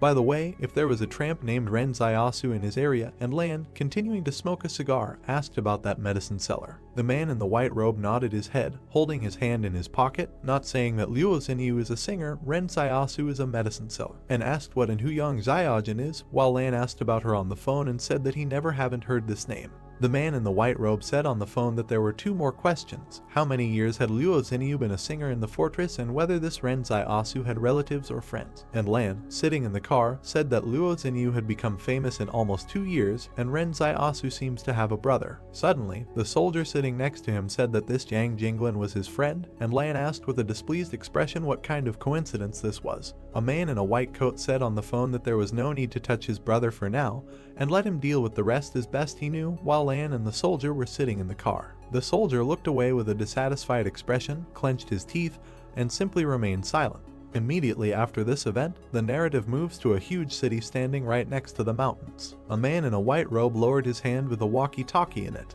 The man in the white robe turned sharply to the side, looking forward. The man in the white robe, sharply behind the block, said that he forgot to introduce himself, and he is King Zhen from the King Family Consortium, Luo Lan's younger brother. King looked towards Liu and Xinyu kneeling in front of him, saying that he was glad to meet them. Xinyu looked straight ahead with great disdain as King called them Mr. Liu Bu and Miss Luo Xinyu. King walked forward and said that they should tell him more about these three people, Zhu Xianchu, Yang Zaiajin, and Ren Zaiasu. King arrogantly looked at Xinyu sitting below and asked if there was something connecting Ren Zaiasu and Yang Zaiajin. They say that the names sound very similar. Liu exclaimed with fear on his face that they were not connected in any way. He then looked at King and said that Zhu Xianchu is a Superman who has the ability to release a shadow from his body that can even stop a bullet. Liu gritted his teeth in fear, saying that he could not say much about Yang Zaiajin, but the one to be most afraid of was Ren Zaiasu. King, looking to the side, asked in surprise why. Xinyu looked to the side with an arrogant look and asked that because he could cultivate anyone. Liu looked forward with great fear on his face, saying that no, and he was just very strong. At that time they were all fleeing in the canyon, and imagined in his head how the soldiers were running from a huge horde of insect monsters. Liu continued to say that he was the only one who ran in the opposite direction, and recalled how he turned back and looked at Xiao running away. Liu recalled turning back with a huge look of fear on his face and saying that he couldn't help but look back at him. Liu stood in the middle of the canyon and looked in the direction in which the streams of black energy were directed. Liu stood still and looked with great surprise at Xiao, who was running with a man on his back along the canyon. Liu recalled saying what the hell and how he could run so fast while carrying someone else, and stretched his hand forward towards the protagonist, who was running at great speed along the canyon, overtaking the car. Liu said that he was able to lift an adult man with one hand and still run fast, and he suspects that he is also a Superman, while Xinyu and King looked in his direction with great contempt. King, lowering his head down, closing his eyes, asked what if there was anything else, and Liu answered that no, and that was all for now. If he remembered something, he would tell him. King, with his hands in his pockets, said what needed to be written down, and Zhu Xianchu was an underdeveloped Superman with risk factor C. Ren Zaiasu was a suspected Superman with increased physical strength and risk factor F, and his subordinate wrote it all down in a notebook. His subordinate then took Liu's hand, who said that they should wait. The subordinate continued to lift Liu, who looked at King and shouted that they had nothing to do with it, and they were all ordinary people who were forced to follow Zhu Xianchu all the way here. King would turn around sharply and say that he knew that this had nothing to do with them. If he had anything to do with it, then he should be nervous now, and Liu would ask what and if he was going to do something with them. King closed his eyes and said that they would go with him and should try not to be too surprised while his subordinates lifted Liu and Xinyu from the ground. At the same moment, a crescent moon shone in the night sky, surrounded by a huge number of stars. Immediately after this, the narrative of the story moves to a huge building, near which people were standing. King walked along with the soldiers and spoke to Zuman, saying that he should lead a group to find Zaiasu, Yang Xiaojin and Zhu Xianchu, and they should return by 12 o'clock at night, and he would take the order. King stopped near a group of people and said that teams 2, 3, and 4 should follow him, and they immediately followed his order. Liu, looking at King with great fear on his face, asked where they were going. King stood in the middle of the city street and said that now they themselves will soon find out. The narrative of the story then shifts to several soldiers standing near a huge cage. King raised one of his hands up, holding the other in his pocket. Liu stood next to Xinyu and was surrounded by soldiers, saying what the same. In that same cage, with a chain on his arm, lay a gray, scary monster. Liu asked that the teeth marks on Zhu's body were not the same, while everyone else was standing right next to the monster's cage. King would quickly turn around and say that they seemed to know a little about him and had seen the bodies he had bitten. Xinyu looked forward with great fear and asked what this was all about. King, standing right in front of this monster, said that they were a product of the pre-catastrophe period, and they had only recently learned of their existence, and they should be called test subjects. Xinyu looked straight at King and asked about the test subjects, and he said that he must have recently escaped from the walls of some laboratory. King, with his head down, continued to say that they were all surprised how they survived to their days, because this is a living example. Xinyu, looking in his direction, said that this means that they came here for this sample and to find the laboratory that once held these experimental subjects captive. Suddenly, King suddenly turned his serious gaze to the side. King, standing still, says he doesn't know if they know that multicellular organisms like humans use cell division as the basis for growth and reproduction. He then went on to say that one would assume that cell division should be endless, but the strange thing is that all human cells stop at an average of 50 divisions, after which irreversible decay sets in, and he imagined several microcells in his head. King looked to the side and said that it is for this reason that a person's life expectancy is limited, he grows old and dies. Xinyu looked away as King continued to say that, well, that doesn't mean it can't be changed. King said he suspected the lab had developed a technology that made cells divide endlessly, increasing the body's metabolic cycle and lifespan, and focused his attention on the metal gate in the brick building. King reloaded his gun and said that, but they didn't expect that by doing this, they would create these monstrous and inhumane creatures, and these human-modified test subjects had completely lost their sanity as human beings. King suddenly left his gun directly into the monster's cage and continued to say that, but their physical strength and agility are far superior to ordinary people, while he looked forward with a menacing gaze. The monster abruptly grabbed the gun with its teeth and crushed it, while King said that they had to use 5 battle groups and sacrifice many of their people to capture at least one object alive. King turned sharply to the side, looking at his subordinate, who was writing something in a notebook, and said that he should write down that his teeth were developed, his pupils were narrow, his habit of moving on all fours, he was no longer human. King closed his eyes and continued to say that it was suspected that he was the product of a genetic change, and it was assumed that this laboratory was a secret experimental facility of the Flame Source Company before the disaster. Xinyu looked to the side with a puzzled look and reasoned that the base was the source of the flame. King looked down as she speculated on whether the King Consortium could take over this technology. The monster, standing on 4 limbs, squeezed its jaw with enormous force, breaking the pistol into small pieces. King looked towards the soldier and said that he should shine a bright light on him, and he obeyed the order. The soldier raised his hand up and made a finger gesture to another soldier standing on top of the building. Then the soldier sharply turned the huge searchlight to the side. A bright light suddenly illuminated the monster in the cage and the people standing next to it. The monster in the cage covered its face with its hand after the light hit it. The monster suddenly began to back away, closer to the shadow, while in its cage. King, tilting his head down a little, asked about photophobia. The soldier standing next to Kin and Xinyu said that there are 2 possible causes of photophobia. The first being the weakness of the individual who was once human and now it is reflected in what it is now, and the second is that it is in a gene edited. The model was based on the nature of the beast. King, turning his head slightly to the side, said that one was enough to study so that they could kill the rest without further losses, and the soldier standing behind him accepted the order. King reasoned with a thoughtful look that if he has photophobia, then why was he recently active during the day, and is he evolving again, or is there something that attracted him and made him go out in broad daylight? King conjured images of Xiao, Zhu, and Yang standing next to each other in his head and wondered if this could have something to do with the 3 of them. A huge number of soldiers stepped with their black boots directly onto the asphalt.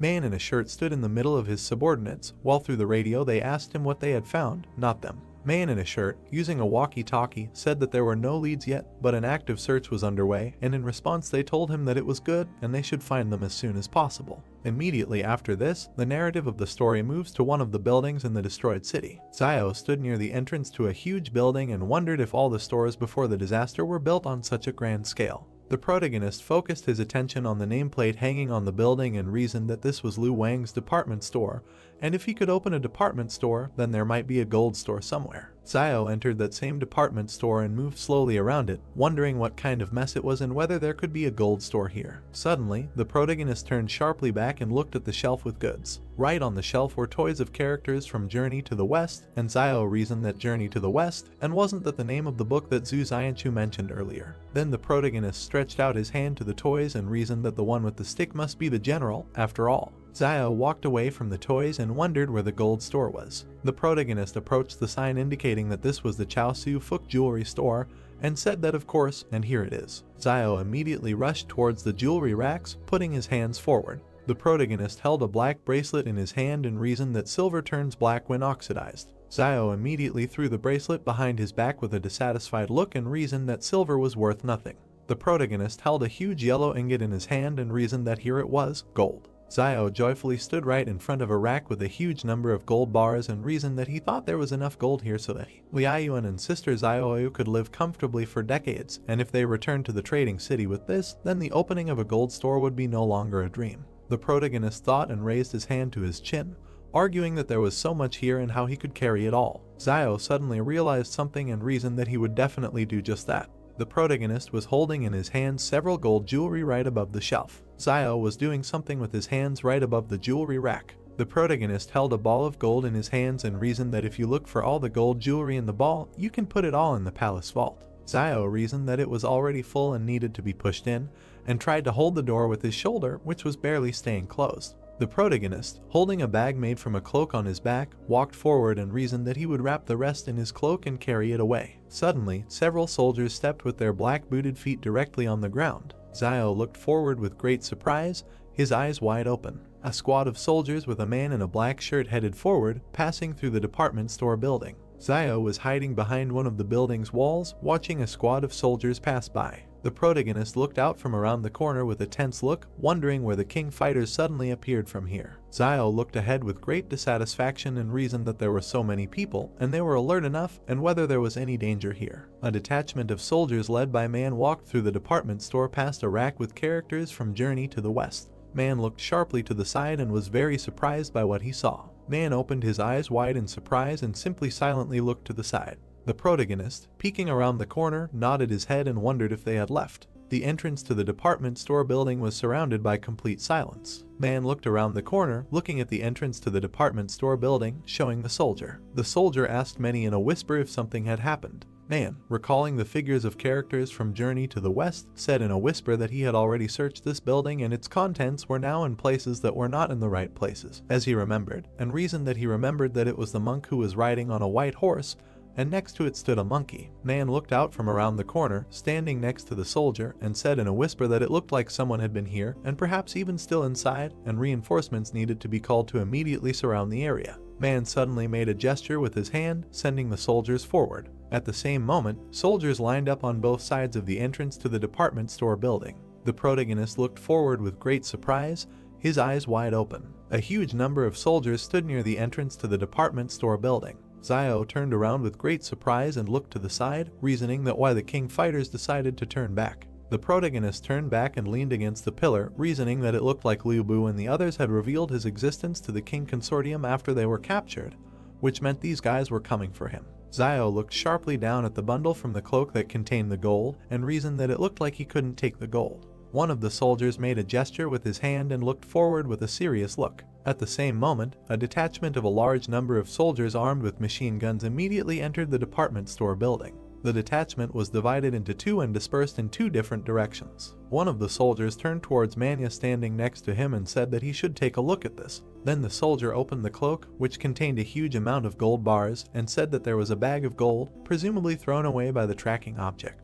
Man looked down, saying that he was interested in gold after coming all this way, and the person who could do this was probably the vagabond Ren Zaiasu. Suddenly the soldier sharply raised his head up and saw a silhouette in a cloak in the flight between the stairs. The soldier immediately radioed that the target had run to the second floor, standing next to the stairs. A huge number of soldiers at the same moment ran up the stairs, while the radio transmitted that the target had run to the third floor. Man stood near the stairs, looking at the soldiers who were climbing it and shouting that they should go ahead and not let him leave. Man stood still, raising his head up, reasoning that something was clearly wrong, and Ren Zaiasu foolishly decided to run upstairs. If he continued to run upstairs, he would simply end up surrounded by them on the roof. Man closed his eyes and thought, reasoning that he was very greedy for money, but abandoned it as soon as he found himself in a dangerous situation, and his decisive refusal of gold gives the impression that he is acting more decisively than recklessly. The protagonist slipped between flights of stairs with great speed. Zio ran very quickly straight up the stairs and reasoned that they had noticed him and would probably send someone to cordon off this entire building.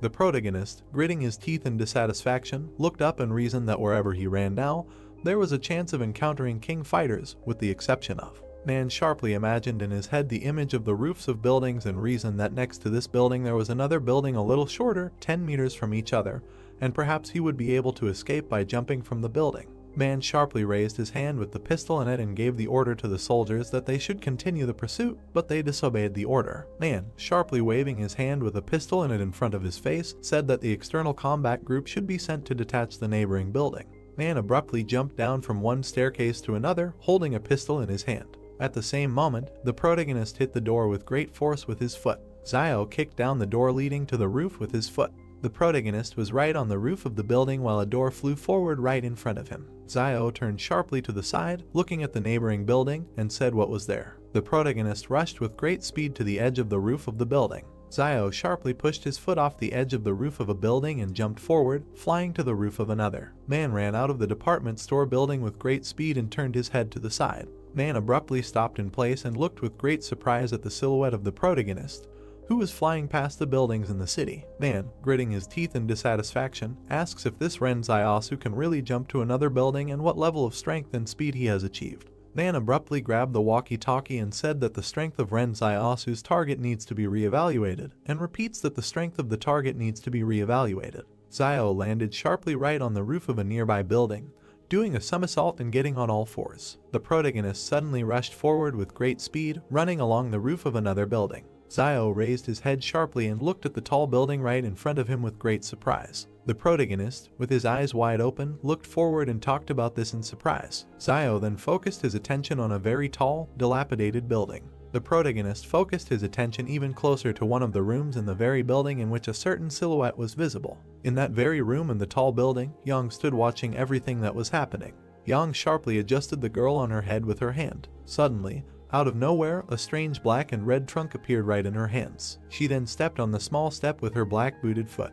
Yang stood still and aimed at the scope of her huge black and red rifle. She suddenly exhaled slowly and continued to aim one eye at the scope of her rifle. Yang stood in place, holding her black and red rifle with two hands and aimed at its scope. Zio continued to run along the roof of the building with great surprise, talking about young Xiaojin. The protagonist stopped abruptly on the roof of the building and looked sideways at the street of the destroyed city. Zio suddenly focused his attention directly on King and the people standing next to him who were near the cage, and reasoned that this means that young Xiaojin's goal was to come and kill this young man in a white suit. The protagonist froze abruptly in place, raising his head up and looking at the tall building on the side of him, and reasoned that she was so far from this man in a white suit. Zio looked to the side with a reasonable expression and thought that at such a distance to the target, the sniper needs to calculate many factors, such as wind direction, temperature, humidity, and various external obstacles and cover near the target. Then the protagonist focused his attention on Kin standing near the cage and highlighted his approximate location on the street, reasoning that how can sniping be carried out at such a distance, even if one has to take into account the deflecting force of the rotation of the Earth. King stood still while Xinyu was behind him. Xinyu rose sharply, and the protagonist looked forward and reasoned that the wind had stopped, and now. Zio turned his head sharply towards the tall building standing nearby and reasoned that she had not fired. The protagonist then focused his attention on Xinyu, who suddenly stood up from the ground and reasoned that when did she free herself from the rope binding her thumbs. Xinyu suddenly rushed forward towards King with great speed, holding a knife in her hand. Xinyu continued to rush forward at great speed, moving her hand with the dagger in it and back a little. King sharply turned his gaze back and looked at the woman in the suit who was deflecting Xinyu's blow. Xinyu threw a punch with her hand, which the woman deflected with her white fan. The woman in the suit would then lash out with her white fan, while Xinyu dodged it. Xinyu jumped back, landing on the ground as the woman in the suit collected her white fan. The woman in the suit suddenly took a blade out of her pocket and threw it forward with great fury. Xinyu landed on the ground with a huge look of fear on her face, holding a knife in her hand and looking at the blade flying towards her. Suddenly, a circle of purple energy appeared on the ground right under Xinyu's hand. Xinyu abruptly fell into a dark space through a circle of purple energy, while a knife flew into her place where she had just been. The woman in the suit watched as a flash of black and purple energy remained in Xinyu's place. The woman in the suit said with surprise on her face that she was a Superman, and King stood next to her, watching everything that was happening. The protagonist watched what happened with great surprise and reasoned that Luo Xinyu was in fact also a Superman. Xiao turned sharply to the side and asked that where did that fragile and quiet Luo Xinyu go, and it must be someone else posing as her. King turned sharply to the side, looking at a tall building in which a bright and yellow light was coming from the window. At the same moment, Yang fired her huge black and red rifle. King turned sharply to the side with a huge fear on his face while someone shouted that there was a sniper there. The bullet rushed with great speed straight towards King, who was standing still. At the same moment, the girl in a business suit jumped sharply to the side, gritting her teeth. She suddenly leaned forward, opening her 2 white fans behind her back. Then the girl in a business suit put 2 white fans right in front of her and tried to deflect the bullet flying at her. The girl in a business suit clenched her teeth in dissatisfaction and fear and simply remained silent. The bullet fired from Yang's rifle slightly damaged the white fan. The bullet, flying forward at great speed, destroyed the white fan into small fragments. At the same moment, the girl in a business suit fell back while the same bullet hit her chest. King stood still and watched as that same bullet flew right through the body of a girl in a business suit. King looked down at the body of the girl, who was falling down and coughing up a huge amount of blood. King, turning to the side, straightening his cloak, said that what a pity. One of the soldiers sharply pulled the pin from the grenade and said that everyone should prepare for a smoke grenade. At the same moment, a smoke grenade fell straight to the ground, releasing a huge amount of smoke, and a certain voice shouted that it needed to be compacted. King stood in place while a huge amount of smoke surrounded him, and voices were heard in the area to look for a sniper position, and it was an abandoned building in the southeast. King abruptly pulled out a bullet from the destroyed asphalt with his hand. King held the bullet in his hand and looked at it with great seriousness and simply remained silent. King turned his gaze sharply to the side and thoughtfully reasoned that, surprisingly, this was an attack by rebels, and this is a group of people about whom there are vague rumors in the circles of the consortium. King walked up to Liu, who was sitting on the asphalt, and said that being her agent and not even knowing that his employer was a Superman, he was still really very stupid. They took Liu by the clothes and lifted him up, and he said that she was just like that before. Suddenly, that same silver bullet was brought right to his eye. King, piercing Liu's eye with a silver bullet, said that he should rest in peace and in their time there was no place for such scum. Liu slumped straight to the ground and screamed loudly as blood flowed from his eye. The protagonist stood still, looking at the tall building right in front of him, and reasoned that so, Yang Xiaojin and Luo Xinyu are working together. As expected, the more beautiful a woman is, the more dangerous she is, and never thought that they would put on such a show here. Xiao raised his head up and recalled the images of Yang and Xinyu, reasoning that in retrospect, their disguise was not really flawless, and, I remember, before going to Mount Jing, I asked to remove Wang Qinjiang from the squad, and Luo Xinyu glanced at Yang Xiaojin during the decision, but at that moment, neither of them cared about it. The protagonist then mentioned in his head the events of the past, how they sat together near the fire where the meat was cooked, and reasoned that later, when he shared the fish, Yang Xiaojin also called Luo Xinyu. Xiao recalled how Yang pointed her gun directly at Zhu and reasoned that there was also an incident where someone was pestering Luo Xin and Yang Xiaojin quickly intervened. But at the time he thought that she only helped because they both were girls, and who would have thought then that they had known each other for a long time. The protagonist looked ahead with a thoughtful look and reasoned that, but why exactly they wanted to kill King Zhen and why the Superman sacrificed himself to protect him. Yang pulled the bolt of her rifle and a silver bullet flew out. Then she sharply turned the muzzle of her rifle to the side and, holding it with both hands, aimed at the sight. The protagonist stood still and looked at the tall building in front of him with great surprise until a bright light flashed in one of the rooms. Xiao backed away with a huge look of fear on his face as a bullet flew between his legs and hit the roof. The protagonist turned sharply back, looking at the place where the bullet landed, and reasons that she was doing something incomprehensible and did not even try to shoot him, but was simply aiming at the roof. And maybe she did this on purpose to show that they are not at the same time in front of the King Consortium. But was it too much, or was it because he was angry with Luo Xinyu on the road and did not want to help her? Yang, holding a huge rifle in her hands, stood next to Xinyu approaching her. Yang continued to look forward with a serious gaze while Xinyu tilted her head to the side and waved her hand. At that moment, the two of them suddenly jumped into a portal created from dim blue energy. Xiao watched everything that was happening, reasoned that no, and they just left, and don't they want to take him with them. A huge number of soldiers ran down the street, holding machine guns in their hands. Zio looked down from the roof of the building at the huge number of soldiers approaching him and reasoned that this was bad, and so they decided to throw everything at him and calmly leave. And maybe it was convenient to leave, but why involve him in this? The protagonist suddenly pulled out a pistol from behind his back and reasoned that he was careful everywhere, but still ended up in the ass. Man sharply broke down the door leading to the roof with his shoulder. Zio, running sharply forward, fired his pistol and cursed displeasedly. The protagonist continued to run forward straight along the roof of the building while the soldier covered Manya from his bullets with his shield. Suddenly, Man jumped out from behind the soldier with the shield and fired straight forward from his pistol. Zio jumped to the side with great speed, dodging several bullets fired by the enemy. The protagonist suddenly jumped up and rushed forward with great speed, reasoning that there was no more hesitation. He must run before all their troops arrived. Man aimed his pistol, clenched his teeth, and said that it was amazing how fast he could move. Man pointed his pistol towards the nearby building where Zio was landing, and spoke over the radio that the target was running away for 10 o'clock and the blockade ring needed to be tightened. The protagonist at the same moment landed directly on the roof of a nearby building, squatting, and reasoned that it was previously assumed that they would enter the city blockade together with Yang Ziajin and Zhu Zianchu. Zio looked forward with great displeasure after landing on the roof and reasoned that even if he had to run away, he would be the fastest. Then the protagonist suddenly jumped off the roof of the building and headed forward at great speed. Zio jumped from the roof of the building, landing directly on the road between the houses, and reasoned that it seemed like he had greatly underestimated them. The protagonist ran at great speed along a narrow alley between houses and reasoned that only by entering the forest could he be saved from the persecution of the king. Zio continued to reason that, after all, he was more familiar with the laws of survival in the forest than they were, while a huge detachment of soldiers was in the middle of the street in a dilapidated city. Suddenly, a huge amount of magma rose into the air right from the mouth of one of the volcanoes, and the sound of an explosion was heard throughout the area. The protagonist continued to run forward at great speed, greatly surprised and reasoning that it was a volcanic eruption. Man ran straight down the city street towards the volcano and was greatly stunned by the eruption he saw. Man continued to run forward along with the soldiers and, greatly frightened, reasoned that if this guy went further and the volcano erupted, there would be no turning back. Zio turned around abruptly with great displeasure, gritting his teeth as a huge amount of magma erupted from the volcano right in front of him. The protagonist continued to run forward at great speed, debating whether they would continue to pursue him or let him go, while a crowd of people ran after him. The protagonist found himself on the outskirts of the city and turned back to the crowd of people shining flashlights, and reasoned that the path back only leads to death. Zio rushed forward with great speed straight towards the forest and the volcano, which began its eruption, reasoning that the only way to survive was to move forward. Man, raising his hand clenched into a fist, addressed all the soldiers, saying that they should not stop. One of the soldiers approached Manhwa and said that the object of research had disappeared, and he shouted that they should look for it,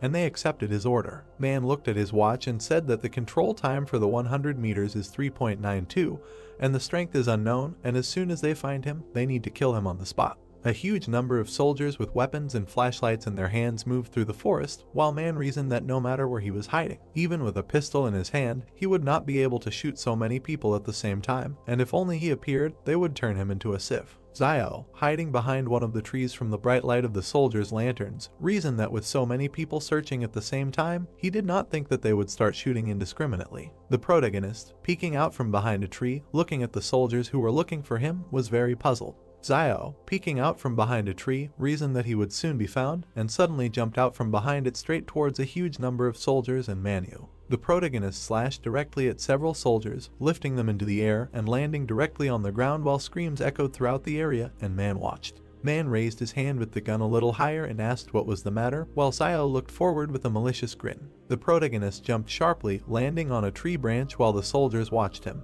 and said, pointing his finger at himself, that he was Zhu Zianchu and who would dare fight him. The soldiers looked forward with great surprise and, trying to comprehend what they had heard, simply remained silent. The protagonist jumped sharply upward due to the bullets that destroyed the branch he was standing on, and then landed on the ground while the soldiers shouted that Zhu Zianchu and they needed Ren Zai Asu, and fired their machine guns. Zio abruptly pushed himself off the ground and rushed forward with a smug grin, holding his hand out in front of him, while the soldiers, standing still, fired their weapons and shouted loudly, saying that it was a monster. The protagonist jumped sharply to the side, dodging a huge number of bullets fired by very surprised soldiers. Several soldiers, still firing their machine guns, said that he was incredibly fast. Then Zio rushed forward with great speed, running away from them straight into the forest, and the soldiers shouted that he was running away and needed to be caught up. Man, holding a walkie-talkie watch to his mouth, said that the previous information was incorrect and the target was not Ren Zaiasu, but Zhu Xianchu. Suddenly, straight towards Manya and the soldiers, a certain silhouette of black and red energy rushed at great speed. Man fired his pistol with his hand forward, straight at the silhouette of black and red energy, which dodged the bullet. The silhouette of black and red energy grinned sarcastically while Man, continuing to put his hand with the pistol forward, kissing, said that this was some kind of nonsense. At this moment, Zio continued to run through the forest at great speed and reasoned that he did not expect that he would suddenly encounter so many superhumans. And Yang Xiaojin could create a peerless sniper rifle out of thin air, and Zhu Xianchu could manifest his own shadow, Luo Xinyu could move through shadows, and King Zhen's bodyguard could summon this strange white fan. The protagonist ran straight through the forest and continued to reason that everyone hides their abilities very well and does not show them until they have to. So it is better for him not to reveal his abilities, which is why he had to go by the name Zhu Xianchu. At this time, the shadow of black and red energy was dodging the bullets that the soldiers were firing, and Zio reasoned that now the shadow could be brought back and ordered it to return, and it immediately rushed forward with great speed. A shadow quickly passed between the soldiers, throwing them into the air as they screamed loudly in fear. The shadow grinned a little, running away from them, and immediately found itself right next to the protagonist, who was standing in the middle of the forest and looking to the side. Suddenly, the shadow did not seep into Zio's body, and he suddenly shuddered, greatly surprised by this. The protagonist leaned sharply on a tree and trembled violently in pain, reasoning that it turned out that I had a side effect, and it seems that this shadow cannot be used just like that, and the body also feels all the wounds that it received. Zio, closing one eye, looked to the side and reasoned that, however, in the end, he got rid of the king people, and first he should rest, and once they regained their strength, they would figure out how to avoid it. The leg, shackled in chains, suddenly became very tense, destroying them. Zio was very surprised, holding his chest, and reasoned that it seemed that he was not alone here. The protagonist stood still while several strange monsters appeared right in front of him, moving on all fours, and he wondered what it was. Several gray monsters lay on the ground, looking forward with furious gaze while Zio reasoned that life was indeed unfair. Zio was very frightened, closing one of his eyes and gritting his teeth, reasoning that it seemed that he could not escape. At the same moment, the protagonist stood in place right in front of the three gray monsters, until a silhouette suddenly appeared right above him, jumping down. Zio turned sharply to the side, looking straight ahead with great surprise. Subject attacks Zio with a jump. Zio dodges at the last moment. He talks about how to get out of the situation, because it is impossible to shoot now, this will attract the King Consortium. He gets up and realizes that it's hard to be squeezed on both sides. The subject also stood up to prepare to attack. Zio thinks that it's still better to attack with a dagger up close. More experimental subjects arrive from the forest. Now Zio can only rely on his dagger. He is very nervous and closely watches his opponents. Zio shakes his head in panic because the dagger is not in place. Zio doesn't understand where the weapon disappeared. He remembers how Yang ran into him before she disappeared. Ian is sitting on a cliff. Perhaps then she stole the dagger. Yang happily looks at the dagger. Zio wonders if she really took him back, although the trust that was between them would make such an act extremely heartless. Zio looks in surprise as the test subject climbs the tree. 3 test subjects crawl towards him. Zio tensed up and decides to attack first, for which he uses the ability copied from Zhu. He casts a determined glance towards his enemies, deciding that this is not the time to be sad. Having sent the shadow to attack, he shouts to the test subjects to die. The unpleasant sensation makes him take aback and turn around. The subject attacked from the back, leaving a cut with his sharp claws. Zio screams. He roundhouses one of them in the face with his fist. He looks in surprise at the fist that hit the test subject's face. He looks at his hand in horror and screams in pain. A scream is heard against the backdrop of a dark forest. Zio throws the test subject aside, grabbing his face. Shadow Zio hits the test subject while he looks over his shoulder at the 3 lying humanoids and talks about the thickness of their skin since it cannot be injured without a weapon. The product of the experiment makes a big bite on the side of the shadow, which affects itself. Zio grabbed his phantom-bitten side and decides that if he continues to fight with them, he will definitely be eaten soon. Closing his eyes in pain, he thinks about how he can get a weapon. Zio stands defenseless while the test subject cuts his chest. He didn't have time to dodge. At the same time, another humanoid bites his leg. The incredibly strong test subject who bit Zio throws him aside with his teeth so that he does a somersault in the air. He hits the ground hard with his back and drops of blood fly out of his mouth. Along the way, his shadow is eaten by 2 experimental subjects. Another one is already flying, ready to kick a man lying in the chest with his foot. Zio was taken aback. The subject successfully hits the target with his foot. The palace sends Zio a message about the discovery of the breath of death. Making a grimace of horror, he He realizes that he cannot use his power, which is very bad. He cannot die now. He screams, begging for a weapon. Blood pours out of his mouth. The palace notifies of the discovery of the breath of death and asks if Zio would be willing to open the seal. He sits on his knees and does not understand what seal we are talking about. Against the background of the starry sky, he asks about the price of opening the seal. The palace responds with the word loss. Zio doesn't know what loss awaits him. He is wounded and exhausted, sitting on his knees holding his elbow. He indignantly wipes the blood from his mouth, for he shed a lot of blood, ate a huge amount of wild roots while he was alive, and now the palace declares that he must lose everything, and on what basis it is not clear even to him.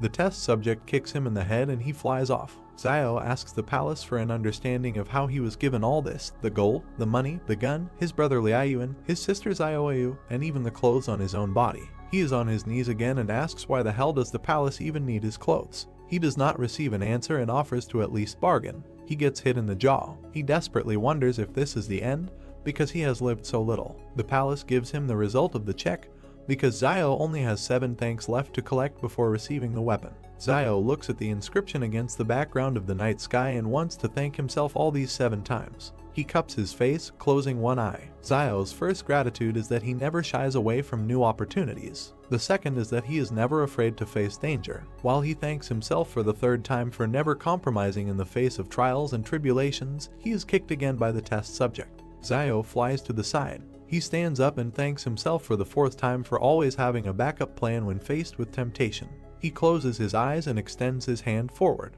The 5th thanks is that he was never a hypocrite. With a smile on his face, he says the 6th gratitude for his sober assessment of the situation and lack of hesitation in decisions. He enthusiastically shouts 7th gratitude for the fact that when he finds himself in terrible situations, he goes through all the hardships. In the background, an active volcano erupts into the sky with a column of fire. Zio gets down on one knee, preparing to attack the next test subject approaching him. He screams for the weapon to be unlocked. The subject runs towards Zio with his mouth open to bite. The palace counts Zio's 7 thanks towards the total score. Zio aggressively directs a black ball glowing purple at the test subject. The subject flies to attack, and Zio sits with his hand outstretched towards him. The ball in his hand forms a long blade that glows red. He points the blade at the test subject. Making a determined face, he talks about a sword that draws the line between life and death. Such a sword is no match for an army of thousands. The blade cuts right through the test subject. 3 bloody humanoids bare their teeth at Zio. Zio himself stands menacingly against the backdrop of the 2 halves of the test subject. Zio uses the new sword and shadow together, making an armed shadow fighter. He goes on the attack, and the shadow follows him. He is not alone. The subject tries to injure Zio, but he dodges. With a rotating movement, he makes 2 halves of a whole experimental subject. His shadow is not far behind and cuts the other 2 test subjects into pieces. Zio stands epically against the backdrop of chopped up experimental subjects. He looks forward with determination and for the first time truly feels his superhuman power. The shadow dissolves as Zio leaves the battlefield in victory. The palace publishes a new side quest. Zio must receive 1,000 commendation coins to unlock the mid-tier weapon form. Zio is perplexed by such a huge number of thanks. An armed group of people runs out of the forest. The King Consortium discovers several dead test subjects in the forest. They are surprised by what they saw. The Consortium commander concludes from the shoe print that only one person dealt with the group of test subjects. He is warily perplexed as to whether one person is capable of defeating 4 experimental subjects. The power of this person must be greater than the power of their consortium.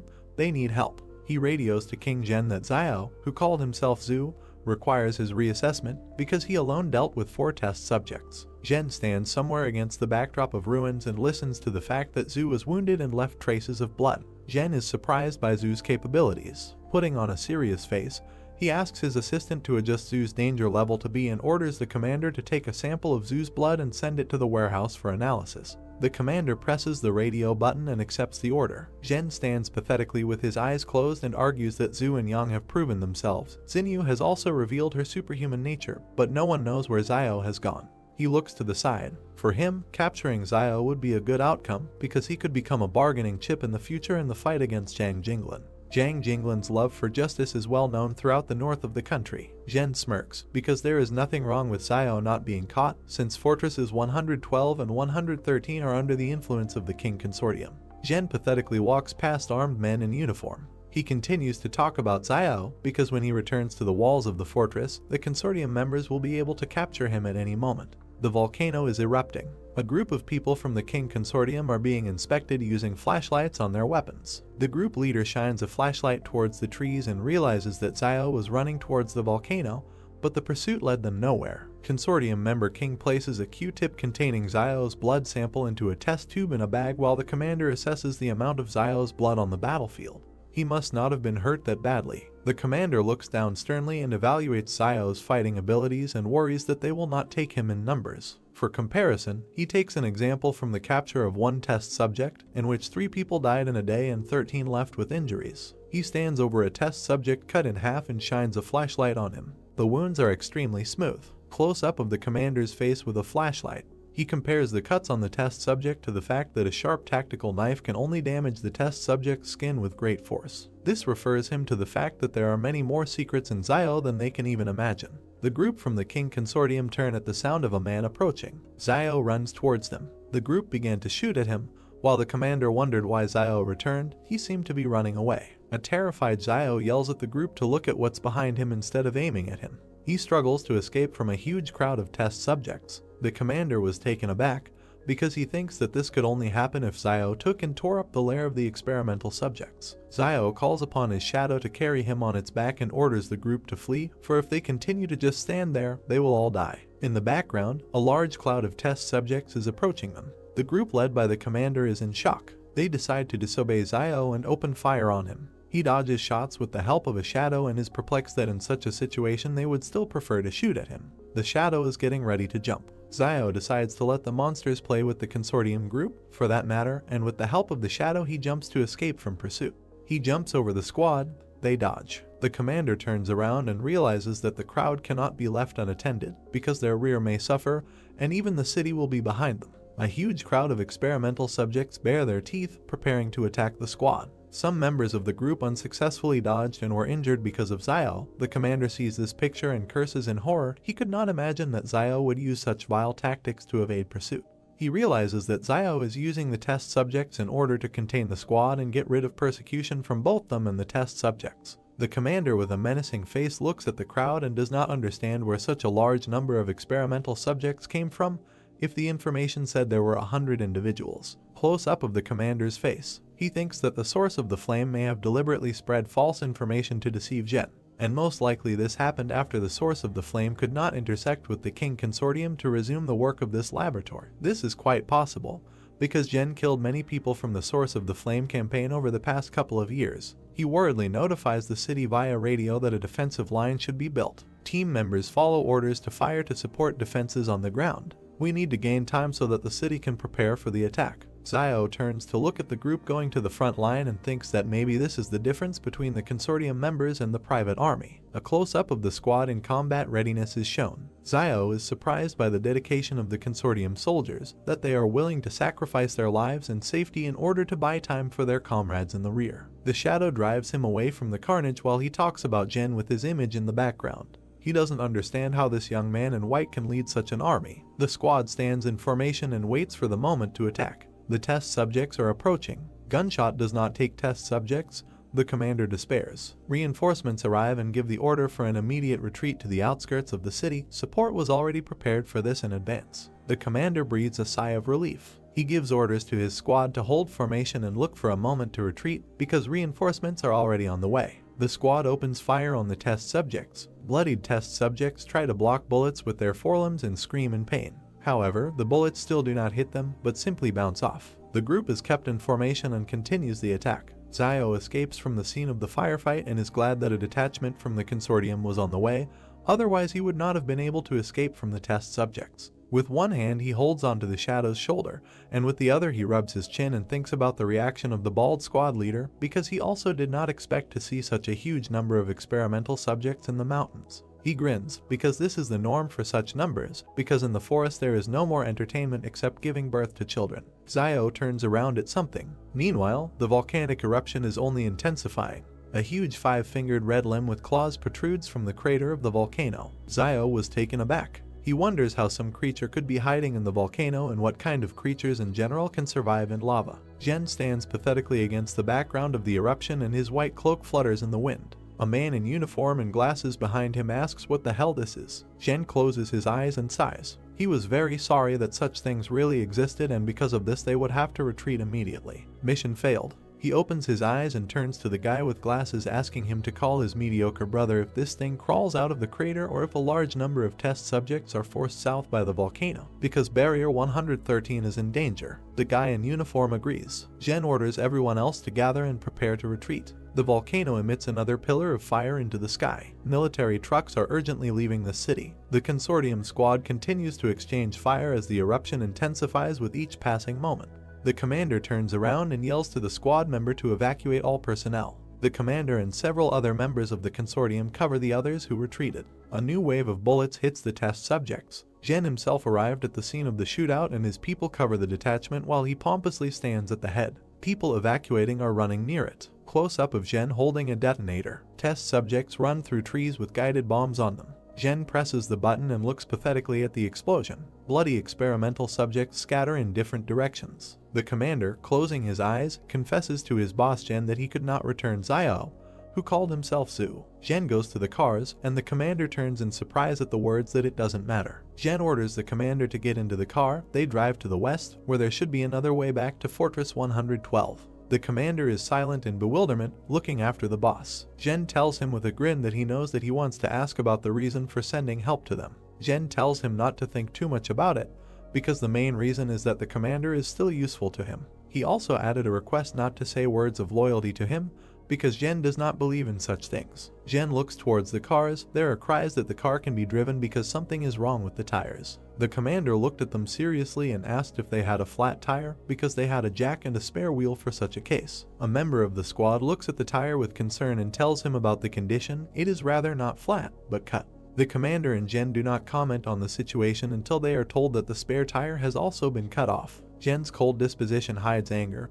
He thinks about Zu and really wants someone to be killed and asks Sukshuan to bring him a bulletproof vest. Another column of fire into the sky from the direction of the erupting volcano. Close-up of the feet of running soldiers. The commander worriedly reminds Jen in the bulletproof vest about what will happen for failure to complete this task, namely, he must receive punishment in the consortium. Jen replies that everything is fine.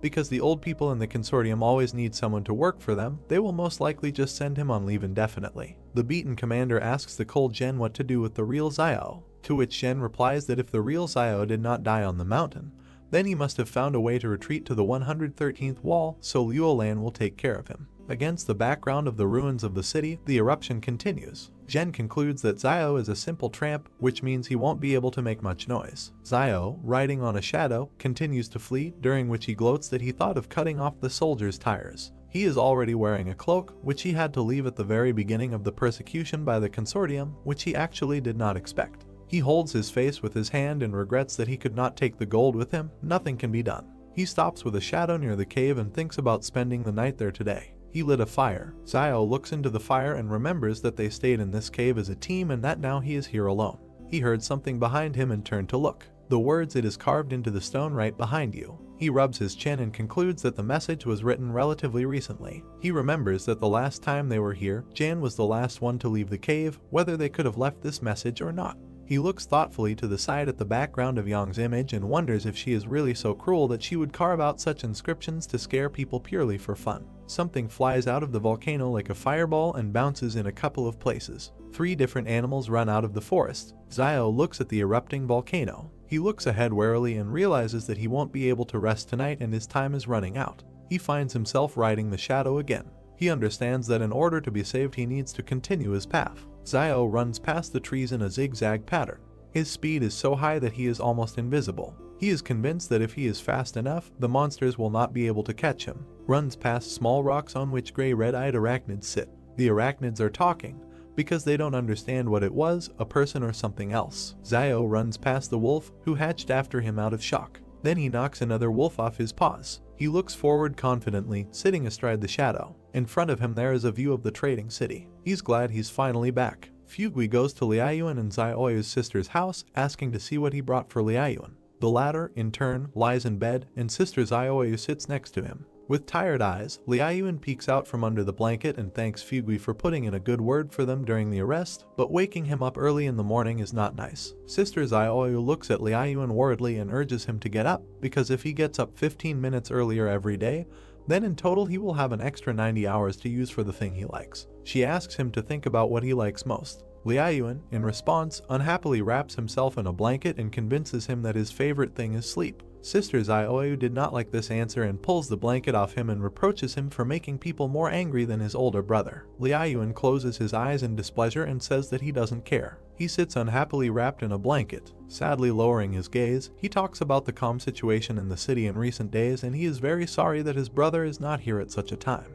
Xiaoyu stood up from the bed and smiled softly. Fugui brought 2 hot sweet potatoes for Liaoyuan and Xiaoyu. With a smile on his face, he asks them to hurry up and eat the potatoes while they are still hot. Liaoyuan, without getting out from under the blanket, looks at the potatoes and asks Fugui about the reason for his love for sweet potatoes, because he cooks them every day. With a thoughtful face, Fugui remembered his dysfunctional childhood behind the 107th wall and told Liaoyuan that there was a famine then and he had to leave the wall after his father and go here to reunite with his relatives. Smiling again, he continued to say that despite the famine, before it was not as dangerous there as it is now. The story about his love for potatoes was that one day he and his father dug up 2 sweet potatoes in the field and Dad baked them for Fugui to eat. Then it seemed to him that baked sweet potatoes were the best thing in the world. Liaoyuan looks at Fugui enthusiastically. A conversation with Xiao pops up in his memories. He asked his younger brother if he knew why people were happy. They both sat and looked at the night sky and Liaoyuan asked his brother the answer to this question.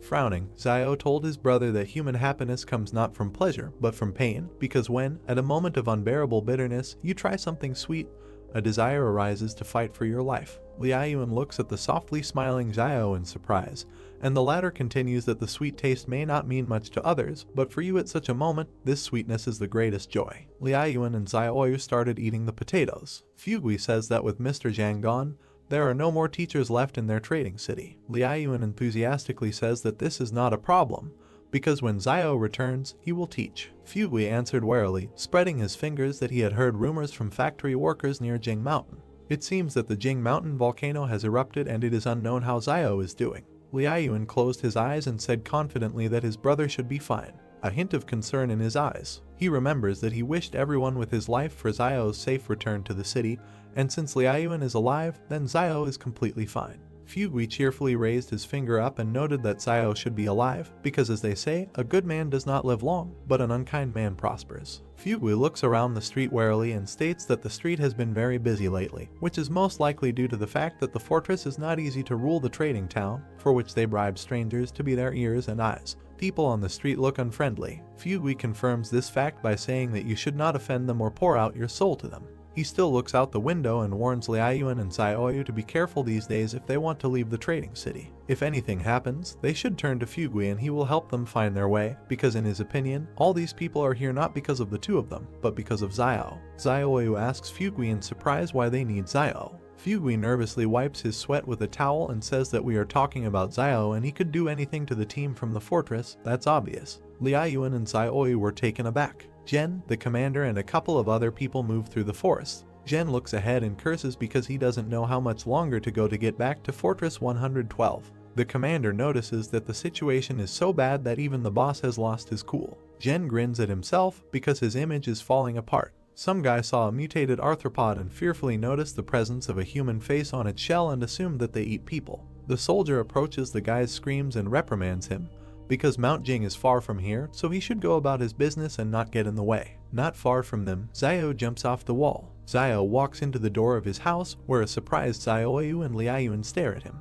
Liaoyuan is happy to see his brother, as can be seen from his exclamation towards Xiao. He tells the younger one to pack his things quickly. Xiao takes out a gun and points the barrel at Fugui, threatening him. He apologizes for what he is doing, but he will have to stay here until they leave. Frightened, Fugui raises his palms and warns that the street is full of people watching this courtyard. Maybe Xiao alone can easily enter and exit, but what about Liaoyuan? Playfully twirling the gun in his hands, Xiao replies that these people are not able to stop him. Fugui says that Mr. Zhang is nearby, then the people from the King Consortium will not be able to do anything to him. Xiao asks him about Teacher Zhang. Xiao crouches down and packs his things, answering Fugui that the reason for his imminent departure is not the King Consortium, but the monsters that are about to emerge from the Jing Mountains. Fugui fearfully asks him about the monsters. Xiao, who turned around worriedly, tells Fugui that he has heard about insects, the number of which is terribly large, but these same insects are only a small part of the danger that awaits them. The frightened Fugui grabbed Xiao's leg and interrogated him about what he saw in the mountains, after which he began to beg him to wait for Fugui, who needs to go and take his son with him. Surprised, Xiao asks Fugui about leaving, because his family business is located here, but he is still ready to leave the city with Xiao. Fugui tries to convince Xiao because he doesn't know what about everything else, but he believes in Xiao and believes that he can survive by following him. Evil Xiao asks why he thinks so. Fugui replied that only Xiao knows better than anyone what is happening in the Jing Mountains and maybe no one believes him, but Fugui himself believes and is ready to follow him. This pleasantly hurt Xiao, who looked at Fugui in surprise and put his hand on his chest. He thought about it, because if he went outside now and shouted that monsters were coming from the Jing Mountains, half of the residents would simply look at Xiao like he was a fool. But Fugui was able to believe him. He continues to look at Fugui, who begs for his help and reasons, because to put it in perspective, Old Man Wang is not very capable and ruthless, but nevertheless, he is a little more tactful, and his ability to survive in these turbulent times is based on his ability to always quickly making better choices in the face of danger. Xiao clenched his fist thoughtfully and wondered if it was even possible to run away with Fugui, because although he was a profit-oriented businessman, he was not inherently bad. Fugui interrupts his thoughts with the fact that he doesn't just want to follow him, because he has money and medicine, and he also has better communication skills with people than any of them. Xiao happily points out that medicine is also considered the most valuable thing in this era. He agrees and winks at Fugui to follow his son. He doesn't need his money, he will help him without it. Fugui agrees and asks to wait for him. Liaoyuan confesses that they were attacked by robbers some time ago and he had to use firearms. He even killed them, which brought Wang Qinjiang here. Angry Xiao notices that after all, someone bullied his younger brother in his absence. Concerned, Xiao asks about the further course of action,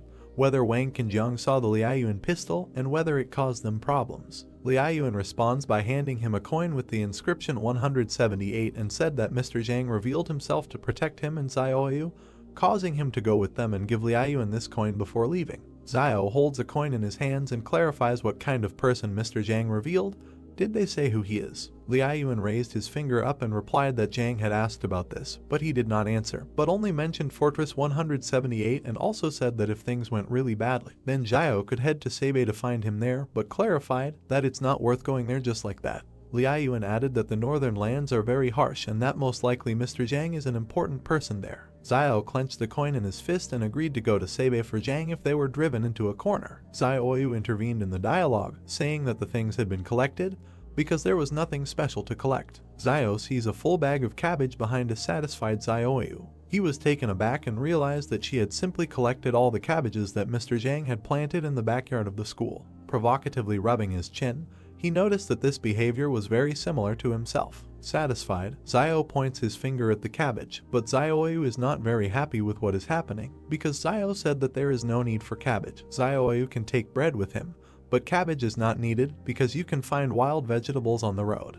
In the background, Van dragged his son, who really didn't want to go. Evil Zhang drags his son into the house, shouting to his son that otherwise he will be eaten by bugs. Maybe that's what he wants. The son protests that he did not allow a certain Lai Yuqian to be taken with him. Xiao does not understand who we are talking about and asks Liaoyuan in a whisper who Lai Yuqian is. Liaoyuan replies that this is the daughter of Old Man Lai. Wang's son is in deep sadness because Xiao refused to take this girl with him. The son replies that Xiao is a substitute teacher at the school and cannot just leave the students. He desperately tries to convince Xiao because if Zhang were here, he would not have left her. Xiao jokingly tells Wang that his son is very worried. It looks like this is love.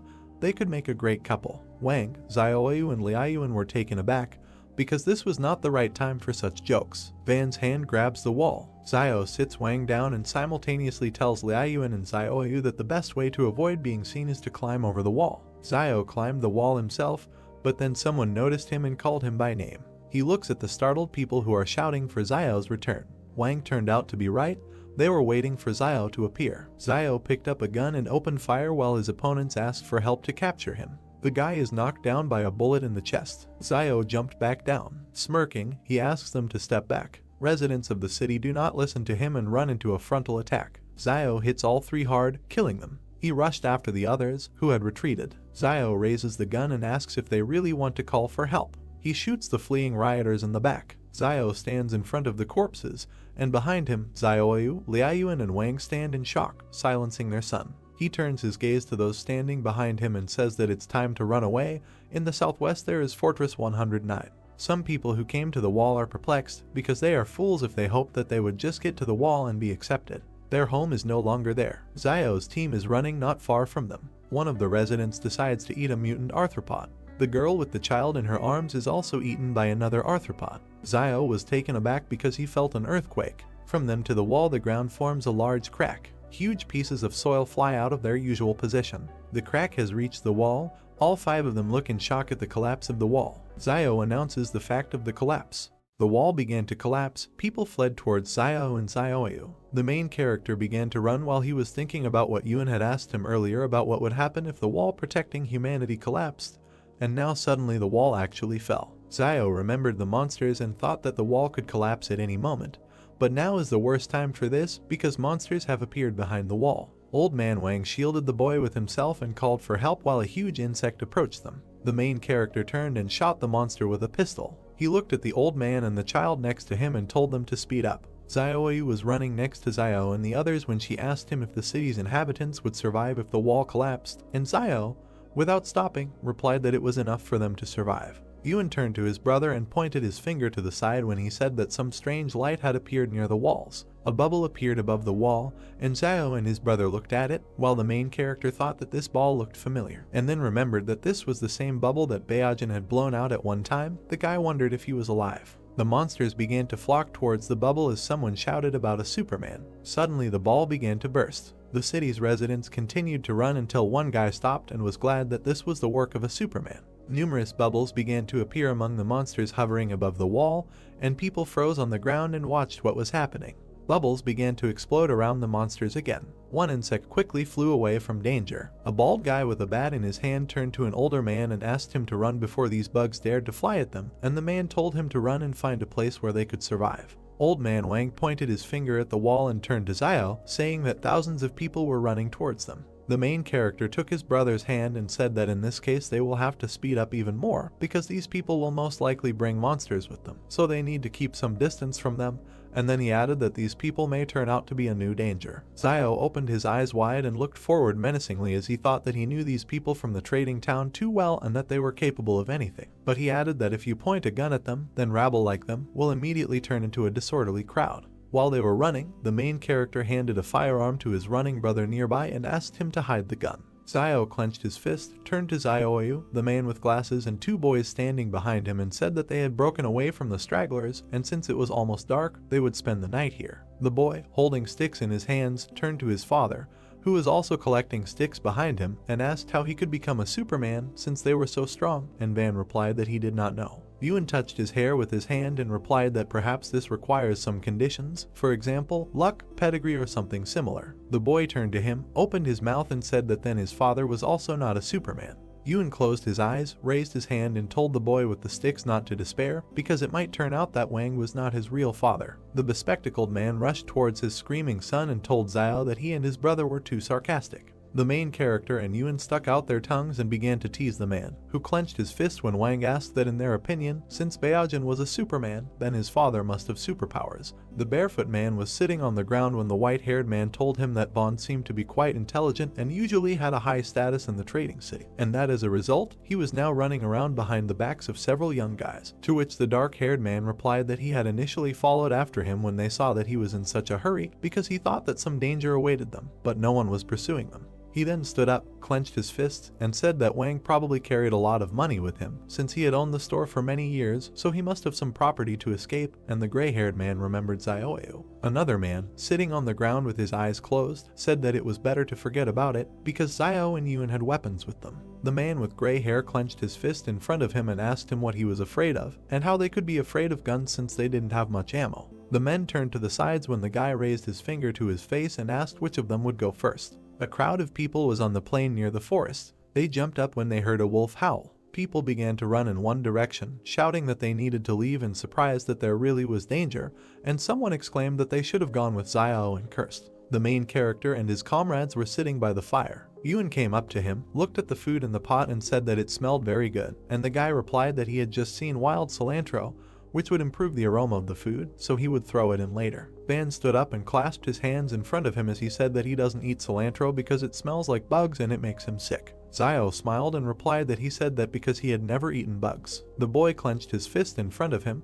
opened his eyes wide and exclaimed that he had never eaten them either. A crowd of people ran from the direction of the hills when Wang asked why they followed them. The main character turned away from the man with glasses and replied that these people are running for their lives, so they better leave here, and then added that they need to stay away from these people, and that, no matter how cruel it may sound, they help them avoid trouble. Zio turned to the man in the red vest and concluded that they had no choice, so they must use every opportunity to avoid danger. There were many cars driving along the trees along the road. The main character opened his eyes wide when he heard the sound of cars and wondered why they were there. Cars and people walked through the forest. Zio watched them and thought that these military vehicles must have broken out of the fortress. The main character looked forward resolutely, standing in front of Zio. While he was thinking about what Zhu had said, that the King Consortium battle team in the fortress numbered 4,500 people, but for some reason they advanced with such a small number of people. A fat man in an orange shirt asked how it was that the barracks were built in this crack, and then added that he was fast asleep, but he was lucky. The doe turned to the driver and asked him how much fuel was left, and whether they could get to Fortress 109, to which the man behind the wheel told him that they were a little more than 210 kilometers from the fortress, and that they had definitely not enough fuel. The cars were driving back to back through the woods when the driver added that they could ask the guy in the SUV behind to pull up next to them so they could transfer fuel from his car to theirs. The doe looked forward with empty eyes and a wide smile. Then he touched his face with his hand, closed his eyes and replied that the cars were full of wounded and the trucks were overcrowded. The driver turned his head, opened his mouth and addressed the passenger, saying that he and the boss had been very kind to them, unlike other high-ranking people in the consortium, and that therefore they did not mind suffering a little. The man in the orange shirt spread his arms to his sides and told him to stop talking about it as if he were a good person, and then added that he was not a good person, because good people do not live long. The main character looked towards a passing car. Zio turned to the bespectacled man, clenched his fist and said that the high-ranking people from the fortress were running in the same direction, and that there should be quite a lot of people following them, and also that all these people would distract the attention of the beasts, so they don't need worry. The main character looked away and concluded that even if they were attacked by a small number of wild animals, he would take care of it.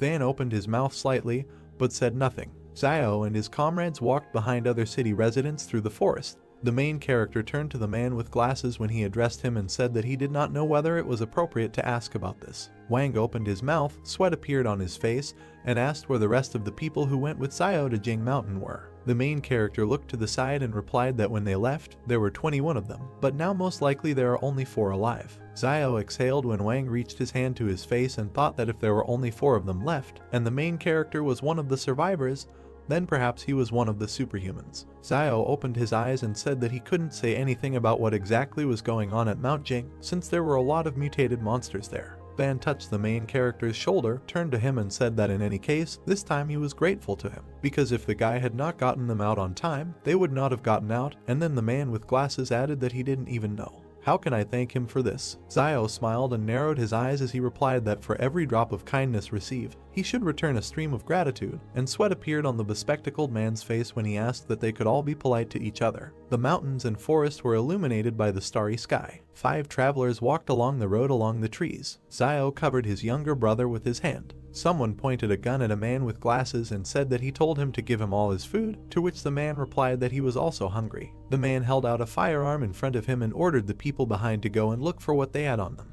The man in the blue shirt raised his hands and asked them how these tramps could touch them, the people of their fortress. The man with the gun in his hand opened his mouth and replied that back then he was still the director of the sand and gravel factory named Yen.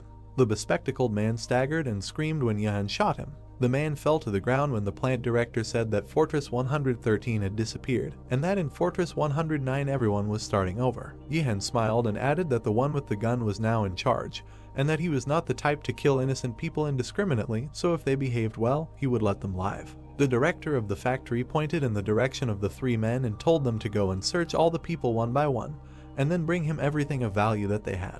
Yihan opened his mouth and asked the 2 men what they were waiting for. A bald man approached a young couple and told them to give everything they had. He tore the ring off the girl's hand, and then he tore the necklace around her neck. The man with a pistol in his hand looked to the side and said that if their head was still on their shoulders, then they should behave well, and that no harm would come to them. Wang opened his mouth and asked Zio if they would take all their things, and the main character told him not to worry because no one could take anything away from them. The bald man asked the man standing next to him what was the matter, and he answered him that Zio was standing there. The main character looked at the men, who said that he had a bad reputation as a ruthless man in the trading city, so they decided that they would forget about him and would not take his things. Zio extended his hand in front of him and asked the two men to come to him. The guy pointed to the wristwatch one of them had and said it was great. The men looked at each other, scratched their heads and thought that they were not robbing him, but he was robbing them. The main character smiled and asked them what they were waiting for, and told them to give them the watch, otherwise he would take away what he wanted. Then the men obediently agreed. The boys bowed to Zio as he praised them and wished them luck. The main character extended his hand with the watch to the boy and said that each one should have one item, so that later he could keep track of the time, and Van told his son to thank his uncle. The child looked at his watch and wondered if it was definitely from the same generation. Zio turned away from his comrades and told them to follow him, and that they would find a place to rest and set off in the morning. The guys walked around large stones. The main character looked at the girl who was convincing someone not to be afraid, because now the teacher will take care of everything, because the most important thing is that they were able to escape. The girl covered the people behind her with her hand when she noticed Zio. The guy looked down, thinking that these were students. A crescent moon shone above the trees. A crowd of people was near the forest, and several more people were sitting around the fire. The main character looked away. People in identical uniforms were sitting by the stones, while Zio thought that they were all really students of the fortress's second high school. The protagonist continued to look away as he remembered that he had heard teacher Jang mention earlier that there were dozens of schools in the fortress, and that large fortresses had elementary, middle and high schools, and even universities. The two girls clung to the woman as Zio thought about how he had previously heard the teacher say that the students in the fortress could study in pure classrooms, and that there were many teachers there who could teach them the basics. The fire burned brightly as the guy added that they didn't have to go into the wilderness, didn't have to work, and they were getting some student allowances. The main character looked down and sadly thought that it sounded nice, and that he just had to be born inside the fortress. Zio put a stick in the fire when he thought that even though he said this, he doesn't know what happened to those little brats who were in school earlier and doesn't know how to receive gratitude in the trading city now. The protagonist suddenly opened his eyes when he realized that he had already collected thanks from himself when he unlocked his weapon. He remembered a dark room with a wooden door and decided that if he could thank himself, it meant that now he could easily complete the task. The guy imagined a sword with a black aura and thought that if the black blade is so strong at the initial level, then at the next level, when it is unlocked, it will become invincible. The main character closed his eyes and punched his chest as he began to thank himself for not killing anyone indiscriminately, for raising his brother so well, and for eating grapes and not spitting out the seeds. Yuan looked at his brother in disbelief, sweat appearing on his face. There was a dark aura in the gloomy room just as before when Zio decided that there was no reaction. The girl looked up at the dark-haired woman, addressed her as Teacher Jiang, and said that she was hungry. The woman closed her eyes and stroked the student's hair, saying that if they continued to walk further, they might be able to eat something, because people from Fortress 109 would come to their aid, and then added that if they could not stand it any longer, then the teacher will collect edible wild plants for them. Another student looked at Jiang and asked what they looked like, and the blonde guy added that they could go and collect wild plants to fill their bellies. People were sitting around the fire when the teacher asked the students if they could see them. Jiang hugged the girls, looked towards the guy and said that these people look confident enough that they will collect and eat what they collect later, and the student asked why don't they just ask them for help. Sweat appeared on the teacher's face as she said that now that the fortress is no longer there, they must understand that not everyone is obliged to help them, so they must help themselves. The two students looked at each other and agreed. Zio walked up to the main character and addressed him. The girl smiled, looked at him and said that in that group of students there are many beautiful girls who look his age, and that if at such a time he feeds the girl he likes the most well, she will definitely follow him. Zio touched his forehead with his hand and replied that there was no need to worry about this now, because he needed to deal with Fortress 109 first. And Zio said that if he changes his mind, then all he needs to do is tell her, and she will help him with his children in the future. Water boiled in the container. The main character sat down, holding a bunch of plants in his hands. Teacher Jiang looked to the side and told the nearby students to find the exact same plant he was holding. Zio stopped near the guys picking grass from the ground. Jiang smiled as a student approached her with a plant in his hand and said that they had found it, and that there were quite a lot of these wild plants there. The main character walked up to a man with glasses, handed him green leaves and said that this plant should never be eaten, since he ate it once the year before and had diarrhea for 3 days. Sweat appeared on the disciples' faces when they saw Zio throw away the green leaves. The guy in the white suit threw the plant to the ground. The main character looked to the side and realized that they were following his example. The guy pointed his finger at the grass next to the bespectacled man and told him that the small clump of plants at his feet was a purse, also known as a shepherd's purse, and that it was edible. The plant's leaves were arranged in a circle. The guy added that when consumed raw, it may taste a little bitter due to plant alkaloids, but this is insignificant compared to the desire to survive. Van opened his mouth and replied that he was clearly underestimating him because his family often made dumplings with this herb, so he knew for sure that it was edible. Students ran after Jiang when she told everyone to go collect this plant. Her foot tripped on a stone. The girl fell to the ground. The guys helped her up while she said everything was fine. The dark-haired student opened his mouth and turned to Jiang with the words that she had helped them find water and food all this way, and that she did not have to do so much for them, because they were not at school now. The girl closed her eyes and replied that she was their teacher, so she must lead them to the fortress in safety. Xiao turned his head and remained silent. The girl with her eyes closed took a bite of grass. Then she stuck out her tongue, spat out the contents, and exclaimed that she was bitter. The girls began to hug the teacher, saying that they missed home and their parents, and that they did not know where they were now. The main character was sitting by the fire when Yuan told him that they were all crying,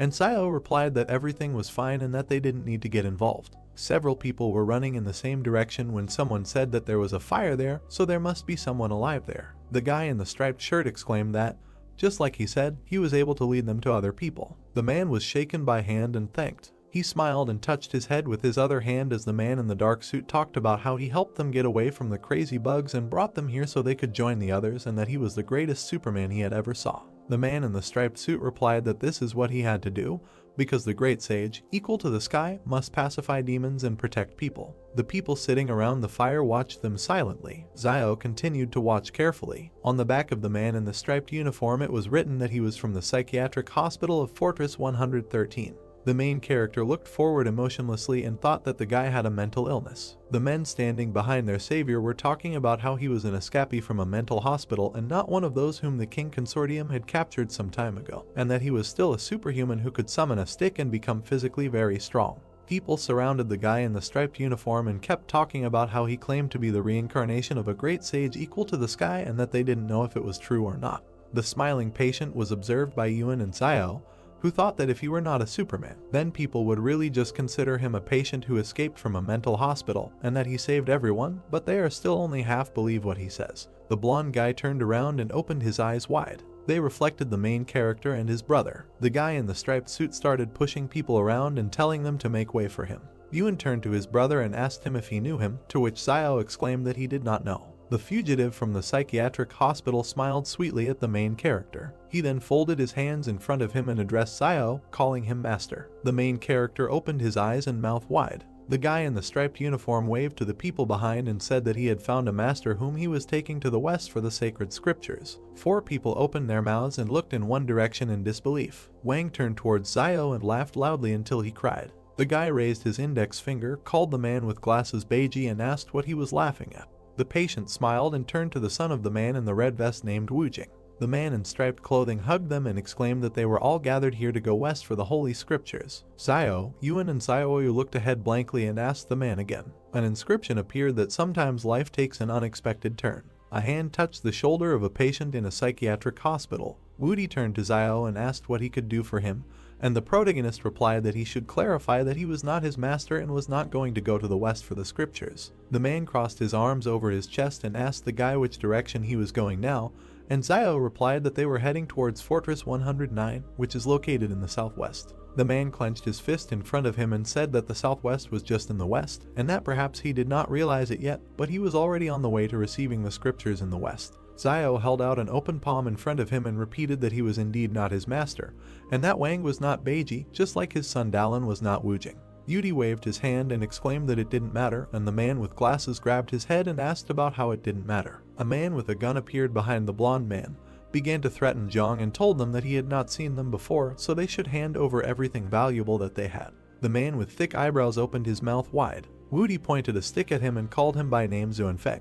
The man put his finger on the trigger. Yudi grabbed the stick with both hands and hit the man on the head. Yihan raised his head and spat out blood. There was a flash near the pistol and he fired. The main character opened his mouth and eyes wide. Wang and Dalin also opened their mouths and bulged their eyes. Yudi twirled a stick in front of him and said that he could not pierce this golden staff with a bullet. Yuan touched his brother's hand and said that the bullet did not hit the golden staff and that Wudi was bleeding from his chest. The guy looked down and cursed. Yudi stood with a stick in his hand and was bleeding. A man with blonde hair was lying on the ground. Yihan opened his mouth and looked to the side. The guy in the striped uniform gritted his teeth and said that the legend says that the bronze head and iron hands of the great sage equal to the sky are invulnerable to swords and spears. Yudi opened his mouth wide and spread his arms out to the sides when he asked about how a small bullet could have wounded him. Meanwhile, the bullet fell to the ground. Yihan put the pistol in front of him and called the guy a Superman. The guy jumped, swung at the man and said that he would receive a blow from his golden staff. Blood sprayed from the man's mouth. The man fell to the ground. It bounced off the surface several times and landed near a crowd of people.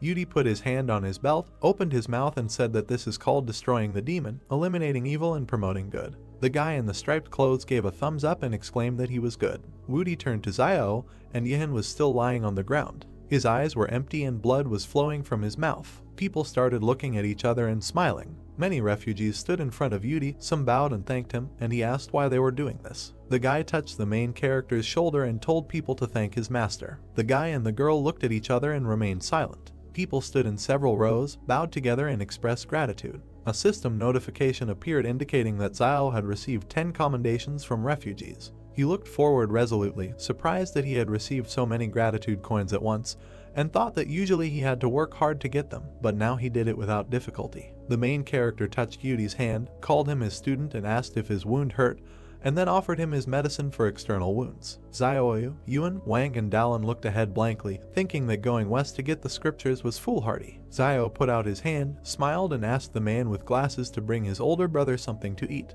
Van clenched his fists and exclaimed that he himself is Beiji. Everyone was sitting around the fire when the main character turned to Yudi and advised him to eat more slowly, despite the fact that he was very hungry. The guy closed his eyes and thanked Xiao and Beiji, who were sitting next to him, when another gratitude notification was displayed, and the main character thought that this relationship between master and student seems very good. Wudi touched the back of his head with his hand and told his master that he was still hungry, and Xiao thought that he was a good fighter, but he eats a lot.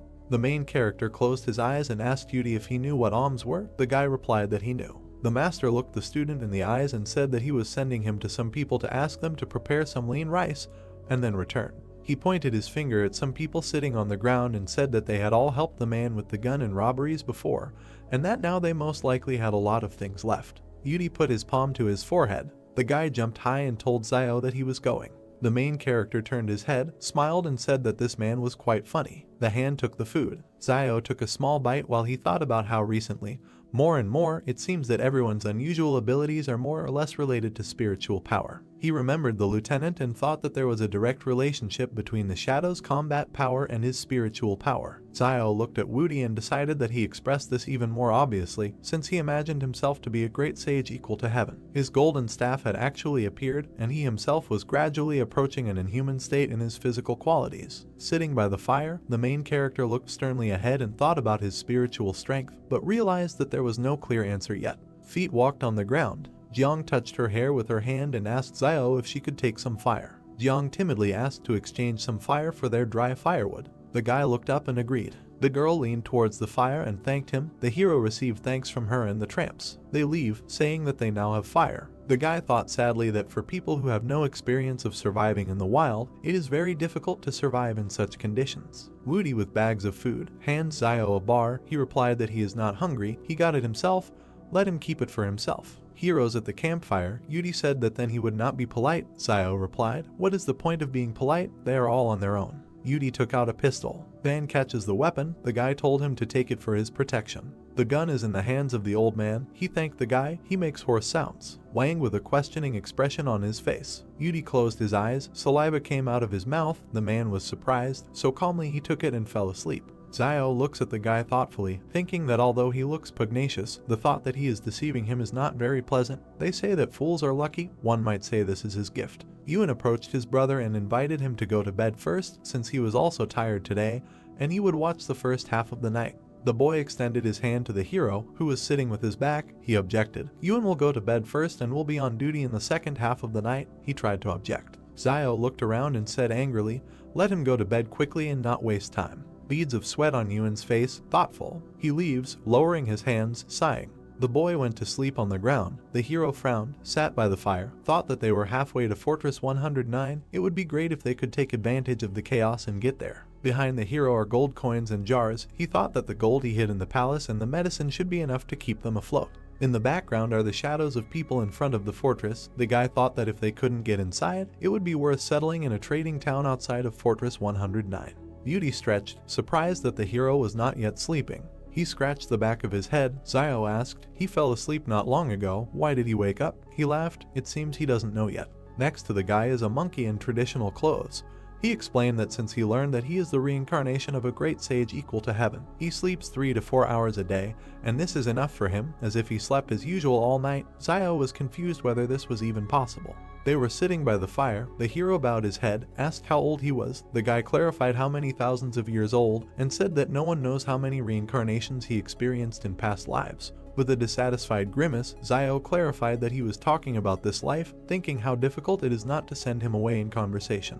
Beauty raised his hands, yawned, replied that he was 22 years old. The hero thought that he was 5 years younger than him and somehow became his master. These are those same legendary young men. Zio raised his hand and asked, so he was taken to a mental hospital by private troops. The guy raised his fist and replied that no, he was sent there a few years ago. They did not believe that he was the reincarnation of a great sage equal to heaven. But some time ago, no one knows what happened, but suddenly he was transferred to a new hospital. They took blood and things like that. Zio asked if he knew Baojin. Beauty put his hand on his chest, leaned over, and asked if this was the bubble blower. He knew him. He was lying in the next room. He raised his index finger and added that before that, there was another patient, who then disappeared somewhere. The hero raised his fist to his chin and thought, Woody really came from a mental hospital and lived next to Baojin. Zio thought that the people in the fortress were dissecting such people, but now it looks like they are just taking some blood from them. He froze in surprise. According to Yudi, there were originally 3 superhumans imprisoned together, but one disappeared. He was worried about where the third had gone.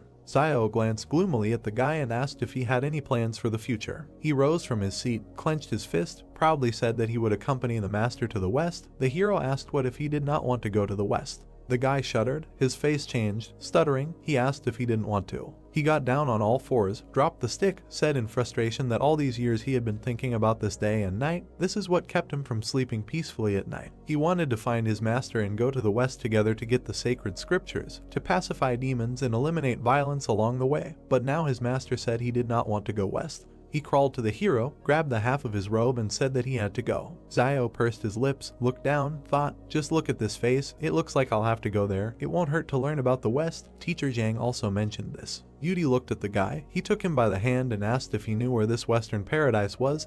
He replied that he didn't know. The guy turned away, raised his fists, and thought with a grin, if he doesn't know, that's good. Woody raised his hands contentedly when Zio told him not to worry and leave the rest to his master. Trees with green crown, rays of sun. The hero looks at the refugees, they cough. Zio's thoughtful look. Ewan, with a backpack on his back, looked back and noticed that his brother had woken up. A serious face, looking at a man choking from coughing. The hero thought what was wrong with everyone. Did the long journey and lack of sleep provoke the flu? No, something is wrong. The guy looked at his comrades and said that they needed to hurry. An infection zone had formed here, and if they did not leave quickly, they could also become infected. Wang raised his hands in fear and asked, is the infection zone? Then of course we need to go. The hero and his team leave. The old man hurries everyone forward. Woody extended his palm to the departing Zio and said that it is better to save a person's life than to build 7 floors for the monastery.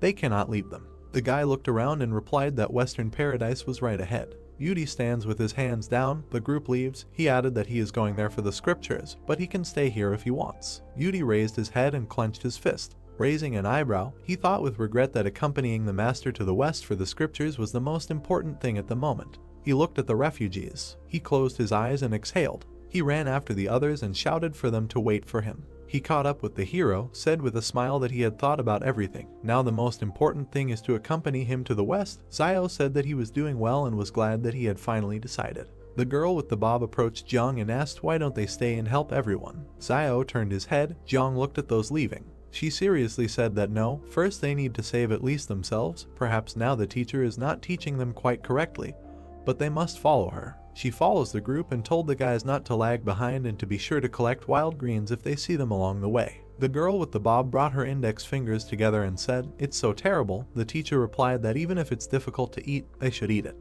Jiang and her guys follow the hero's company. The refugees look at them. A crowd of people among the trees. Zio wondered why they came so far and did not encounter a single wolf. It is reasonable to assume that they as a group do not pose any threat to them. Maybe they are scared off by a large crowd of people. He frowned, thinking that he couldn't reveal his superhuman abilities until it was necessary, but who knows what the 109th fortress does to superhumans. Yun grabbed his brother's robe, pointed with his finger, and noticed a car in front. With a stern look, Xiao looks at the cars in the distance. Aren't these the King Consortium cars? Are they really so unreliable?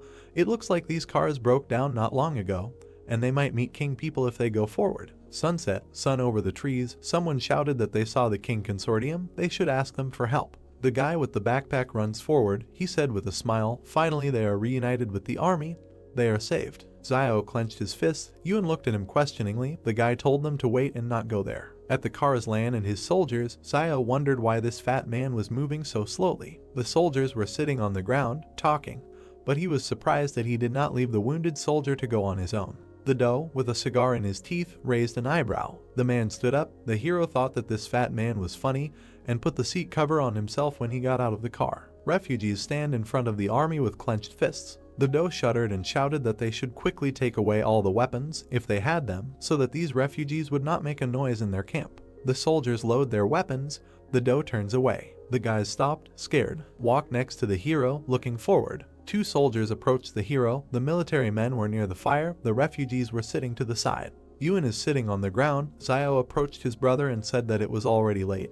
He needed to find a place to stay somewhere nearby. Wang approached the hero and whispered whether it was dangerous for them to be so close to the people from the King Consortium because they killed several pursuers when they fled. The guy looked back. He looks towards the camp and replied that everything should be in order. They can stay here with peace of mind. If something bad happens, they will simply run away into the wasteland again. The heroes are sitting by the fire. Xiao said that in the current state of affairs it is better for them to follow the main group for now.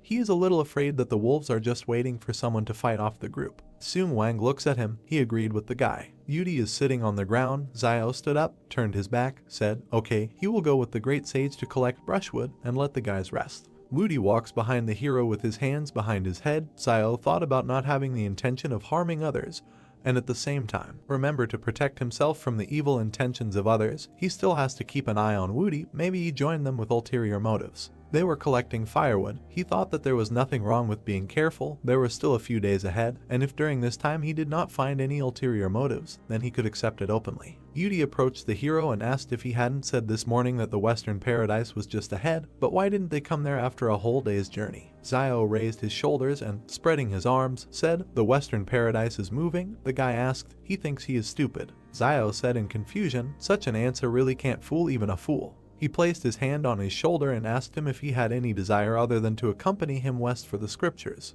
The guy scratched his head, smiling nervously, replied that indeed there was another desire. The hero asked what. Drops of sweat on Xiao's face. Surprised, the guy replied that he was looking for a girl named Zixia. Wudi sternly said that after his reincarnation, there are two things he must do. The first is to accompany the master to the west for the scriptures, and the second is to find Zixia. He raised his fist. There was a glow all around. Xiao doesn't understand. This is also something from the plot of Journey to the West.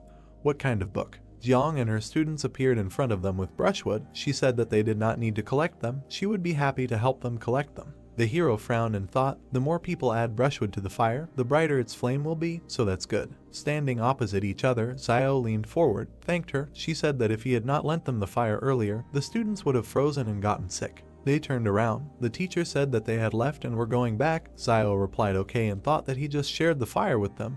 Nothing complicated, but he didn't expect that they would want to repay him for this. A girl with long hair with brushwood in her hands approached Yudi. She closed her eyes, smiled, and shyly said that he was so handsome. The guy opened his mouth in surprise and remained silent. He folded his hands and said, thank you, parishioner. The girl exclaimed, parishioner. Xiao waves his hand. He told them to come here. He found something good, and he needs to call the students for help. Saliva coming out of his mouth, the hero looks at the brown fruits on the ground, thinking that it looks like they won't be hungry today. Tree, starry sky. People are divided into groups, sitting around fires. Yudi sits with potatoes in his hands by the fire. I ate them with pleasure. Heroes at the campfire. Xiao looked at Wudi suspiciously. A guy with his mouth full, perplexed. Xiao, with a potato in his hand, closed his eyes. Wudi looked at him and asked him what he thought. Their team was still missing something. The hero didn't understand what that meant. Hand on forehead, looking at Yuan and Xiaoyu, said that the white dragon horse is also missing. Picking his little finger in his ear, he said that there is no need to look at him like that, none of them are white dragon horses, and he will not mistakenly identify them. The brother and sister breathed a sigh of relief. Sun Wang asked him in fear, he meant that they were definitely Beiji and Sha. The hero is eating. Behind, Jiang tells the students to hold on. They will soon arrive at Fortress 109. Sayo thinks that he did not expect that Woody has his own internal logic despite his madness. The teacher held vegetables in her hands and told the students that they should take the sweet potatoes they dug with them. It was better to be tired on the road than to be hungry. A guy with white hair eating potatoes asked Jiang if they could really get to the fortress safely. She replied that it should be possible. They just have to follow that young man and they will succeed. He mockingly called the teacher. Pointing his finger to the side, Jiang asked what happened. He was not feeling well. The guy asked her to look there. Hand on chin, Jiang looking to the side, Sayo turned around. She put her palms to her cheeks and said why the guys didn't warn her. The students laughed and the teacher blushed. The soldier approached the boss, who was sitting under a tree eating, and asked if he thought his brother would send someone to save him. Lan looks at his lunch, replied that he was a little worried about him. He was still there when something went wrong with Mount Jing, and now he is not sure whether he is alive or not. The soldier said that he thinks that King will be fine. He is a person who is always confident in what he does. Cracks in the ground, Lan objected, so sure, this time this is not an ordinary emergency. This earthquake and volcanic eruption are a natural disaster and anything can happen. Food on a stick, Lan looks to the side, said, they are so close to Fortress 112, if something went wrong with their fortress, he is afraid that 112 will also collapse. He is afraid that his brother will face a very severe punishment within the consortium, since the consortium lost 2 fortresses at once. The soldier put his hand on his chest and said, but it's not their fault, any fortress would not withstand it. A drop of sweat on his temple, Lan said thoughtfully, in the past, his brother made too many enemies in the consortium. Sitting with his back explained, since he killed so many people from other consortiums a while ago, the consortium will be worried that he will be difficult to control and they will ask him to clear his head for a while. But this is all temporary, since they still need that Furjang to do his job, because others will not do it as well as him. A month in the sky, the man added that they would not be as ruthless as him.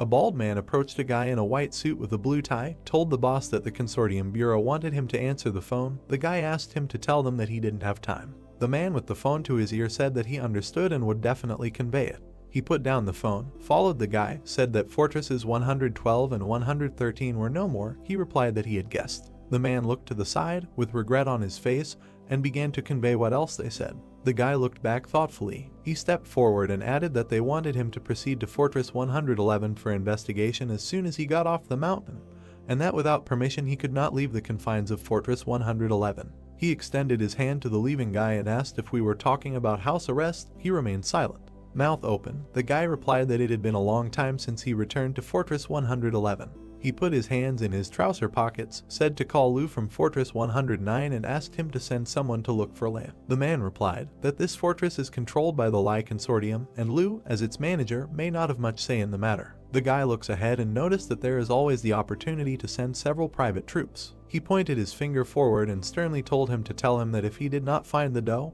he would die. A doe opposite the refugees sitting around the fires, chewing his food, smelling the potatoes, thought that these poor people know how to be practical in everyday life. A stick with a piece of food in his hand, closed his eyes, called Tang and said that he would go there and buy fried sweet potatoes and come back. Beads of sweat on his face, Tan raised his palms and asked if they couldn't just take some from them. The doe jumped up, hit him on the head and shouted that he wouldn't bat an eyelid if he had to kill someone from the flame source.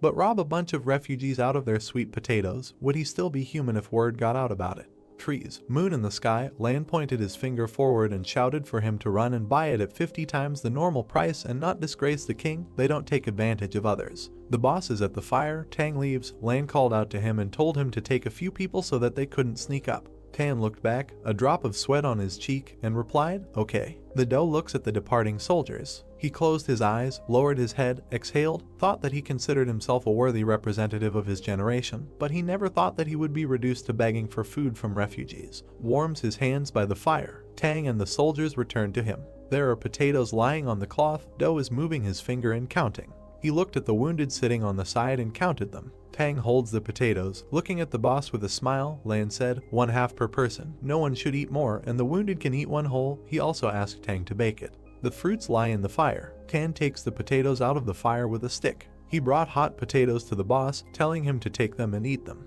The doe divided the fruit in half. He He handed one half to the soldier, said, "Here, half for one." Tan said that he didn't have to do this, asked how he could take only half. Lan said to close this topic already and take it. He's hot. The soldiers gathered around the boss. He said that now he does not have time to tell them about all this, but when they get to Fortress 109, he will invite them all to enjoy life. He pounded his chest with his fist and said with a smile, "All of them who escaped this disaster will be blessed after it." The soldiers raised their fists up, smiling. Tang said, "That's right, even in a great disaster, blessings can be found." Birds flew up from the trees and a cry was heard. The man hit the woman on the cheek and she fell. He said irritably, "What's the point of pretending to be innocent after she ate the sweet potato he dug up? Her man had long since died in the fort. If he hadn't pulled her out, would she be alive now?" The girl was crying, covered her face with her hand, and said that she would give him money for the sweet potatoes when they got to 109 strength. He grabbed her face with his hand and said angrily, "What can she give him? They will all have nothing when they reach Fortress 109. He pulled her by the hair, shouting to the men standing nearby to come with him. The refugees silently look away. Xiao was frightened. Behind him, with his hands on his hips, stood Yudi. He shouted, "Stop." He ran forward and shouted menacingly, "So it is he, the king of leopards, who is muddying the waters here." He grabbed the smoldering stick. The man looked around in fear. Yudi swung his stick and the man ran away. "I hit him and he fell." The girl ran up to the beaten man, shouted what he had done. "Let them get out of here." Hand to temple, the guy is perplexed, pursing his lips. Having lowered his hands and head, he returns to the heroes sitting by the fire. He sat down on a log and lowered his head into his hands. Xiao looked at him gloomily and thought, "This man is really funny." He put his hand on his shoulder. The guy raised his head. Xiao thought that he was just making up a magical name for anyone he wanted to beat. He was a great sage equal to heaven, so he had to fight demons. He asked what if in the future he faced hundreds of enemies one after another, and he doesn't have enough names of demons. Heroes in traditional clothes, Woody with a rod crouched in front of Xiao, replied that everything is fine, the names of the demons can be repeated. The hero kicked him, asked if he was faking or stupid, what happened to the promise not to make mistakes in personalities. Plant in hand, resting his head on his hand, asked Xiao why he thought that woman told him to get away when he defeated the Leopard King. Yudi rests his head on his hand, a tired look. The hero looks at him, he thought, because human nature is so complex that some people are better off not being saved. He didn't want to talk to him about it. He seems to be fine without it.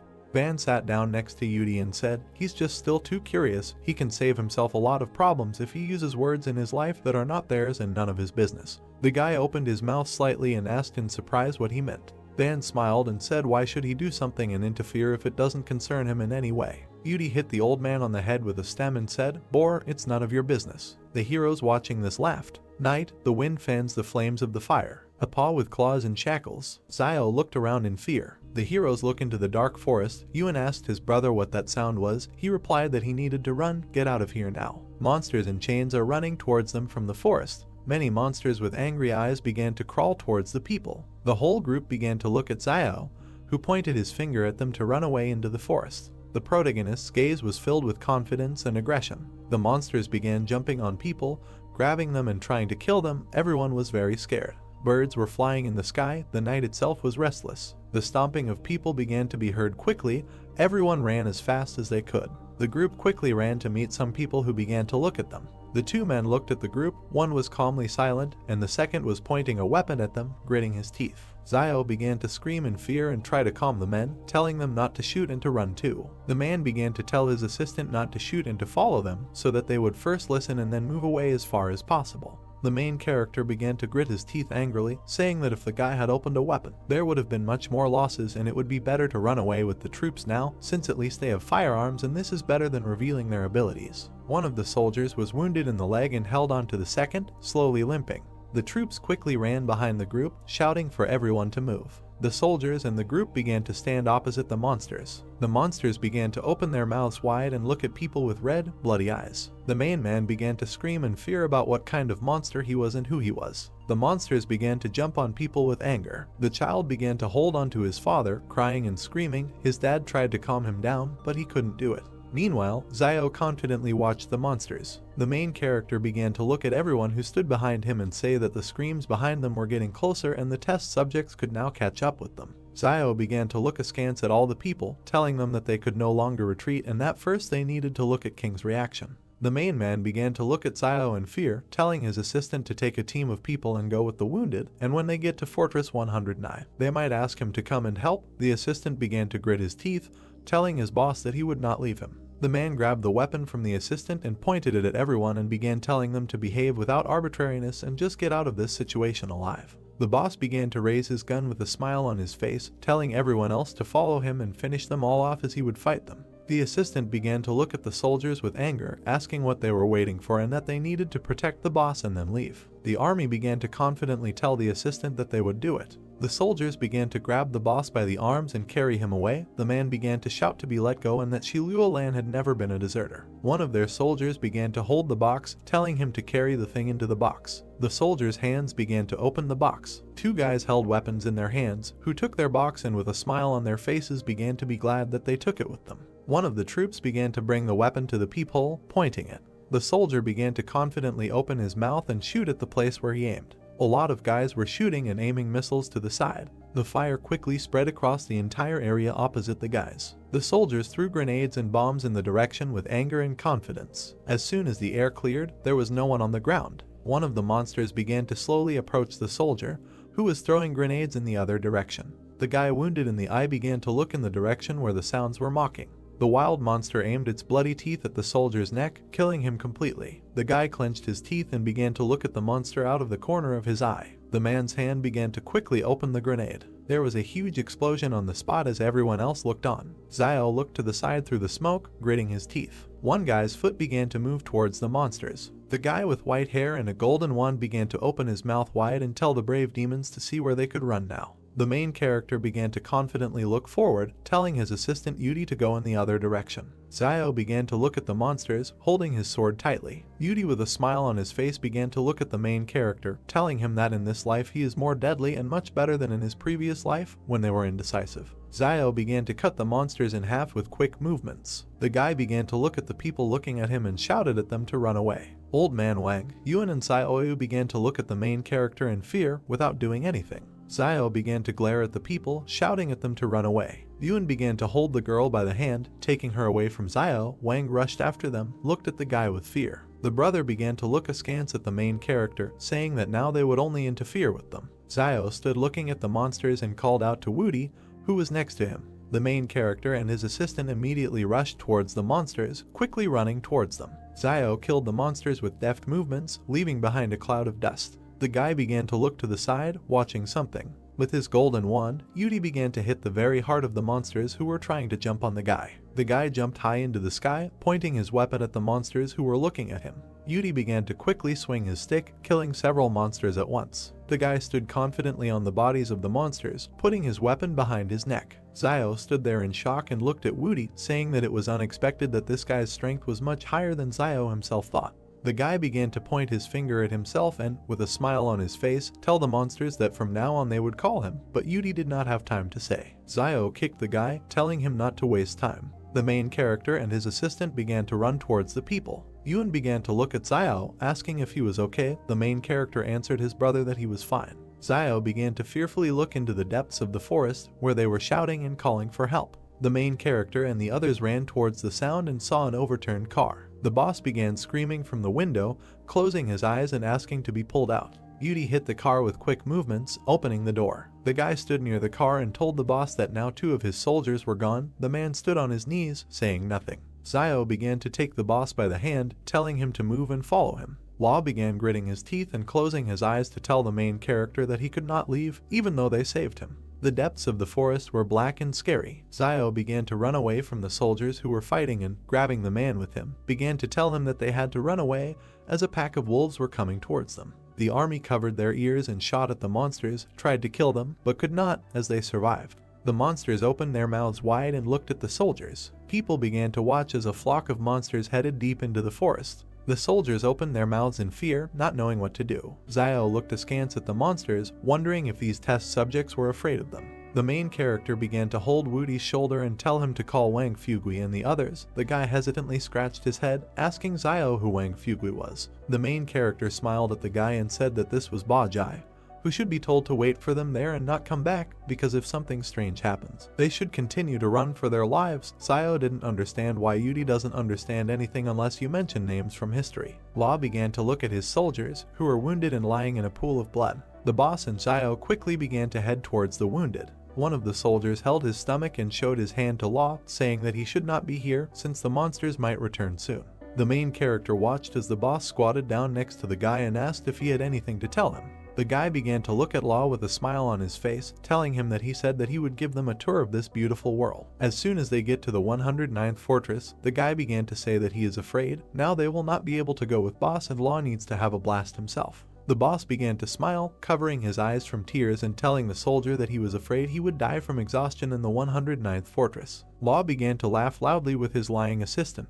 The soldier's hand began to squeeze the boss's hand. The guy held the wound on his stomach and told Law with a smile that they had no regrets. The boss looked at his assistant with a sad look full of tears, nodding slowly. Xiao began to slowly approach Luo and the soldier and talk about how some of them don't have to die. The main character began to stretch out the boss's hand, which contained the jars. The guy began to say that his medicine is the best, which is suitable for external injuries and therefore you don't have to worry that they will die. But Xiao began to say that he doesn't just cure. Law began to look with interest at the jars in the guy's hands. The main character began to tell the boss that in exchange for this medicine they should bring them all to Fortress 109 and provide them with a legal place of residence. Law smiled and laughed, saying that it was a very familiar feeling. Lo began to open his mouth and eyes wide, telling Xiao that he was a miracle healer. The main character imagined in his head how he would hit Law on the head for saying such words. The boss began to smile sweetly and, looking at Xiao, said that given their relationship, if the main character saves their lives, he will be able to drag as many people as he wants into the barrier. Xiao did not understand what kind of relationship the boss was talking about. Law laughed and scratched his head from discomfort, saying that they had a relationship between a doctor and a patient. The guy looked at the boss with a smile. Xiao began to close his eyes and throw jars into the boss's hands, saying that he would remain calm and would not ask what diseases he was treating for and that this medicine should be applied to the wounds. Lo began to smile and say that he understood everything. Xiao began to look askance at Luo and holding him by the shoulders, asking if he was thinking of capturing him when he healed his soldiers. The boss held jars and said that in fact his main goal was to catch Zhu Xianchu, and the main character just his accomplice. Xiao smiled, looking at the boss and told him that this was good. Law began to approach the soldier, telling him to hold on. The boss's fingers began to apply medicine to the wounds. The guy immediately began screaming in pain, which was created by the medicine. The main character began to wave his hand at the soldier's wound, telling the boss to hurry up, finish and hit the road. A loud cry of pain from wounds began to be heard from the mountains. Yuan began to look at Xiao with a smile. The main character began to tell all the guys that everything was fine with him and they should move on. The soldiers began to head out with Xiao and Luo's group. The boss began pointing his finger at Yudi, saying that he remembered him and this crazy man who was in the 3rd psychiatric hospital. The guy began to clasp his hands with a smile on his face, telling Lo that he also remembered him and his name was Benbo-er. The boss began to tell Yudi not to talk nonsense and not to call him Benbo-er. The guy began to clench his hands on his chest in anger and tell the boss to call him a great sage, not a madman. Law began to get angry and angrily tell Yudi that all crazy people say that they are not crazy. The boss began to tell the guy that he says the great sage who protects his master. In order to receive the scriptures in the West, Law began to ask Yudi where his master was. Xiao began to point his finger at himself with a calm face and tell the boss that he was his master. 2 people also began to say their names. Luo could not believe that they were telling the truth. 3 cars stood in one of the places. The boss began to be surprised and say that it was strange, because they looked like the cars from Fortress 109. Law began to point his finger up, smiling and saying that most likely they were saved. Law began to sit on the edge of the car seat and hold the walkie-talkie. Questions began to be heard from the walkie-talkie about who he was. Lo began to smile and shout, saying that he was Lolan and he needed to be connected to his brother. The guy at the end of the walkie-talkie began to ask Lo where he was and whose walkie-talkie it was. The guy asked the boss if Lu Yun's people had taken him. The soldier began to talk on the walkie-talkie that on the way he met the vehicles of the 109th fortress and they were probably Lu Yun's men who were attacked along the way. The man began to look ahead confidently, holding the walkie-talkie and telling Luo to take a break when she reached Fortress 109 and not to return to the King Consortium for a while, as the people were going to put him under house arrest for a while and the boss would probably have to suffer a harsher punishment when he returns. The guy began to sigh and tell Luo that when he gets to the 109th fortress, tell Lu Yuan that Ren Xiaosu, Zhu Xianchu, Yang Xiaojin and Luo Zhenyu are wanted, and especially Zhu Xianchu. The boss began to sit in the car, telling the guy that he had one thing, but that Ren Xiaosu was next to him. The guy asked Luo, he caught him too. The boss began to smile and tell the guy that he may not believe him when he says this, but given that this is happening now, we can say that he caught him and Ren rather saved him. The guy began to look ahead, telling the boss to tell the guy that the matter between the king consortium and him was closed, and the guy also owed him for saving his life. Law began to look at the people, telling the guy that they just wanted to go to the 109th fortress and become legal residents there. Zio sighed with relief and said that this day had come and from now on they would be the legal residents of the 109th fortress. Zio stood next to Luo, who was holding a walkie-talkie. The main character began to look thoughtfully to the side, thinking about where the body would go if they were attacked halfway. Zio began to look at the ground, realizing that the blood had already dried, and judging by the color, it could suggest that half a day had passed since the battle. There was something lying near the guy's feet. Zio began to look at the fur in his hands, realizing that it was wolf. The guy began to stand near the rock. Zio looked down carefully, noticing something. A wolf began to emerge from the cave. The main character decided that it was the Wolf King. The animal began to look at the guy carefully. Zio looked confidently at the wolf, deciding that they had been chasing him all this time. The guy looked at the wolf, who was slowly walking away from Zio, doing nothing. The main character did not understand why he did this. The boss began to raise his hand high, telling everyone to climb in, since now they have a car and everything will be faster. All the people began to look at Zio with a smile, and Yuan began to shout to his brother to sit down and they would leave. The main character began to look at his brother, smiling sweetly. The car began to drive away. Yuan began to ask Zio if they could overcome the barrier. The main character began to say that if they arrived, they would not have to be careful while resting. Zio patted his brother on the head and with a smile on his face told him not to worry, and from now on their life would only get better. Van lowered his eyes and sadly began to say that some things were too difficult for him to achieve, but for people on the other hand, they were absolutely familiar. The boss began to pull a cigarette to his mouth,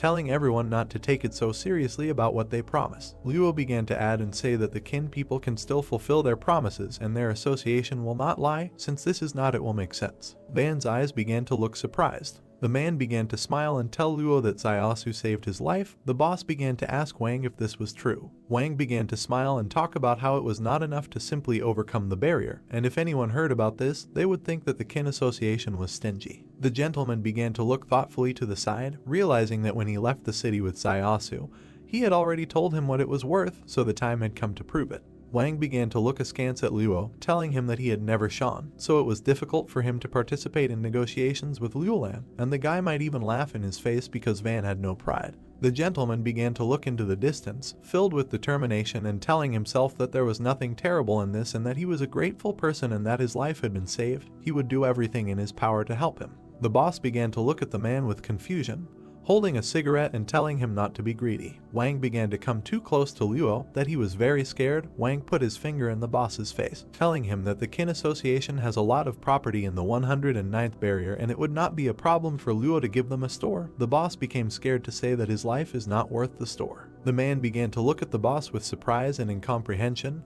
not knowing what to tell him. Wang began to pat Luo's shoulders, asking him about what his brother said that he owed Zaiasu a favor. The boss did not understand what the guy was trying to say. The guy began to smile and looking at Law, asking him if this service was worth the store. Law smoked a cigarette and, looking at the guy, said that it was all worth it. Wang thought about something and realized that it was rumored that Luolan treated his brother better than himself. The boss's hand began to put away the cigarette, telling Wang that he would prepare a good store for him, but from that moment on, all debts between the kin alliance and you were closed. The guy began to smile slyly, looking at the boss and asking him how much the lives of his people were worth. Zio began to watch as Luo touched Wang's head and told him that he couldn't ask for everything at once and that first he would prepare the best store for him in the most suitable place. Wang smiled sweetly, telling the man that he knew when to stop. The main character began to look in surprise at Yudi, who had a golden headband on his head. The guy began to ask him where he got it. Zio had not seen this headband before and it could be that he again imagined it as a golden cane, because all the powers of Yudi up close are formed thanks to the imagination.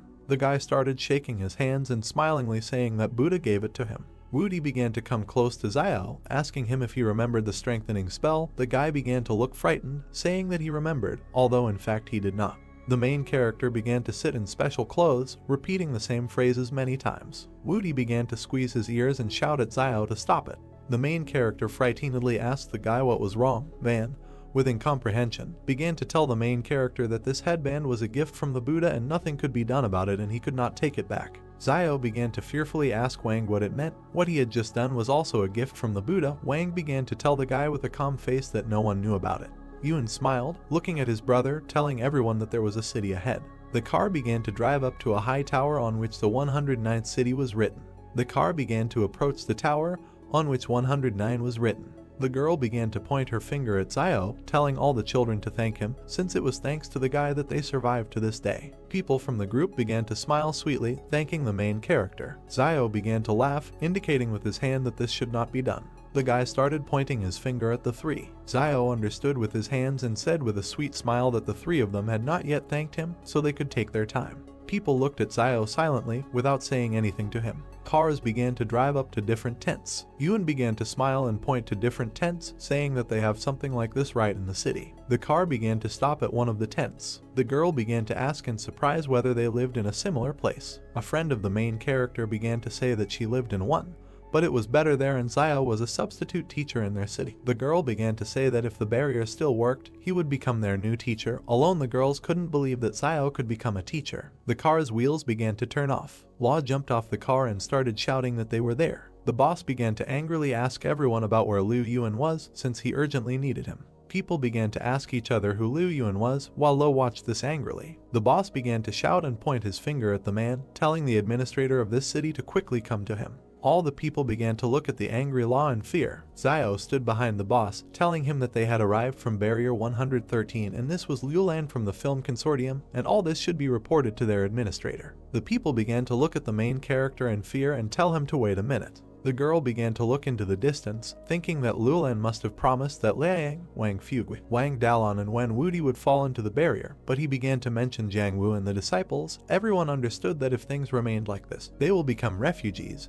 But now Liulan can support them, so if everyone from the car falls into the 109 barrier, no one will say a word. The girl decided that they can only hope that Liu Yuan will not check Liulan. Zio looked at Law, who was smoking a cigarette angrily. The tower doors began to open. The man began to meet Law halfway, smiling sweetly and saying that he had heard a lot about him. The boss began to tuck his hands in his chest with contempt, asking the guy if this was true. The man began to head towards the boss, telling him that as soon as he received news from King's boss, he immediately came out to say hello, and if they had not lost contact with him, the man would not have met them. Law angrily walked around the man and, without even approaching him, began telling his group to follow him. The man began to call everyone away and shout to wait. Frightened, he began to ask Law who these people were in the car and whether they needed to be checked. The boss began to slap the man in the face with hostility, asking how he could check his people. Ban began to look at Law in surprise, saying that this man was the administrator of Barrier 109 and how dare the boss just pick him up and hit him. Zio and Yuan did not understand what was happening. The boss began to look at the man with anger, asking him that he had forgotten who he was. The guy looked to the side. There was a red imprint from Law's hand on his cheek. The man began to stutter and tell the boss that he had not forgotten and then began to show the way. Law began to tell King not to forget who he was. People got out of the car, looking at the territory. Yuan began to tell Zio that the roads in this barrier were very clean. Tall houses, plants that Yuan praised. The brother began to point his finger at the clearing to the main character. One of the girls began to look at the garden with admiration, saying that people usually come here after eating and in the evening you can see dancing aunties here, and if one of them has a radio, she will definitely attract all the attention. Two people fed each other cutely. Yuan began to talk about how dad and daughter feed each other cutely. Zio began to notice and surprised that they were kissing. People began to kiss sweetly without seeing anyone. The girl made a sly look, saying that this was not a father and daughter. The boss began to look askance at people, telling them that he would take them to the grocery store as promised. The whole group of people began to look at the boss in surprise and incomprehension.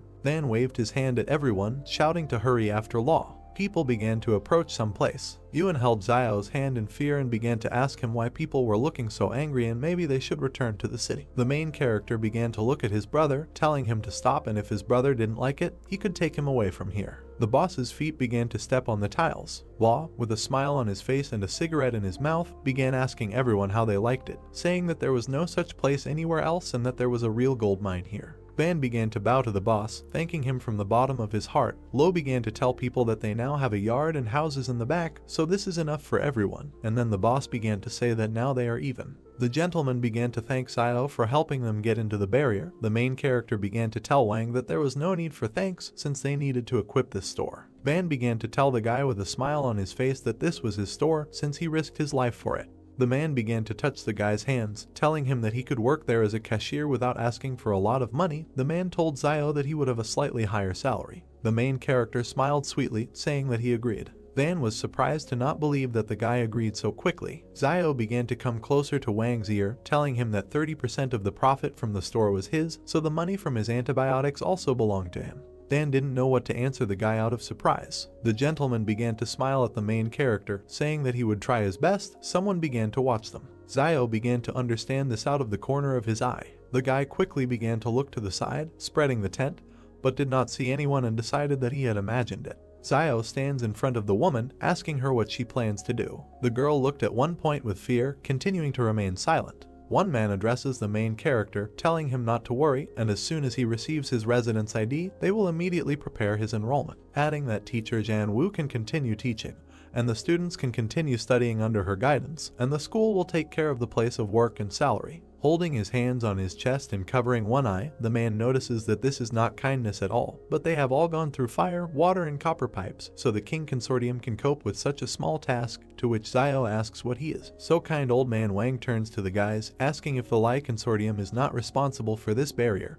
and whether he will keep his promise, to which the man replies that the Lai Consortium will not bother with them over such a trifle. Friendly patting the old man's shoulder, he tells him that matters between the consortiums can be both complex and simple, and if there is no money involved, then everything is fine, to which the man Wang says that he understands him. The main character begins to think that it costs the consortium nothing to enroll a couple of students. Moving quickly and holding his hand on his chin, Zio with a gentle smile asks the uncomprehending guy how much pocket money the school gives to its students, to which the man replies that about 900 per month, and it all depends on the barrier, because the student receives as much as needed to survive for a month. Suddenly, someone grabs Yuan by the shoulders. Zio, towering over his blushing brother, says with a smile that he and Yuan also want to go to school, and money is not a problem, because they just want to study. Holding the other characters, hugging them on his shoulders in front of the shocked man, Zio reveals that not only he, but also Wang Fugui, Wang Dalong, little sister Zioyu, and Chen Wudi, all six want to visit the school, to which the man asks him that Wang Fugui is already over 40 years old, and he will also go to school.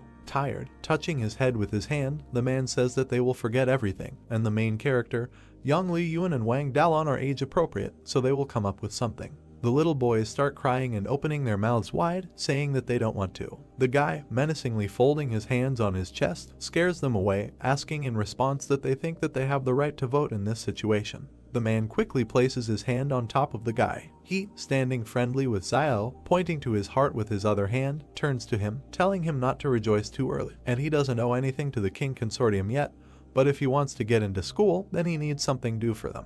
The main character passes the bottle to the man, noting that he knows that Luo needs it. With incomprehension and contempt, the man looks towards the main character leaving with his younger brother, asking himself in his head that he also calls him a fat Luo man. The hero's boots walk briskly across the square among the city houses. Their whole group ends up in a beautiful room with a Chinese concept. The brothers look around. Yuan with interested eyes says that this store turned out to be much better than his expectations, to which the elder tells him that now their lives will be much better. Old man Wang, peeking around the doorway with his son, tells Zio to go and look at something. He points his finger at a building with rooms and a corridor to his team, informing them that there are 3 rooms there and they distribute them in the same way as Sister Zio. There will be a separate room. Uncle Wang will be in one room with Dalon, and he, Lai Yang, and Woody will be in the third. A girl with a pretty look, tucking a strand of hair behind her ear, replies that she understands. The old man pats Dalon on the head, answering the hero with a smile that they all obey him. The girl's hand washes the glass with a rag, as does Dalon on the other side of the same window. Zioyu takes the laundry to other rooms while old man Wang and Yuan clean the house. The character Paley presses the flush button,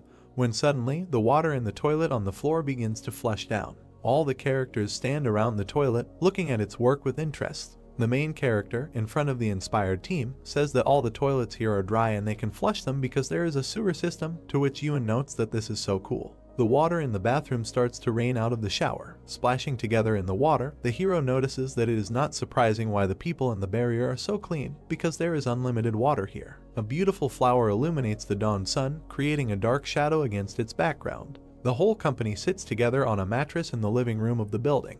The sunset casts its last rays of sun on the city houses. Sister Zioyu says that it is so good, adding that so much time has passed since they could sit like this, which old man Wang confirms. Turning to the brothers, Van informs them that while they were cleaning up, several people came to talk to the director, suggesting that apparently the place was originally a clinic and a very famous one, asking why don't they do it. Zio remembers the image of a kindly gangster with a cigar in his mouth, making a face and responding with silence. With a sigh, hands folded, and standing next to a hand holding his chin in thought, he asks which of them is a medic, explaining that all he knows is how to make black medicine, and he thinks they need to sell it first shoes, and these toys will expire if they leave them idle. To which the elder replies that he thinks the guy is right, and they will be allowed to live for some more time, adding that it is too late, and tomorrow he will go to exchange the book for currency Lee, but they only have enough money for a while. Pointing his finger to the side, the old man turns to the guy with a smile when Zio says that if they really don't succeed, then they can always promote his store. To which Wang replies that then they will need what they can sell in long term, and there are quite a lot of useful herbs there, asking her herself that he thinks he can use them in his black medicine. Bringing his hand to his mouth, Zio, after remaining silent at first, said, "Maybe this will work, but the black medicine cannot be sold in bulk, and they can only sell it in small portions weekly." The guy looks at old man Wang, holding his chin in his hand, listening to him say that this is more than enough, and something so exclusive in their store, and with these things, they won't have to worry about not having visitors. The brothers, along with old man Wang, look at the night sky, thinking that the dark medicinal heart he received with the gratitude token can be divided into 3 alarms, and the bottle can be divided into 5 or 6 for sale, so it should not be so difficult. There are bars of gold and coins on the table, to which the guy plans that tomorrow he will take a walk around the barter and see that he can live for a while longer. Against the background of city houses and the dark sky, Zio notices that it is already evening, and after so many days of running around, they deserve a good rest. The brothers stand in front of the door. Ewan suddenly shows the guy a piece of paper with a note. Holding it in his hands, he reads that there is a dangerous place, and it is better for them not to stop too far, to which Ewan asks Zio what this note means and who wrote it. Holding the handwriting in one hand and scratching his head with the other, Zio says that the handwriting is familiar to him. Standing up to his full height, the guy holds a note in one hand, thinking about what is probably also in the 109 barrier, asking each other why she left them then, and whether it could be that she too thinks that something serious will happen if she is here, to which the guy tells himself that this is some kind of nonsense, and if she wanted to kill him, she would not have tried to get into the barrier. Sitting with his brother, Zio begins to cry about it, asking why he didn't tell him earlier, and he just got caught in the barrier and now he literally can't get out. The bright sun illuminates an ancient Chinese building. Almost the entire team heads outside after a great morning, stretching and yawning. Old man Van, holding his hands on his sides, turns to the main character, saying that this is simply wonderful and he has not slept so well for a long time. The man holds his head with his hand and cautiously asks everyone where brother Chen Wudi is. The blonde, covering his face from the sun with his hand, walks barefoot through the city, attracting attention to himself, and says that he was locked in a shelter since childhood and could not even imagine that the outside world was so beautiful, and he begins to remember something. Lowering his eyes, passing by a married couple with a child, he thinks that he, too, once lived in a similar place, but these memories are already deep in the past. Suddenly, Woody heard the melody of music, opening his eyes in shock. Dozens of dancing women with fans open in front of him. Looking at the women with the couple, the guy says that he feels so nostalgic. Chen enters the field and begins to dance, attracting attention to himself and humming the beat of the song. He gets up in the dance room, pose, telling everyone to get moving, which makes people feel awkward.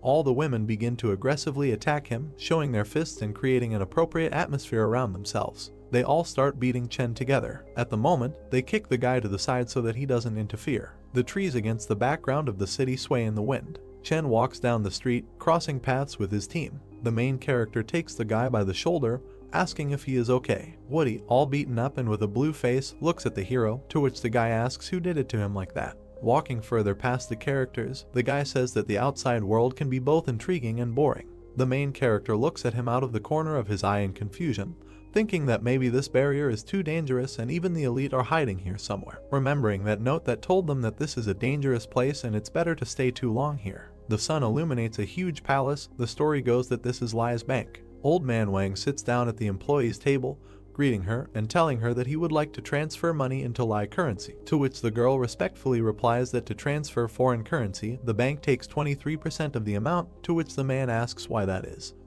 Zio abruptly takes Chan's hand with the money, telling him not to transfer everything, and suddenly they will have to go to another barrier, in which case the commission amount will be paid in vain, but the man asks again about going to another barrier. Holding and counting the money, the man hesitantly says it's good that he understood him. The whole squad is walking down the street. Wang begins to tell Zio that he mentioned that he wants to go to another barrier, asking where he still wants to go. The hero kindly answers the old man that he is not saying that they will definitely move, and they still have enough money and they need some currency and they can save the rest for now. Zio looks forward seriously, thinking that even if they have no idea where they will be heading next in the near future, he has a feeling that they will have to leave this place and enter a barrier unknown to them again. The heroes look at the view of the city buildings. A bus passes by Zio and he says it's Route 666, asking if it's public transport. Zio points his hand to the team at the bus, asking what this means, that they can also ride on it, to which Old Man Wang says that this is absolutely true, and he has heard a lot about it, because when the people of the barrier told him about it, he told them about it first. I didn't believe it. Yuan hands the old man small bags of coins, to which he says that they will ride him. Zio pays the fare inside the bus, and the boys happily run along the bus. While riding a bus in the middle of the city, Yuan tells Yao that life in this barrier is so safe and comfortable, and they only need to complete the simplest tasks, and they live better than refugees. Yuan looks out the window while Zio sits with his hands folded, to which the younger brother says that they probably live well. Zio adds that it cannot be that they do not have problems, even Luolan can have them, and such things do not disappear even if the conditions in which they live improve. Yuan asks his brother if there are people who have no difficulties at all, to which the guy replies that yes, and only the dead do. Junior tells the guy that it was such a great day, and he started saying such things, to which he replies that he is just telling the truth, and even such a fool as Chan Wudi can have difficulties. The blonde sits buried in a pillow and crying, saying that the world can be intriguing and boring, and when you are burdened with thoughts that the world is boring, having forgotten the continuation, he asks what happened next. Suddenly, the main character notices a jeweler's sign from the window. In a moment, the guy is behind the glass, waving at Van and telling him to take everyone back home, and he needs to get off here for a while. Sitting with his son, and addressing the boy in the back rows, Uncle Wang asks when his brother managed to leave, to which he replies that he has no idea about it, and he did not follow him. Walking in the other direction from the bus and straightening his raincoat with his hand, he thinks that it will be better if they don't find out that he wants to sell gold, because he's too lazy to explain it to them. Holding his cloak at his neck, he enters some room with a photograph of the lieutenant, thinking that he went unnoticed. The guy looks at the photograph of the junior lieutenant, where it is written that he is wanted. Opening his arms to the sides from the photograph of what he saw, he asks, exclaiming that this is not Ziyu Xiangchu. Standing against the wall with his mouth open, he thinks that this is very bad news, and although he left the jacket with gold, but if someone from the King Consortium checks the gold, they will immediately understand that it is clearly missing. As he walks away from the wall, hand on his chin, he thinks that if the King Consortium posted a notice right in front of the jeweler's workshop, they must have found something, and it's as if they set a bait to find me. Realizing something, imagining a photograph of the lieutenant in the background, he thinks that they are looking for Ziyu Xiangchu. Xiangchu, in the city outside Barrier 111, walks through the area. He looks forward with open eyes, holding his stomach with his hand, saying that he has finally reached the 111th barrier. Remembering how he ate mushrooms by the fire and walked hungry through the forest, he closes his eyes, thinking about how good it is that he is a Superman and his constitution is different, so a small amount of poison and wild vegetables is not able to kill him. The lieutenant, pointing his finger at the eggs on the plate, asks the guy, greeting him, asking if there is anything to eat and he can pay. Late in the evening, Xiangchu summons a shadow with his magic and sits on it. He, sitting on the back of a shadow, runs from side to side with great speed. A whirlwind of dust flies forward among the trees. King, sitting in the car, looks angrily to the side, thinking that it is good that outside Mount Jing he met people from the consortium, otherwise it is unknown how long the road to the 111th fortress would have been. The man notices how the shadow of the main character runs in front of his car behind the one driving in front.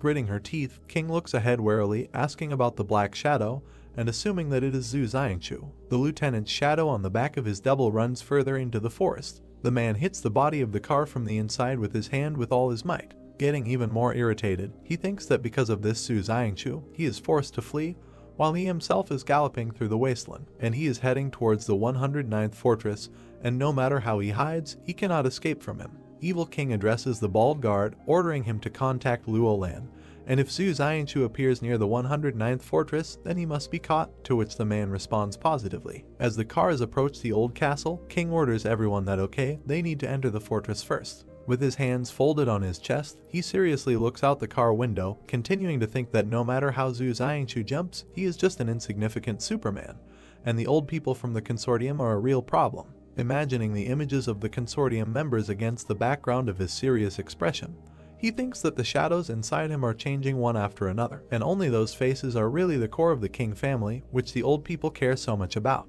making his gaze even more hostile. He tells himself in his head that, as they say in the King Consortium, violence is only a means of maintaining order, and it cannot be order itself, adding that in a word, a shadow remains a shadow and cannot be on the surface. As he drives through the square among the houses, he thinks that he is now the center of attention for confronting the source of the flames, and it is normal that the old people want to suppress his resolve, since it looks like he will be under house arrest for a while. The car slows down, slowly kicking up dust under the wheels. The bald guard speaks to the man, informing him that they are going to go to the operations department tomorrow, and they will probably all be separated and assigned to other military units, to which their boss calmly responds positively, but the guard asks him again what he wants to tell them something else. Holding onto the chair in front, the guard with a grimace asks King why he doesn't get out of the car and say a few words to the soldiers, explaining that they could go with him into the wasteland, because there are many of them. They have weapons and they can do whatever he wants, to which he replies that so many people were waiting to go home to their wives and children that he ended up telling them to go back to the wasteland and try to survive there. The man with confidence in his eyes tells him that everyone would agree. Opening the door, a man with a serious look orders them to stop talking and they need to go out. The man gets out of the car when dozens of soldiers appear in front of him. Looking straight at them, he makes an appeal to them so that they show their best side in the new units and so that they do not disgrace him. Standing in front of the soldiers with machine guns and their commander, they all unanimously say the word yes. Getting back into the car, he orders everyone to jump in their cars and go home. The fortress building stands against the background of the night starry sky. The car flies quickly along the city avenue. King approaches the door of one house, finding himself already on the threshold. The man gradually takes off his shirt. Water begins to flow from the shower and gives off steam. Standing under the hot shower, King thinks that he can finally take a shower and relax a little. Wetting his long hair and raising his head up with his eyes closed, he continues to think that some were burning with impatience, and as soon as he entered the fortress, the soldiers under his command immediately began to distribute. As he puts a towel on his lower body and steps out of the hot shower, he says that all his men are brave and battle-hardened, and now that there is a chance to divide these troops, it is clear that no one will want to miss this opportunity. He calmly puts his shirt back on. King exits the building with security in his white suit. A security guard in uniform blocks the gentleman's passage with his hand, telling him that he cannot leave the house and he better not make their job difficult. The guy looks at the guard with arrogance, saying that the old people said that it was forbidden to leave the fortress, asking that when they said that it was forbidden to even leave the house, and did someone really give the wrong decree. He passes by the men, telling them not to worry, and he is just about to go listen to the singing, asking who in this fortress does not know that he, King Zhen, likes to listen to others sing. A man in armor runs in front of King, blocking his path, explaining that they are simply following orders. The man's eyes clenched with anger. Suddenly, a bullet flies into the ground in front of the entrance, causing the guards to go into shock. A man passing by explains that everything is fine and no one will cause them problems. The guard bows to King as he leaves the house, thanking him for his mercy. Looking after the departing King, the men whisper that there used to be rumors that King Zhen had trump cards with him, and he could not think that this would turn out to be true. To which the other asks his comrade that yes, but didn't the consortius remove him? And someone else follows the person who lost power. King brings a small glass to his mouth, listening to someone read the words that Sancha Station, the intersection of roads to the north leave and come from the south. He sits on a chair, pouring more alcohol into his glass, continuing to listen to the story that in the morning important carriages crowded here, and at dusk, lo and behold, sadly drove back. Looking at the dressed up people with makeup and ancient Chinese robes, King thinks that the actors on this stage have changed again. Captivated by his gaze, he continues to listen to the poem, thinking that he is the only one who has not changed. While viewing the poem from afar, a servant approaches the man, informing him that the consortium has business with him and they invite him to discuss it at a meeting. Turning with a menacing face to the servant, he replies that he should say that he will not come. The bright sun illuminates the houses of the city. Zio walks down the street among other people, thinking that he won't be able to sell the gold, and he will probably be watched. Raising his hand to his face, closing his eyes, he begins to think that it looks like they'll have to take over the store after all, and they won't be able to live on the subsidy provided by the school, and commendation coins are harder to come by in their day than money, and they can't always sell black medicine. Old Man Wang and the guy opposite are smiling at each other, which Zio noticed standing behind them. He looks ahead gloomily, wondering what this Wang Fugui is doing again. The guy sees how the old man in his hand with a smile hands the guy a black jar, to which the main character immediately realizes that this is black medicine. Depressedly entering the gate, he thinks that he is such a promising young man, and does he really need to sell drugs? The main character lies with his cheek on the table, while a man runs into him, addressing him as a doctor, and asking him to tell him what's wrong with him, and he constantly has discomfort in his stomach, to which the guy tells him that he is pregnant. The man's face turned into the most shocked and surprised, which made him even turn blue. He begins to shout at him, opening his mouth, asking again about the pregnancy, swearing, asking the hero that he doesn't hear that he is a man. And he also has a doctor's sign hanging. Since he may not care about the condition of the Lula, what does the guy says that it turns out that he is not pregnant? The enraged man points his finger at the tired hero with anger, asking him if he even knows who he is, and how he dares to talk to him like that. To which the guy asks without interest who he is, and the man introduces himself as Yanlin Feng is from the western region, and let him come and ask around. Suddenly the protagonist's face lights up with joy, and he receives a notification that he has received a new task to cure a patient.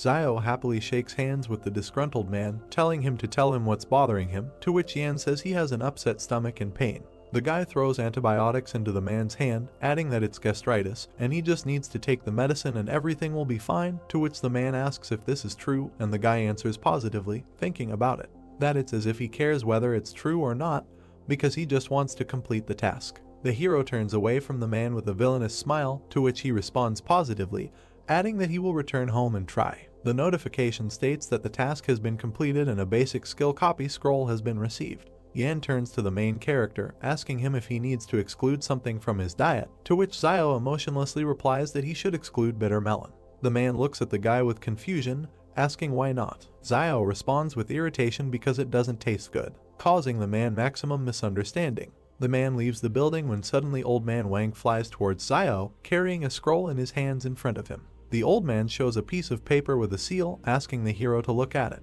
The guy examines the document in front of him, wondering if this is a leaflet for the source of the flame. A piece of paper was lying right on the table, and Wang said that in 2 days, superhumans could contact their company and receive money for donating blood, which would later be used in research, and thereby they would also contribute to the development of humanity. Wang, pointing his finger at a piece of paper standing next to the protagonist, said that the most important thing is next, and after donating only 200 milliliters of blood, they will immediately receive a payment of 1 million, which greatly surprised Zio. Wang asked with a puzzled look if he wanted to try, and said that it also said that it would not ensure the confidentiality of personal information, while the protagonist, with a thoughtful look, reasoned that earlier on Jing Mountain he heard Yang Xiaojin talking about this company, then it seemed doubtful to him, and now he came across her in the 109th fortress. Zio looked down and continued to reason that now all the fortresses are hostile to superhumans to one degree or another, but the flame source not only began to buy blood from superhumans, but also openly offered them protection, and what was the goal?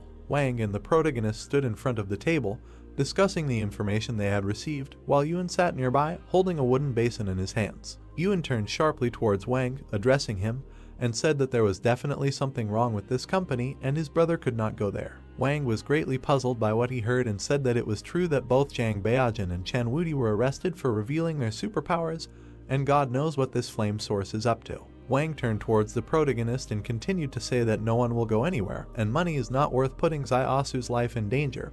And by the way, Chen Wudi must be told to under no circumstances use his superpowers whenever he pleases. The protagonist crosses his arms over his chest and turns towards Wang, addressing him, and says that he shouldn't worry about it, and Chen Wudi will keep his mouth shut, and he threatens him with a hoop compression spell, otherwise he asks what it is the spell may be useful. Yuan, with a malicious grin on his face, turned to his brother, saying that it turns out that this source of flame has a lot of money, and if so, then they don't have to donate blood, but they can just rob the company. The protagonist at the same moment kicked his brother and said that he should disappear and go get ready and prepare to go to school with him tomorrow, while he fell forward, dropping his pelvis. Yuan said with tears in his eyes that it was good, and Zio, looking at him, reasoned that this child had grown up in the harsh conditions of a trading town since childhood, and now that they had moved to the fortress, someone should teach him from time to time correct behavior. The protagonist pointed his finger at a piece of paper lying on the table and turned towards Van, asking what, by the way, what kind of set of numbers and some kind of code is this? Zio continued to point his finger at the piece of paper while Wang told him that this must be a telephone number, and heard that since ancient times, every fortress had a telephone network and people could communicate with each other while being tens of kilometers away from each other. Friend, and their shop also has a telephone, but they have not yet figured out how to use it. Yuan turned back sharply with a smile on his face and said that then he should try to use it right now. Immediately after the formation of the story, they are transported to a small green telephone. The protagonist and his friend sat on the floor around a small green phone, and he asked what and how this thing works. Yudi, looking down, said that he seemed to know. Suddenly he picked up the phone and began pressing buttons on its body while the protagonist watched him. Zio was greatly surprised as he watched everything happen as the phone beeped throughout the room. Suddenly someone picked up the phone, and Yudi shouted loudly into the phone that he was a great sage, equal to the sky. Woody was holding the phone receiver in his hand, from which came a voice that he was crazy, and Zio, watching him, reasoned that this phone was an amazing thing and so accurately determined the essence of Chen Woody. Zio looked at his brother and said that Liaoyuan should now try, and he said with a smile on his face that it was good. At the same moment, the boy's finger pressed a button with a number on the phone's body. A voice came straight from the phone receiver, asking who it was and what was the matter, and Yuan said that they were greeting uncle and nothing like that, he was just trying to call. And he had just learned how to use the phone, and they asked for forgiveness for disturbing him, and he said that he is with that psycho and should not call here anymore, hanging up. Yuan, holding the phone receiver in his hand, turned towards his brother, saying that this phone is an amazing thing, and it feels as if the person on the other side is right in front of you. And Zhao, crossing his arms over his chest, said that he would not you need to call, and it's not good to bother other people. Suddenly, a small green phone lying on the floor rang sharply. Yuan, like everyone else, looked down with great surprise and, turning to his brother, said that he should answer the call. The protagonist picked up the phone and greeted the interlocutor, and on the other side they told him that they just found out that he has a store, and how things are going lately. Would he like to take out a loan? They can give him 10,000 coins, and the interest will be only 10 coins per day. Then Zhao would say that he doesn't understand what he's talking about, fix that at what interest rate, and on the phone they told him that they could lend him money at 3%. The protagonist, speaking sharply on the phone, looked to the side and asked if this was not usury. The man on the other side of the phone would turn around and turn to the boss and say that this man was saying that they were loan sharks. A man in a white jacket picked up the phone and said, turning to the young man, that he should not say stupid things, and they were not moneylenders, and the protagonist said he is the most unscrupulous businessman. The question came sharply from the phone receiver that he knew who he was, and Zhao, with a puzzled look, wondered why his voice seemed so familiar. Then Zhao said on the phone that he knew who he was, and on the other side of the phone he asked with a dissatisfied look who he was. Then the protagonist said on the phone that he was Yanlin Feng of the Western region, and in response the man on the other side of the phone simply remained silent. The man on the other side of the phone cursed with great dissatisfaction and said that he was also Yanlin Feng of the Western region. Zhao then slammed the phone directly onto the floor, bringing his hand to his face. The protagonist, with great misunderstanding, holding his hand to his face, reasoned that it is not surprising that the voice sounded familiar, and not everyone is ready to call themselves, and if there are those who want to, then, damn it, everyone turns out to be Yanlin Feng. Suddenly, Wang put his hand on Zhao's shoulder and said that one should actually maintain a relationship with a local authority like him, and it seems that this Yanlin Feng is doing some kind of shady business. He has subordinates, and wherever there were, it wouldn't hurt to know such people, but he said that yes, and if he comes for treatment again, you need to talk to him more. Van leaned straight to the protagonist and said that about the black medicine, and during the day he distributed it to passers-by and believes that after tonight many will know about its properties, but he simply listened to him in silence. Zhao held out a small piece of paper towards Wang, saying that by the way, he should go and buy a few things tomorrow, and here is the list, and just have to remember that under no circumstances should he take them from one place. Wang said okay and took the list from Zhao's hand, who reasoned that once everything was bought, they would be able to make a bomb. And fortunately, he copied Yang Xiaojin's bomb-making skill, and it would come in handy at the crucial moment to leave path to escape. Immediately after this, the narrative of the story moves to a large brick house on the morning of the next day, as the plot tells us. The protagonist and his brother stood in their places, enjoying the new clothes and themselves. Zhao then bowed to Xiaoyu along with the two children and said that they should rather thank her for preparing clothes for them, and they thanked their sister. Xiaoyu, Wang and Woody waved their hands, seeing off the protagonist, who left and also waved his hand in response. Then the narrative of the story is transferred to the tram, into which children in blue uniforms entered one by one. A green-white tram rode straight on the rails in the middle of a big city. Suddenly, the alert for school number 13 sounded, and the children in blue uniforms immediately began to walk straight out of the tram, with Zhao following suit. The protagonist got off the tram and simply remained silent, looking at the huge crowd of schoolchildren and a girl standing to the side who looked like Yang. Yang stood against the wall, blowing a bubblegum bubble and crossing her arms over her chest. Zhao saw a girl he knew, approached her and said that he didn't think he could meet her here. Then the protagonist, smiling, asked that maybe she could return the dagger to him. Yang stood near the wall and simply remained silent in response, and several schoolchildren looking in her direction asked if this was not the new kid from their class. Yang looked sharply to the side with her menacing and dissatisfied gaze. Several schoolchildren approached Yang, and one of them asked why she was standing there. Yang sharply pointed her finger at the protagonist, who was very surprised and said that he wanted to rob her. At this moment, Zio shuddered sharply in surprise and fear, standing still. Zio raised his hands up and said that they knew each other, while two boys stood next to him, and schoolchildren came up to him and asked that if so, what was her name. Then the protagonist, without hesitation, said that her name was Yang Xiaojin. Hearing this, one of the schoolchildren with an arrogant look says that he is also pretending to know, and she is actually Ren Zaiasu. Zio, greatly surprised by what he heard, opened his mouth wide and asked what Ren Zaiasu was, and then who was he. Then one of the students asked what, by the way, what was his name anyway, and he replied that if he now said that his name was Ren Zaiasu, they wouldn't believe it. One of the schoolchildren, waving his hand, said that he had the courage to lie to their faces, and it was better to go to the student affairs department. And Zhao, spreading his arms to the sides, standing in front of the two boys, said that he would explain everything. Then the schoolchildren in blue uniforms took the protagonist by the arms and took him aside, and he asked what they couldn't even listen to, and one of them said that it was better to save his explanation for the teacher. Young stood with a smug look next to everything that was happening, and Yuan said that, apparently, her brother worked well with her on Mount Jing, and this girl was really not so simple, since she made him get into trouble. Then Yuan approached Yan, raising his head up and looking at her, saying that he greeted his sister, and his name was Yan Liayuan, and he was Ren Zaiasu's younger brother. Yang, holding her hands in her pockets, said that she greeted him, and she was a good friend of his brother, while Yuan, standing in front of her, reasoned that he was more problematic than his brother, and that's what good friends do. Immediately after this, the narratives of the story are transferred to the department to the teacher's office, where the protagonist stood right in front of a woman who was sorting through papers while sitting at the table, asking that Ren Zaiasu had been enrolled just a few days ago and where another one had come from.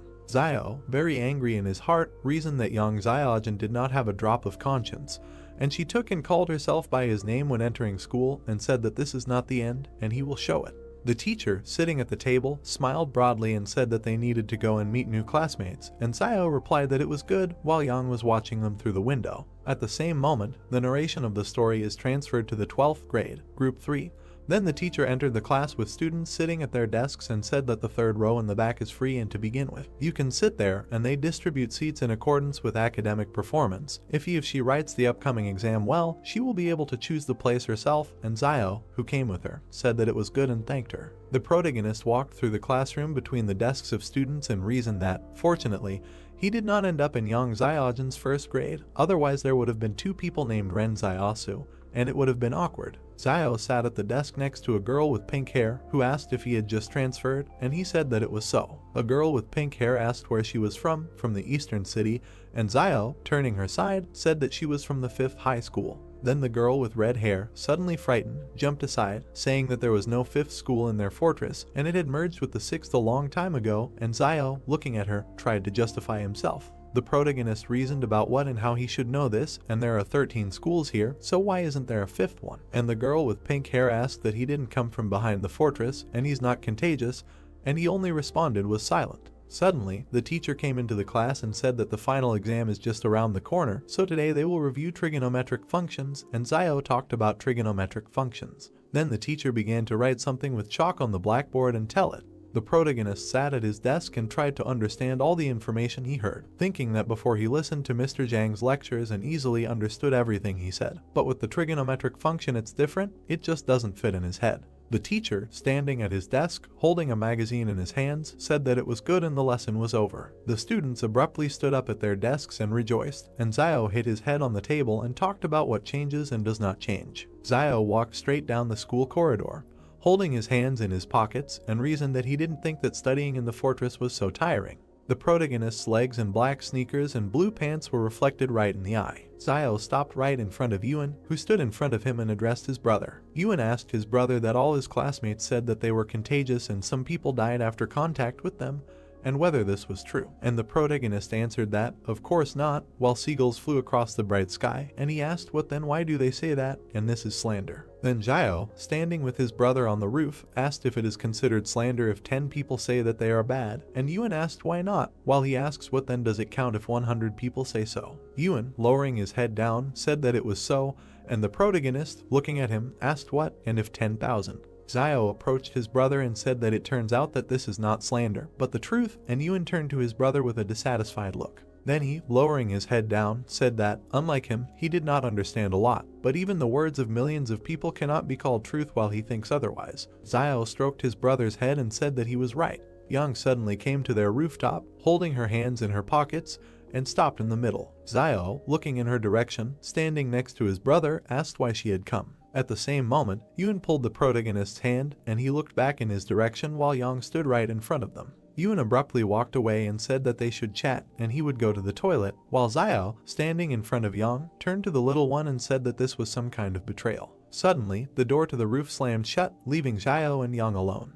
Yang sharply waved her hand and threw something unknown straight towards the protagonist. Xiao looked at his hands with great surprise and caught the dagger with them, while Yang said that it was his dagger and now they were even. Yang abruptly took out her pistol and pointed it at the protagonist, who was raising his hands up, and asked how he managed to escape from the blockade of the King Consortium. Xiao kept raising his hands up, saying that he ran non-stop until he finally ran out of the King Consortium blockade, didn't ask if anything was wrong while Yang aimed her gun straight at his head. She kept holding the gun right next to Xiao's face and asked what happened on Mount Jin after they left, and he said that countless monsters rushed out, including the monster from the volcano, and she couldn't even imagine how terrible he is. Yang, continuing to extend her hand with the pistol forward, said that she could, and Xiao reasoned that she said this with such confidence and had she really met such creatures before. Then Yang suddenly lowered her hand with the gun down and hid it behind her back, saying that before she was worried that he would tell the King Consortium. But now she is not afraid, because he also has something to hide from them, and Xiao asked what and what same. Yang said that when she and Luo Xinyu returned the same way they came, they discovered that all this time the wolf pack was at the end of the gorge, and imagined how the two of them stood right in front of several wolves between two mountains. Yang continued to say that if it weren't for Luo Xinyu's abilities, she was afraid that they would have had to take a detour, and recalled how she activated a portal of purple energy. They rushed towards him. Yang, looking ahead, said that she had counted the time it took him to return, and he definitely returned before the 113th fortress was destroyed, and it was simply impossible for a strong person to escape at such speed, let alone slip through a pack of wolves. She then said that, therefore, he was also a man, while the protagonist, standing in his place, simply remained silent from fear. Xiao sharply raised his finger up and said that he did not see the wolf pack on the way back, he just ran in a straight line through the gorge, and besides, those flying creatures moved slowly. Yang covered her ears with her hands, saying that she couldn't hear anything, while the protagonist was very surprised by this, standing in front of her. Yang threatened him with her finger and said that she did not threaten him, she only said this so that he would understand that everyone has their own secrets, and therefore there is no need to do something that will hurt both of them, and Xiao reasoned that she means that as long as he doesn't report to the King clan, no one will bother him. Then the protagonist abruptly walked next to her and said that they had agreed. Xiao suddenly stopped in place, clenched his hand into a fist, and, turning back, said that he heard her mention the flame source on Mount Jin, and asked if she knew why they were buying the blood of people with superpowers, and Yang, standing still, she said that the 109 fortress was in greater danger than he could imagine, and there was no need to mindlessly contact the source of flame and donate your blood to them, and that's all she could tell him. The protagonist went through what dangers, and besides the source of flame, there are other secret organizations here, and Yang left him, saying that he does not have much time to be interested in this, and he underestimates the degree to which the people of the fortress reject refugees, and he simply silently followed her with his gaze. Suddenly, Xiao raised his head and looked higher at the nearby rooftop where Xinyu was standing. The protagonist reasoned that Luo Xinyu was also here, and she raised her hand up, making a gesture. Xiao turns towards Yang, who is standing next to him, and asks that this is how they know why supernatural beings appear. Yang, adjusting her cap, said that in the process of evolution, humanity has weakened its physical capabilities, and, as he said on Mount Jing, that Mr. Zhang Jinglin from the 178th fortress said that this is the price of the wisdom of researchers. But if you pay the price, then, of course, there will be a great result, and Xiao listened to her carefully. The protagonist, looking to the side, asked what she even meant. Yang, turning her back to him, adjusting her cap, said that when disasters happen, it is the strength of spirit that becomes humanity's first weapon in the face of danger. Xiao then looked straight at Yang standing in front of him with great surprise. Immediately after this, the basis of the story is transferred to the night of the same day, when Xiao, along with two children, walked along a city street at night towards a crowd of people. Wang stood against the wall and wrote something on paper, and Yuan asked his brother why things in the store suddenly went uphill. Wang abruptly turned around with the other people and called Xiao boss, saying that he had returned. Then they found themselves inside the store, and the protagonist, turning back, asked why there were so many people here, and Van, leaning towards him, said that the men tried and immediately advertised the black medicine, And the rumors worked. All these people came on purpose behind him, and he reasoned that how could this be? Wang, holding a pen and a piece of paper with a confused look, said that they, young and strong guys, do not know the pain of middle-aged and elderly men, and they are all fellow sufferers, while Xiao and 2 children stood next to him. Xiao suddenly stretched out his hand and said that it was still not possible to sell too much, and he had to tell them that they would only sell 1 dose per week, and they couldn't do any more. Ban said with a smug face that besides, their medicine had no side effects, and what he was afraid of was that if they could sell more, they would become the largest health product store in the fortress. Yuan, pointing his finger forward, turned to Uncle Fugui and said that they could win without volume. And Van, awkwardly scratching the back of his head, asked what he meant. Yuan, imagining a gift box in his head, pointed his finger up and said that they can no longer use simple porcelain bottles, and they need to pack the medicine in the best box, and, in addition, they need to advertise it, and let it be even more mysterious. Wang took the little boy by the shoulder and said that Liaoyuan is so smart, and perhaps with 1 dose a week, they will become rich in the future, and they should leave the rest to him. Xiao, turning to Uncle Wang, asked what and where Chen Wudi was, and he said that he had gone somewhere as soon as they left for school, and he didn't know where. He couldn't find him, or he needed to worry. In the end, after all, he will definitely be back for dinner because he is extremely punctual. The protagonist, with a dissatisfied look, asked that he only comes back when he needs to eat, and Ban answered that not really, while he asked what and how then, and said that he would return for dinner, and if not to eat, then for what?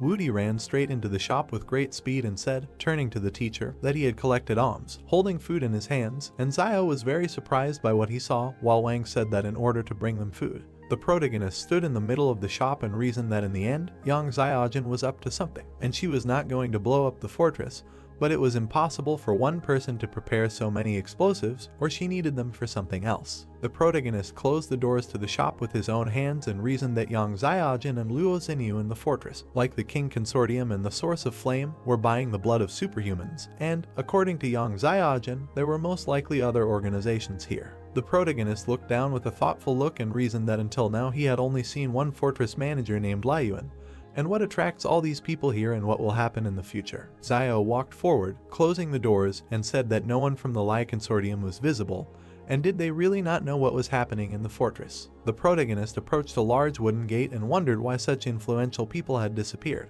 Xiao rarely left the shop and looked ahead at the bicycle approaching him. Xiaoyu, with a friendly look, having arrived on a bicycle, turned to Xiaosu and said that he should see what gift his sister had brought him, and he looked forward with great joy. Xiao awkwardly scratched the back of his head and, turning to Sister Xiaoyu, asked why she bought it, and said that he had heard that this thing was not cheap, and Xiaoyu, holding the bicycle by the handlebars, said that everything was fine, and she still has accumulated savings, and with it will be more convenient for him to get to school. At the same moment, people gathered in the courtyard of the shop, and Yuan asked how to ride this thing and isn't it difficult to maintain balance on 2 wheels. He approached the red bicycle and asked what anyone could do. Xiaoyu, Wang and Wudi said that they did not know how to ride, and Xiao, looking at them, said that they would have to ask Jingwu or Yang Xiaojin tomorrow.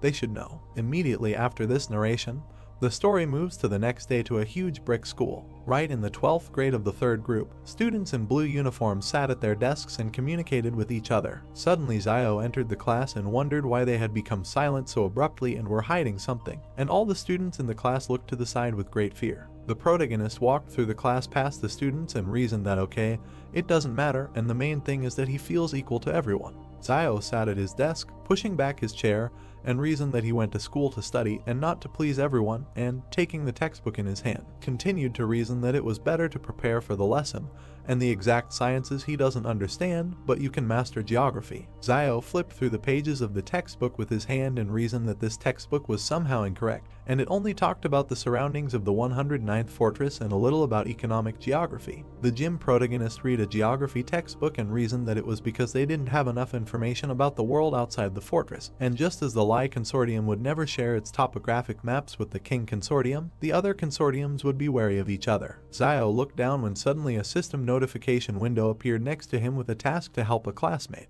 The protagonist looked sharply to the side at the girl with pink hair sitting next to her, who was shaking all over and talked about helping her classmate. His deskmate turned sharply to the side while Xiao extended his hand in her direction and asked if his stomach hurt. The protagonist would put his hand into the inner pocket of her sweater and ask if she had diarrhea, not from toilet paper. She would say that he had, she would answer that it was not diarrhea, and she would shake all over. Xiao turned to the side with a puzzled look and reasoned that it was not diarrhea, but what? The protagonist stood up from his desk, extending his hand to his classmate, and asked what was the matter, and she got sick or should he take her to the hospital. And a girl with pink hair, holding her stomach, waved her hand and said that he should stop asking questions and there is no cure. Xiao was greatly taken aback by what he heard and reasoned that everything was so serious, while his classmate in front of him doubled over in pain. The girl with pink hair turned back and reasoned that maybe she was too rude to him, and that she shouldn't talk to someone who was worried about her like that. At the same moment, Xiao, pointing his hand at her classmate, shouted that everyone should listen and KU has an incurable disease. And since all her classmates will hopefully lend her a helping hand by donating money, and she was very dumbfounded by what she heard. All the students in the class turned sharply back towards KU and looked at her with great surprise. KU was very surprised by what was happening and reasoned that there was some kind of incurable disease and she was just having her period and he had gone completely crazy. Immediately after this, the system notification window notified that the task had been completed and that the reward was a scroll of perfect skill learning and the protagonist surrounded by black energy. Imagine Zinnia and reasoned that the task had been completed and the skill level had been perfected. It was cool. And if he copied Luo Zinniu's skill, passing through the shadow, one would become invincible, and then one could get anywhere without any problems. Then Xiao waved Yang away with his hand and reasoned that Yang Xiaojin had too many skills that were perfect and sometimes even meaningless, and if he got something like children's songs again, he would go crazy. Suddenly, a teacher came into the classroom and all the students stood up, and he said that Ren Xiaosu should go out for a while, and he, with great surprise, pointed at himself, asking if he was